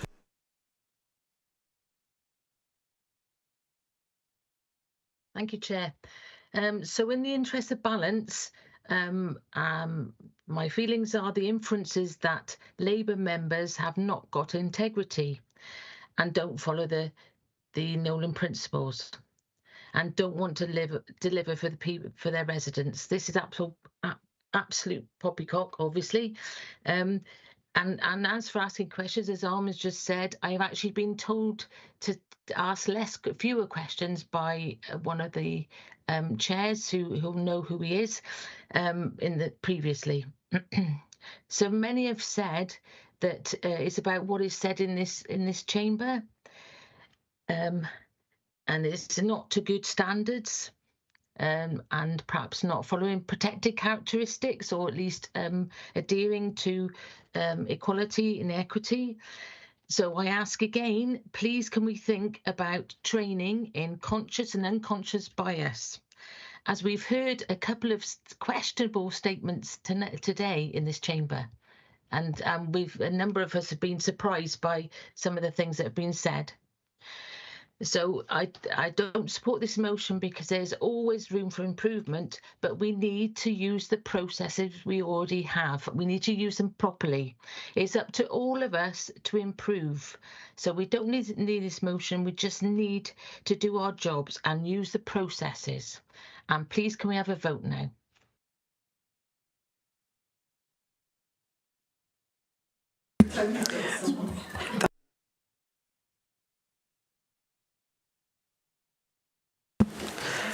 Councillor Bond, do you want to make that a motion to move to the vote? Is that a motion you're proposing? I've just seen that there's another councillor wants to speak, Rachel. So as I've had my time, then I ought to. Thank you, Councillor Garrick. Thank you, Chair. Thank you, Councillor Bond. So I would like to say that I welcome the opposition's newfound commitment to standards. Although I can't say that the irony isn't lost on me that it's been bought on Sunday that yet another one of their colleagues in Westminster has lost their whip. But locally, and I think it's important that we are talking about local government, we are talking about the standards of this council. I would love to see standards upheld. I don't think I've personally made a speech in the chamber when I haven't been interrupted by members of the opposition by chattering, whispering, heckling. I also remember a well-publicised campaign by the opposition against myself whilst in cabinet, which unfortunately wasn't as successful as the people involved hoped, but it was absolutely more interested in what I was doing with my hands than it was in the £250,000 budget that I was proposing to the council at the time. I really am genuinely interested in seeing the highest possible standards being applied, both in this chamber and in scrutiny committees. And it's long been my personal concern that our scrutiny committees in particular sail close to the wind in terms of politicisation.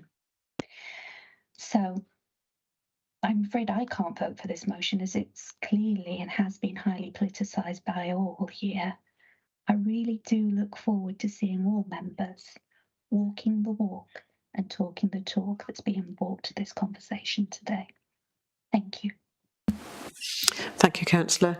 There are no more speakers, so... Yes, Councillor Keir.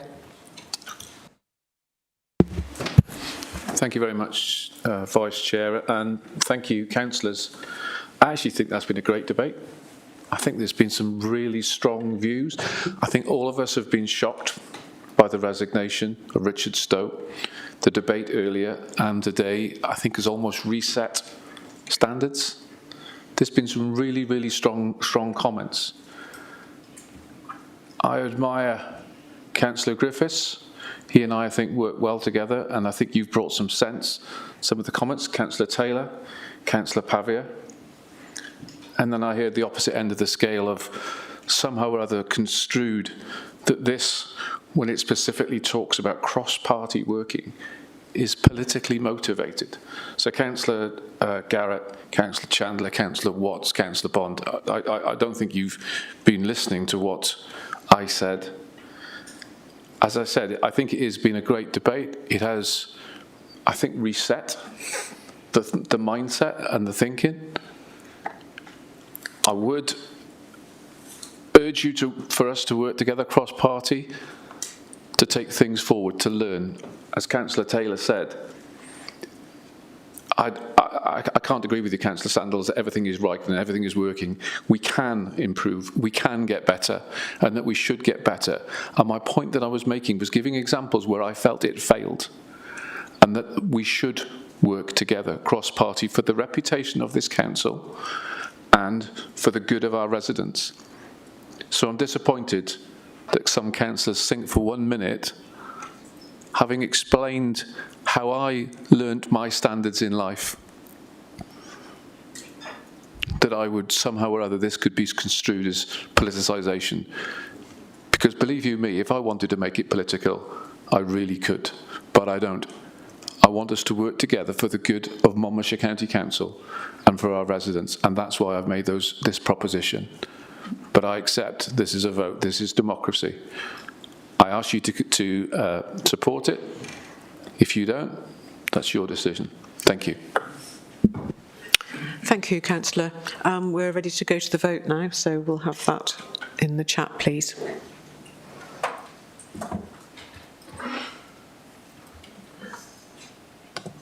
If you can catch it.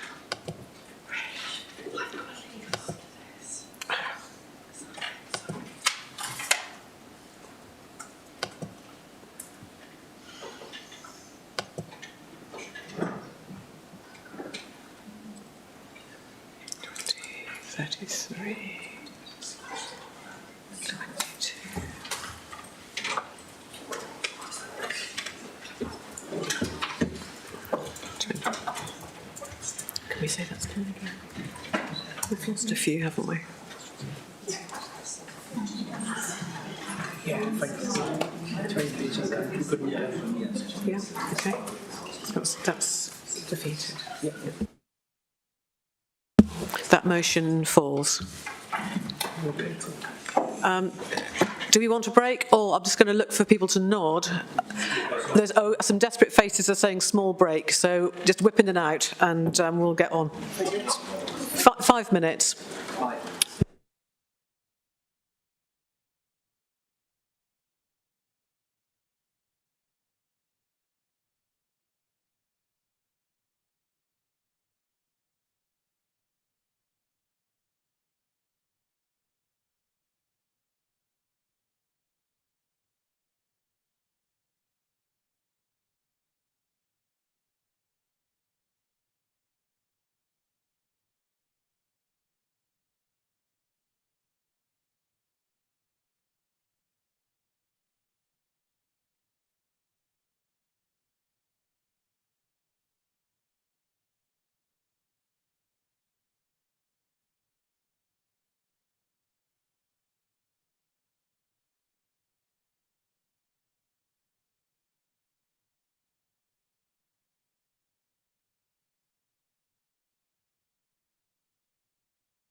It's a long day. Can we settle down for this next section of the meeting? Thank you, Councillor Chandler. Right. Thank you, everyone. It has been quite a long day already, so I'd just like to remind everyone that the timings for questions are 3 minutes to ask a question, 3 minutes maximum to answer it, 3 minutes for a supplementary question, 3 minutes to answer it, and I will be holding everyone to that. So just like you to bear that in mind. Right, off we go. Oh, I've lost my place. Sorry, the air conditioning's come on, Chair. It's like a fridge now. Here we go. Yes, so, okay. So, Section 8 of the agenda. So the first question is put by Councillor Simon Howarth. Councillor Howarth, I'm sorry. As put, Chairman. Yep. And Councillor Chandler. Thank you, Councillor Howarth. Sorry to interrupt. I thought we decided that we were not allowed to say as read now and then we had to read them out. I am for the public to hear them. I'm sorry. Hello. The question was put that previously we'd agreed that we should read out a question. I'm quite happy to read the question out if that's helpful. Thank you, Vice Chair. The question put by Councillor Howarth is, when will the work on the Melville Theatre in respect of the My Day, My Life base be commenced, and when is it anticipated to be concluded? Councillor Chandler. Yeah, thank you, Chair, and thank you, Councillor Howarth. I can say that work to develop our new base for the My Day, My Life service has already commenced. Asbestos removal is underway and electrical upgrades are imminent as we take steps to future-proof an existing community building in readiness for the new base. Grounds clearance has started, which will assist improvements to the existing on-site accessibility, as per the recommendations of the independent accessibility surveyor. This is also facilitating improvements to the on-site storage, which is enabling space to be created in the identified classroom for the My Day, My Life base. It is fair to acknowledge, however, that the works are going to take longer than had originally been anticipated, as the material changes to the existing toilet and external parking areas require listed building consent. Detailed designs for this are in the process of being finalised following a visit of the occupational therapist earlier this week, which is critical to ensure that the improvements we are making are accessible to all users, inclusive of My Day, My Life service users and the wider community. So programming in an estimated 8-week determination period for the listed building consent and more intrusive on-site work starting immediately following that, we anticipate completion of works at the Melville Centre by late September. While that Abergavenny base for My Day, My Life will wait until then, I am pleased to confirm that the Overmono Family Learning Centre will be reopening as a new base for My Day, My Life in Monmouth on Monday of next week, which will be another positive step in improving the access to our service for those based in Monmouth. Thank you. Councillor. Yes, thank you, Chair, and thank you for your update on the Melville, for how much needed adults with disabilities and the My Day, My Life cohort of individuals there. I'd just like to remind the Cabinet member that we actually had massive criticism as a group who were supporting taking or looking at a way forward, that the timescales that we were holding things up, but it looks like actually the administration have been holding things up with the issues of the building works. The grant funding, I don't know whether that's in full appraisal as being obtained for the extras, where that will be coming from, whether there will be a capital capital expenditure being put forward by the Cabinet member to support the extras that are required in the Melville. But I do welcome the update, and I do welcome that we can get the My Day, My Life system back and running. I'd just like to remind the Cabinet member also about the letter that we received this week from David Abbott about the rules and regulations that were in place for people with disabilities and the facilities that they are entitled to and that they should have within the Melville. And I do hope as a council we adhere to that with the Melville Theatre. And I'd like to remind this council as well. Excuse me, is this a question, councillor? Yes. Could you ask it, please? Yes, the service should have a safe and accessible building. I do hope that that is the case, Councillor Chandler, with the Melville Centre. Thank you. Yeah, thank you, Councillor Howarth. Yeah, and appreciate that. And yeah, acknowledge it's not the timetable that I would have liked, but it's the one that we're having to work through with because of technical issues. You asked about the grant funding and with it covering extras. Yeah, no particular extras involved. It's just the process of getting the designs right, because, you know, as has been said before, it's far better to get the design right from the outset than it is to sort of not do it right and then have to do remedial work. So we want to make sure it is fully accessible and it meets the needs. And, you know, as you referenced, you know, in terms of the letter that was sent out, yeah, of course we are consulting. We have consulted, and that's part of also the process of why things are taking time. We do consult with service users and others to make sure that that things are right, and we're doing everything that we need to do, and we are committed to making a safe and secure space with the right equipment as part of the day support offer, as is said in that letter. Absolutely committed, always have been. And just in case of any doubt, I just want to, you know, remind everybody that, of course, this is only one aspect of the service, that My Day, My Life has been operating without stop, and it continues to operate. People are continuing to be supported, whether it's in Abergavenny area, whether it's in the Monmouth area, or whether it's in the Chepstow area. That support has not stopped. All we're talking about is within that is that a part of that package of support is having that secure base that people can return to, and that's what we're trying to address right now. And we are moving ahead with that as fast as we can. So thank you. Thank you, Councillor. Second question, also from Councillor Howarth. Councillor, do you want to read your question? Oh, I can read it. Would the Cabinet member please provide an update of work to support the Gatherings business plan and the projected timeline for the Gathering to occupy Tudor Street? Councillor Chandler. Thank you, Chair. Thank you, Councillor Howarth. Thank you for this question, because it does give me an opportunity to highlight the support that we and others have been given to the Gathering over the past year. It was last summer when I visited the Monday Club at the Abergavenny Community Centre, where we discussed the potential for a community group to be formed and to take on the running of Tudor Street.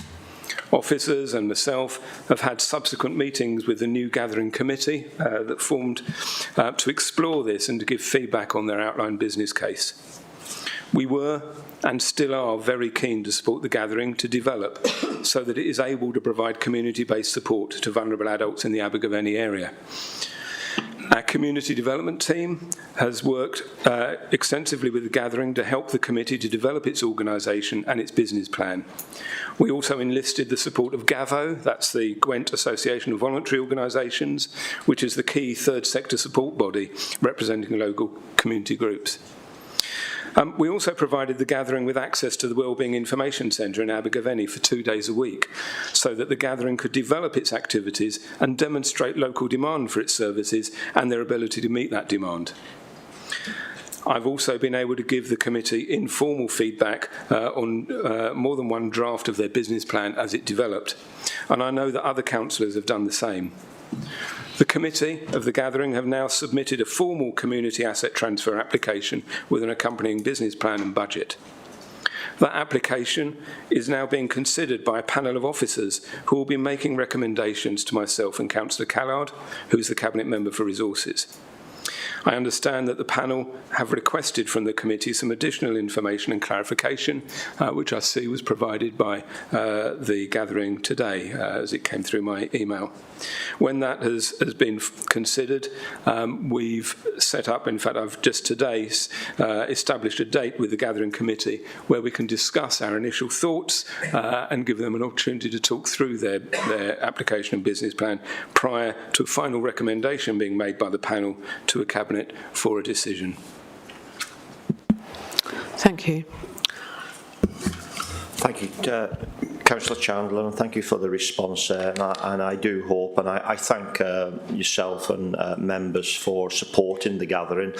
Members here on my left-hand side were very, very vocal in making sure the gathering did deliver to Tudor Street. That was Councillor Steele and other councillors as well, making sure that their business case was up together and working with them to deliver for the gathering to go into Tudor Street. Could I just ask one question on that aspect of the asset? Is the asset then still under social services, or is it under asset management? Has that been transferred over? Because you did mention asset management there. Who would be responsible for that building as from today? Thank you, Chair. Councillor Chandler. Yeah, so I'm just trying to think of the detail. I think technically the building, and I'm looking to Peter Davies here, is still within social services because we deferred back the decision to transfer it back to landlord services. But that's the sort of a legal distinction that actually operationally isn't that significant. And it's going to be a whole council decision about what happens to Tudor Street. And, and I would emphasise that, we are reviewing the business plan. There is no foregone conclusion that the result of that process will be that we will grant a long-term lease to the gathering for Tudor Street. We are assessing that. We're going through a proper, rigorous process, and we've been working with the gathering closely as we go through that process to help them have the best chance of success in that. So I think that's the... I don't think it was. I think that was just the question, wasn't it? Yeah. Thank you. Thank you. Next question was from Councillor Taylor to Councillor Griffiths. Councillor Taylor. Oh, sorry. Again. Thank you. Thank you, Chair. I'm just. Oh, what's that? Where'd that come from? I don't know where that came from, sorry, I couldn't...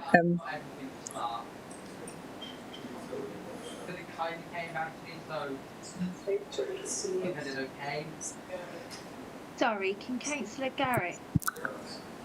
But I think your mic was just off then. Thank you. Sorry. Councillor Taylor. Thank you, Chair. Would the Cabinet member please provide an update on the Gypsy and Traveller pitch provision process in respect of the timelines and the relationship with the timeline for consultation on the replacement local development plan, please?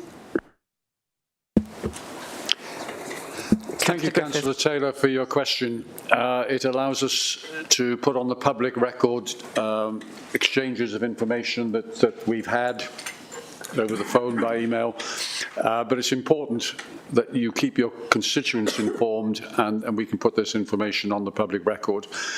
The context, as we all know, is that the replacement local development plan needs to include provision of land to meet the assessed needs for Gypsy, Roma and Traveller residents. Last year, the Cabinet initiated a public consultation on 3 possible sites. That consultation has taken place, the results have been assessed, and a final report is close to being finalised. At the same time, technical studies of the 3 sites were commissioned. Those studies have not been fully completed, and I am awaiting a report. The work on the replacement local development plan will be completed before September this year. Now, that is a date that this council has not heard before. We were hoping to finalise earlier. I'll confirm this in an email. Our target date is now September. The draft deposit plan will make land available to meet the assessed needs for Gypsy, Roma and Traveller sites. Once completed, the draft deposit plan will be examined by the Scrutiny Committee, debated by this council, and subject to council agreement, will be put to a full public consultation where the public will once again be able to give a view on the provision of GRT sites, along with all the other matters in the plan. But it is not my intention to delay a recommendation of GRT provision until the publication of the draft deposit plan in the autumn. Depending on all the information being available, my intention is to bring a report to Cabinet in July of this year. Thank you. Thank you. Councillor Taylor. Thank you very much, Councillor Griffiths, for that update. I think it's really helpful to understand the likely timelines. The Cabinet member will be aware that the Gypsy Traveller pitch identification process was begun with some haste back last summer, and indeed there were 5 sites determined that may go to public consultation. However, 4 of the 5 were discounted at that time. As you're aware, the consultation concluded on the 23rd of December, and we are now some 4 months on, so it's really helpful to have that update. Will the Cabinet member commit to ensuring that Councillor Dimmock and I, as local members, will receive some regular updates, as is possible, and to the courtesy of a briefing in advance of any information entering the public domain? Thank you. Councillor Griffiths. Thank you again, Councillor Taylor. I think that request is entirely appropriate. The request that I continue to engage with Councillor Taylor and Councillor Dimmock in whose wards these sites are, and I will ensure that they have advance information of any public release of information. I'll work to achieve that. Thank you. Fourth question is from County Councillors, from Councillor Howarth to Councillor Maybe. Councillor. Thank you, Chair. Would the Cabinet member please update the Council and the public on the ongoing repairs required to the section of carriageway, the A40, from the Hardwick roundabout to the Raglan roundabout? There are many rumours around the reference to the speed reduction, and I do realise that this isn't one of our assets, but as a major trunk road coming into Monmouthshire from the Raglan to the National Parks, it is an important integral part of the carriageway, and I feel that we need to clear the rumours up, Chair, of what the position is with this section of road. Thank you, Chair. Councillor Maybe. Thank you. Yeah, as you say, the trunk road is the responsibility of Welsh Government and Sutra, and I understand that the speed restrictions on this section have been imposed while maintenance works to the central vehicle restraint system barrier, God, that's a mouthful, isn't it, are assessed and programmed. I'd love to know what the rumours are, do tell me. But I should also just add that, interestingly, local residents in the villages around that area have actually come to me and said how much they appreciate the reduced speed because of the impact on noise. So, which was an interesting thing. Also, residents and members in Raglan, as you know, have campaigned for many years to see a reduction in speed along the Raglan Castle section, that last section. And I noticed when the 50-mile-an-hour limit was imposed on the longer section that bit had been left out, which gave me a chance to go back again and say, what are you doing? We've been asking for that bit, and why have you left that out? And I'm glad to say that's now happened. I understand from Councillor Jones, who isn't here now, that they've been trying for 12 years to make that happen. So I'd like to count that as a very small success. Thank you. Thank you. Councillor Howard. Yes, thank you, Chair. I think part of my question, the important part, is we haven't sorted out when actually the repair is going to happen there to the central reservation, because that was part of the question. I think that would be really important that we find out when that repair is scheduled within their budget to happen. Yes, you're quite right. The section from the Raglan roundabout to the interchange, I believe, should be even a reduced speed limit than 50, which is on there now. It's probably the most bit of dangerous road that we have. But the reasons behind the question is to find out when the repairs to the central reservation, which you've highlighted now, is the reason for the reducing speed, will be carried out. And could we please find that out, Chairman, please? Thank you. I'm really struggling to hear Councillor Howard. I'm sorry, I think it's because you're standing far from the microphone, but I think you're asking me to find out exactly when the repairs are being done. Can we write write to the Minister, ask him his programme of works, please? Thank you. Sure, I'll follow that up. Thank you. Thank you. The fifth question we have today is from Councillor Lucas to Councillor Maybe. Councillor Lucas. Sorry, it might be Councillor Griffiths, actually, I'm not quite sure which one. Has the Cabinet member or members considered introducing free parking into Monmouth in key times to encourage residents to support businesses through the duration of this current and constant horrendous disruption, please? Councillor Griffiths, indeed. Thank you, Councillor Lucas. And yes, I have considered intervening on car parking charges in Monmouth. As I said at the last council meeting, I recognise the difficulties that the Welsh Water necessary works have caused to residents and businesses in Monmouth, and I've considered all options available to us. In considering car parking charges, I'm studying all the data on car parking usage in Monmouth, both this year and in preceding years. Car parking usage in January this year in Monmouth was low. This was the most difficult period of the Welsh Water Works. And I do attribute this to the Welsh Water Works. But I was not persuaded that removing the charges would have made the situation better. The problem was that the congestion deterred people from even trying to get to the car parks. Removing the charges may have made a bad situation worse if it had provided an incentive for more people to drive to town and add to the congestion at that time. But events have moved on, and I'm pleased to be able to report to Council that in February and March of this year, car park usage has increased and is higher than in previous years. This confirms my recent experience of Monmouth, that people have returned to the town, are enjoying the experience, and I urge all council members to recommend Monmouth to their constituents. Thank you. Thank you. Councillor Lucas? Yeah, thank you.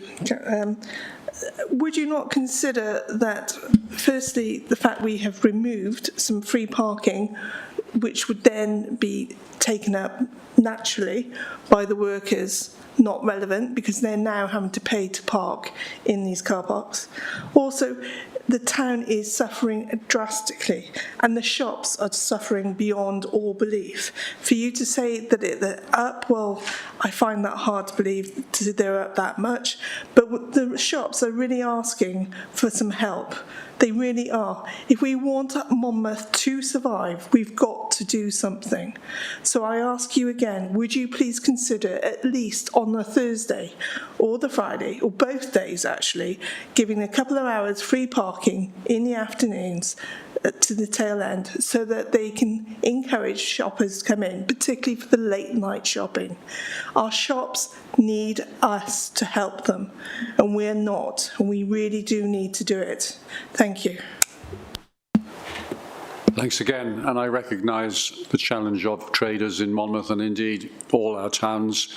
I engaged recently with all the town chambers, including that in Monmouth. A range of issues, and parking is just one of them. I've made a note of the suggestion you made, Councillor Lucas, and I'll take that away and give that consideration. The Welsh Water Works, as you know, they are having limited impact at the moment, but that impact will worsen again, and we need to prepare for the return, as it were. What we need to ensure, and I'm interested in, and I'll put this as I consider your idea of free parking periods, is that the congestion is worse, has been worse, during actually the peak periods for school transport. And we need to acknowledge that. So as well as your suggestion, a suggestion I'm looking at is what can we do to provide for parents dropping off their children? Can we provide parking away from the town centre for that? Can we develop what I refer to as park and stride facilities so that you can park in one place and actually walk to school from there? So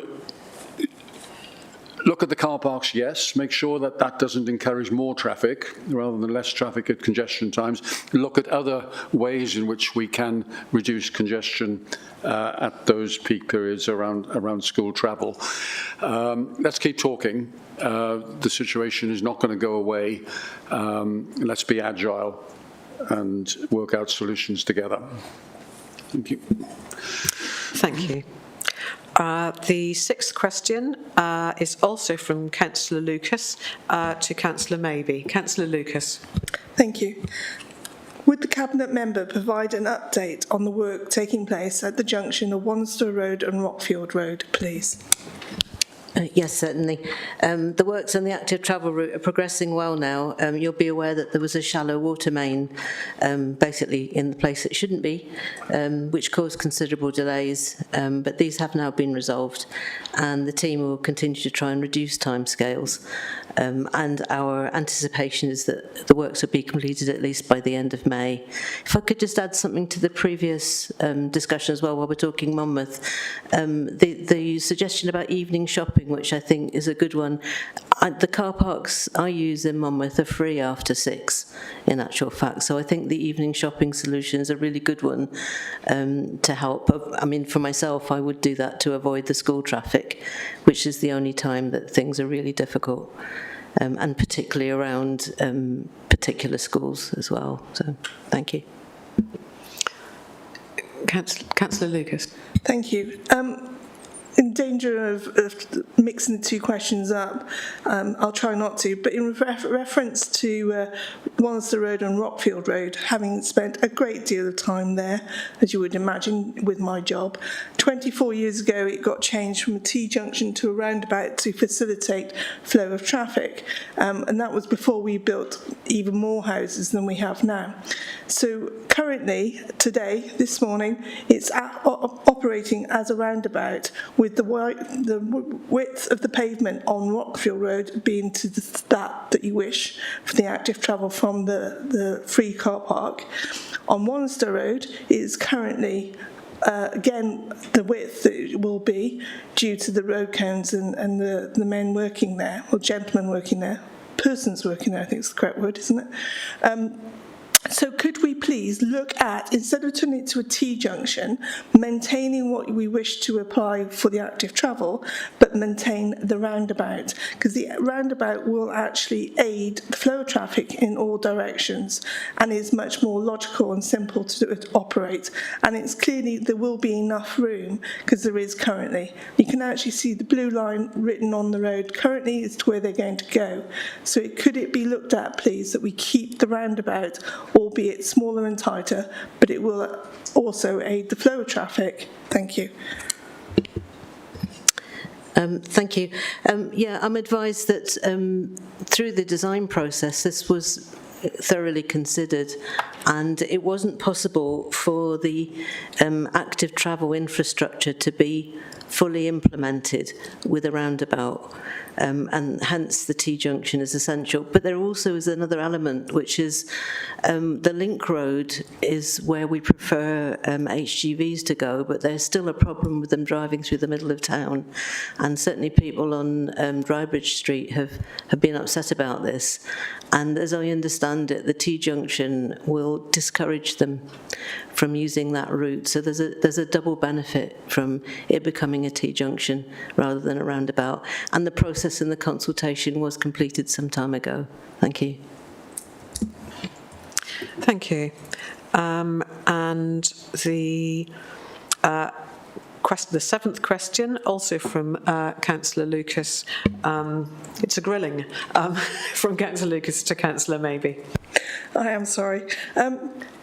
I so want to come back on that point, that there are vehicles and businesses out on the other end of Rockfield that require large vehicles and also agricultural vehicles. To the question, what public consultation and scrutiny has taken place on the proposals to partially close Goldwire Lane to traffic, please? There is no proposal to close Goldwire Lane to traffic. I'll say that again. There is no proposal to close Goldwire Lane to traffic. Rather, a proposal has been agreed to try out a restriction to access only along a very short section between Goldwire Lane and Drybridge Street, basically from Abbeyfield House down to the Green Dragon, to access only. This section is really well used by pedestrians as a route into the town centre from the surrounding area, and the road and pavements are very narrow. The proposal was in response to requests by local residents concerned about safety, especially for older people and young children. The proposed order would restrict access to all vehicles other than the residents of the section and those people, those motorists with the legitimate access requirements, such as their visitors, deliveries, refuse collection, emergency services, etc. All the properties on this stretch of road have been consulted in writing with a full explanation of the proposals. Letters were delivered by hand on March the 27th to the affected properties. The proposed restriction will not be implemented until the consultation has been completed. The experimental restriction will initially only require signage and no physical works. There will be a 6-month consultation period during which residents and or members of the public can submit comments or objections. During this 6-month period, the County Council will monitor the usage of Goldwire Lane to see if the change of use is being adhered to, and that essentially will inform whether we do need to carry out any physical works, which would then need to be designed, and we need to find funding for them for it. I'd like to emphasise again that this proposal was initiated because elderly residents came to talk to me and fellow councillors at our local surgery at T Price Community Centre and explained how dangerous this section of road was for them to walk down, especially those that used walking frames, because the pavements were too narrow and they had to walk in the road. They noticed that parents with prams had to do the same thing, and they asked us please to do something about it. There are 2 blocks of sheltered housing flats just at the top of this section of road, so they walk down to the community centre and the church very often. And I'd like to stress that the rest of Goldwire Lane will not be affected. It'll still be fully accessible as before from Cinderhill Street at one end and Somerset Road at the other, which runs into Wannerstow Road. We provided an FAQ on the council website which fully explains this with diagrams. We also responded to an inquiry from the Beacon with a full explanation, but it seems they chose not to print the actual facts that we gave them, which is a real shame. In spite of the somewhat bizarre attempt to generate angst about this small positive step towards increased safety for pedestrians, there have been positive comments on social media. I'd like to read you one. I use this almost every day, and I've always thought priority should be given to pedestrians, with cycles and mobility bikes allowed to use it. It's well used by pedestrians coming into town from Overmonnow, and I don't see any need for cars to use it as a shortcut. The pavement isn't wide enough, pedestrians need to use the road, and at the moment they have to move out to let vehicles pass. Thank you. Thank you. It's rather unfortunate then that the report refers to people as road rats. I wonder if the residents appreciate that. I'm quite sure the ones that reported it to me and brought it to my attention didn't. In reference to the usage currently, and I walk it regularly, and I have done recently quite a lot, being where I'm currently working, is that whilst I grant you there is little pavement, I've walked it as a school when I went to school, and I walk it now. I appreciate what we're trying to achieve, and I have the sympathy to all those things, but it has not been an issue to the level that it is currently, and it is unfortunately due currently to the roadworks on Rockfield Road and Wannister Road. I've been forced myself... Councillor Lucas, it is a question. Well, yeah, I would like to... Sorry. Okay, that's a fair point. I'll take that. I'd like to ask, is it unfortunate that you have... The report refers to the residents and using it as road rats? Yes, it was road rats. Thank you. I'm sorry, I didn't catch all of that, but I've not made any report about road rats or anything like that. I don't know what you're talking about. The request came to me about 18 months ago, well before the current disruption in Monmouth, to please do something about this section of road. I naively thought I could do something quite quickly. It's taken a long time, obviously, because there was a programme of work that we had to get through, and I was pleased I managed to get this on the list. I'm very upset by the negative reports that have been put out with false information in the Beacon, and it seems through social media, and I can't think why anybody would want to do that. We've provided answers, clearly, and we've provided the FAQ. So that's really all I can say about that matter. Thank you. Thank you. And the last question is from Councillor Pavia to Councillor Griffiths. Have I missed one? Oh, I'm sorry, I've missed one. Councillor Lucas. To Councillor Chandler. Councillor Lucas. I'd like to say thank you to Councillor Maybe for all of that. I appreciate it, and I will confirm it to my residents. Would the Cabinet member please provide an update on the Cabinet decision? I think this has rather been done today, but we'll ask anyway. The Cabinet decision on the purchase of the property in Monmouth for the residential use children's home, please. Yeah, thank you, Councillor Lucas. As you said, we've already covered in the first report on this agenda a report on the fact that we took it as an urgent decision. The house is now purchased, so the council are the owners. The purchase costs were covered by the Welsh Government grant, and we're now in the process of drawing up the detailed specification of works that are required to repurpose a residential home into a children's home as part of that overall plan to develop the residential home. The tentative project completion date will be towards the end of 2024 by the time we've got everything into place. And in the meantime, we will be making contact with neighbours to discuss our plans for the home. Thank you. Thank you. Councillor Lucas. Thank you.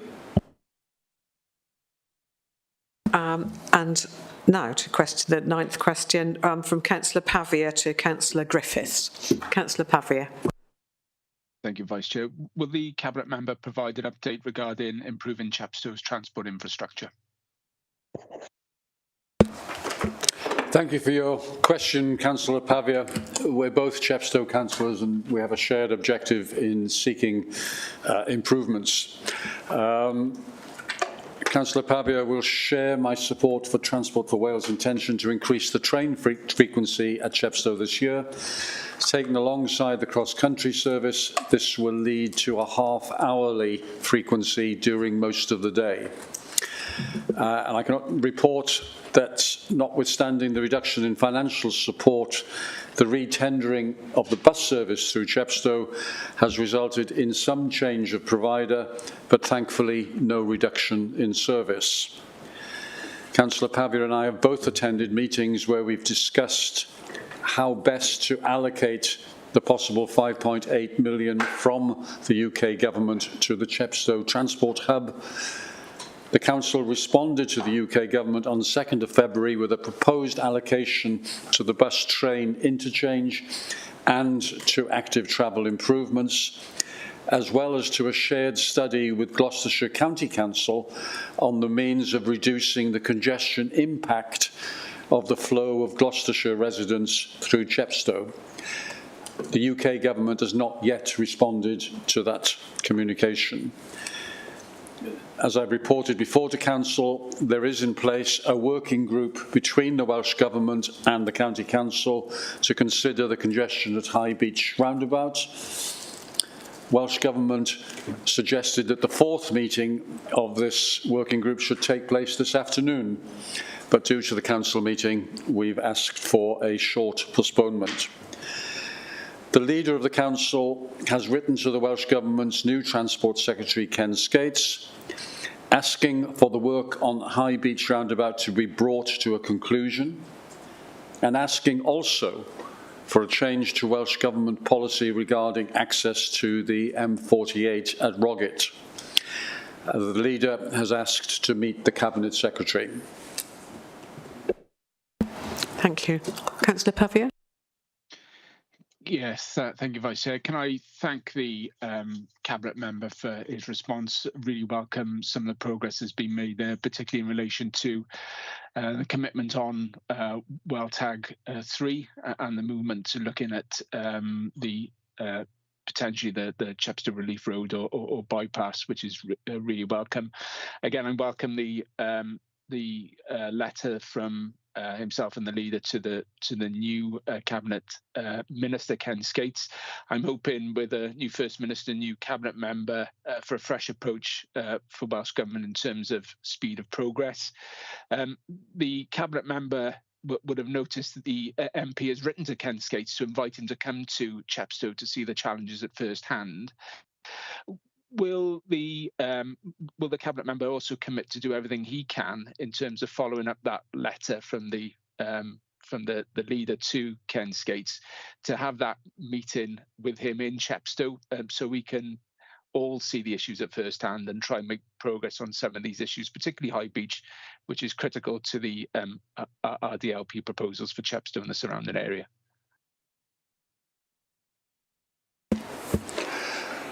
Thanks very much, Councillor Pavia. And as I indicated, the first letter from the Leader to the new Cabinet Secretary focused on High Beach roundabout and the M48, requested a meeting, and I take your point that the best place for such a meeting would be alongside those roads, and we'll work to achieve that. Thank you. Thank you. Well done, everyone. That concludes the business for today. The next meeting, our next meeting will be on the 16th of May. Thank you all for attending on all your work. Thank you in particular to officers for supporting this meeting. And please enjoy the rest of your evening. Thank you.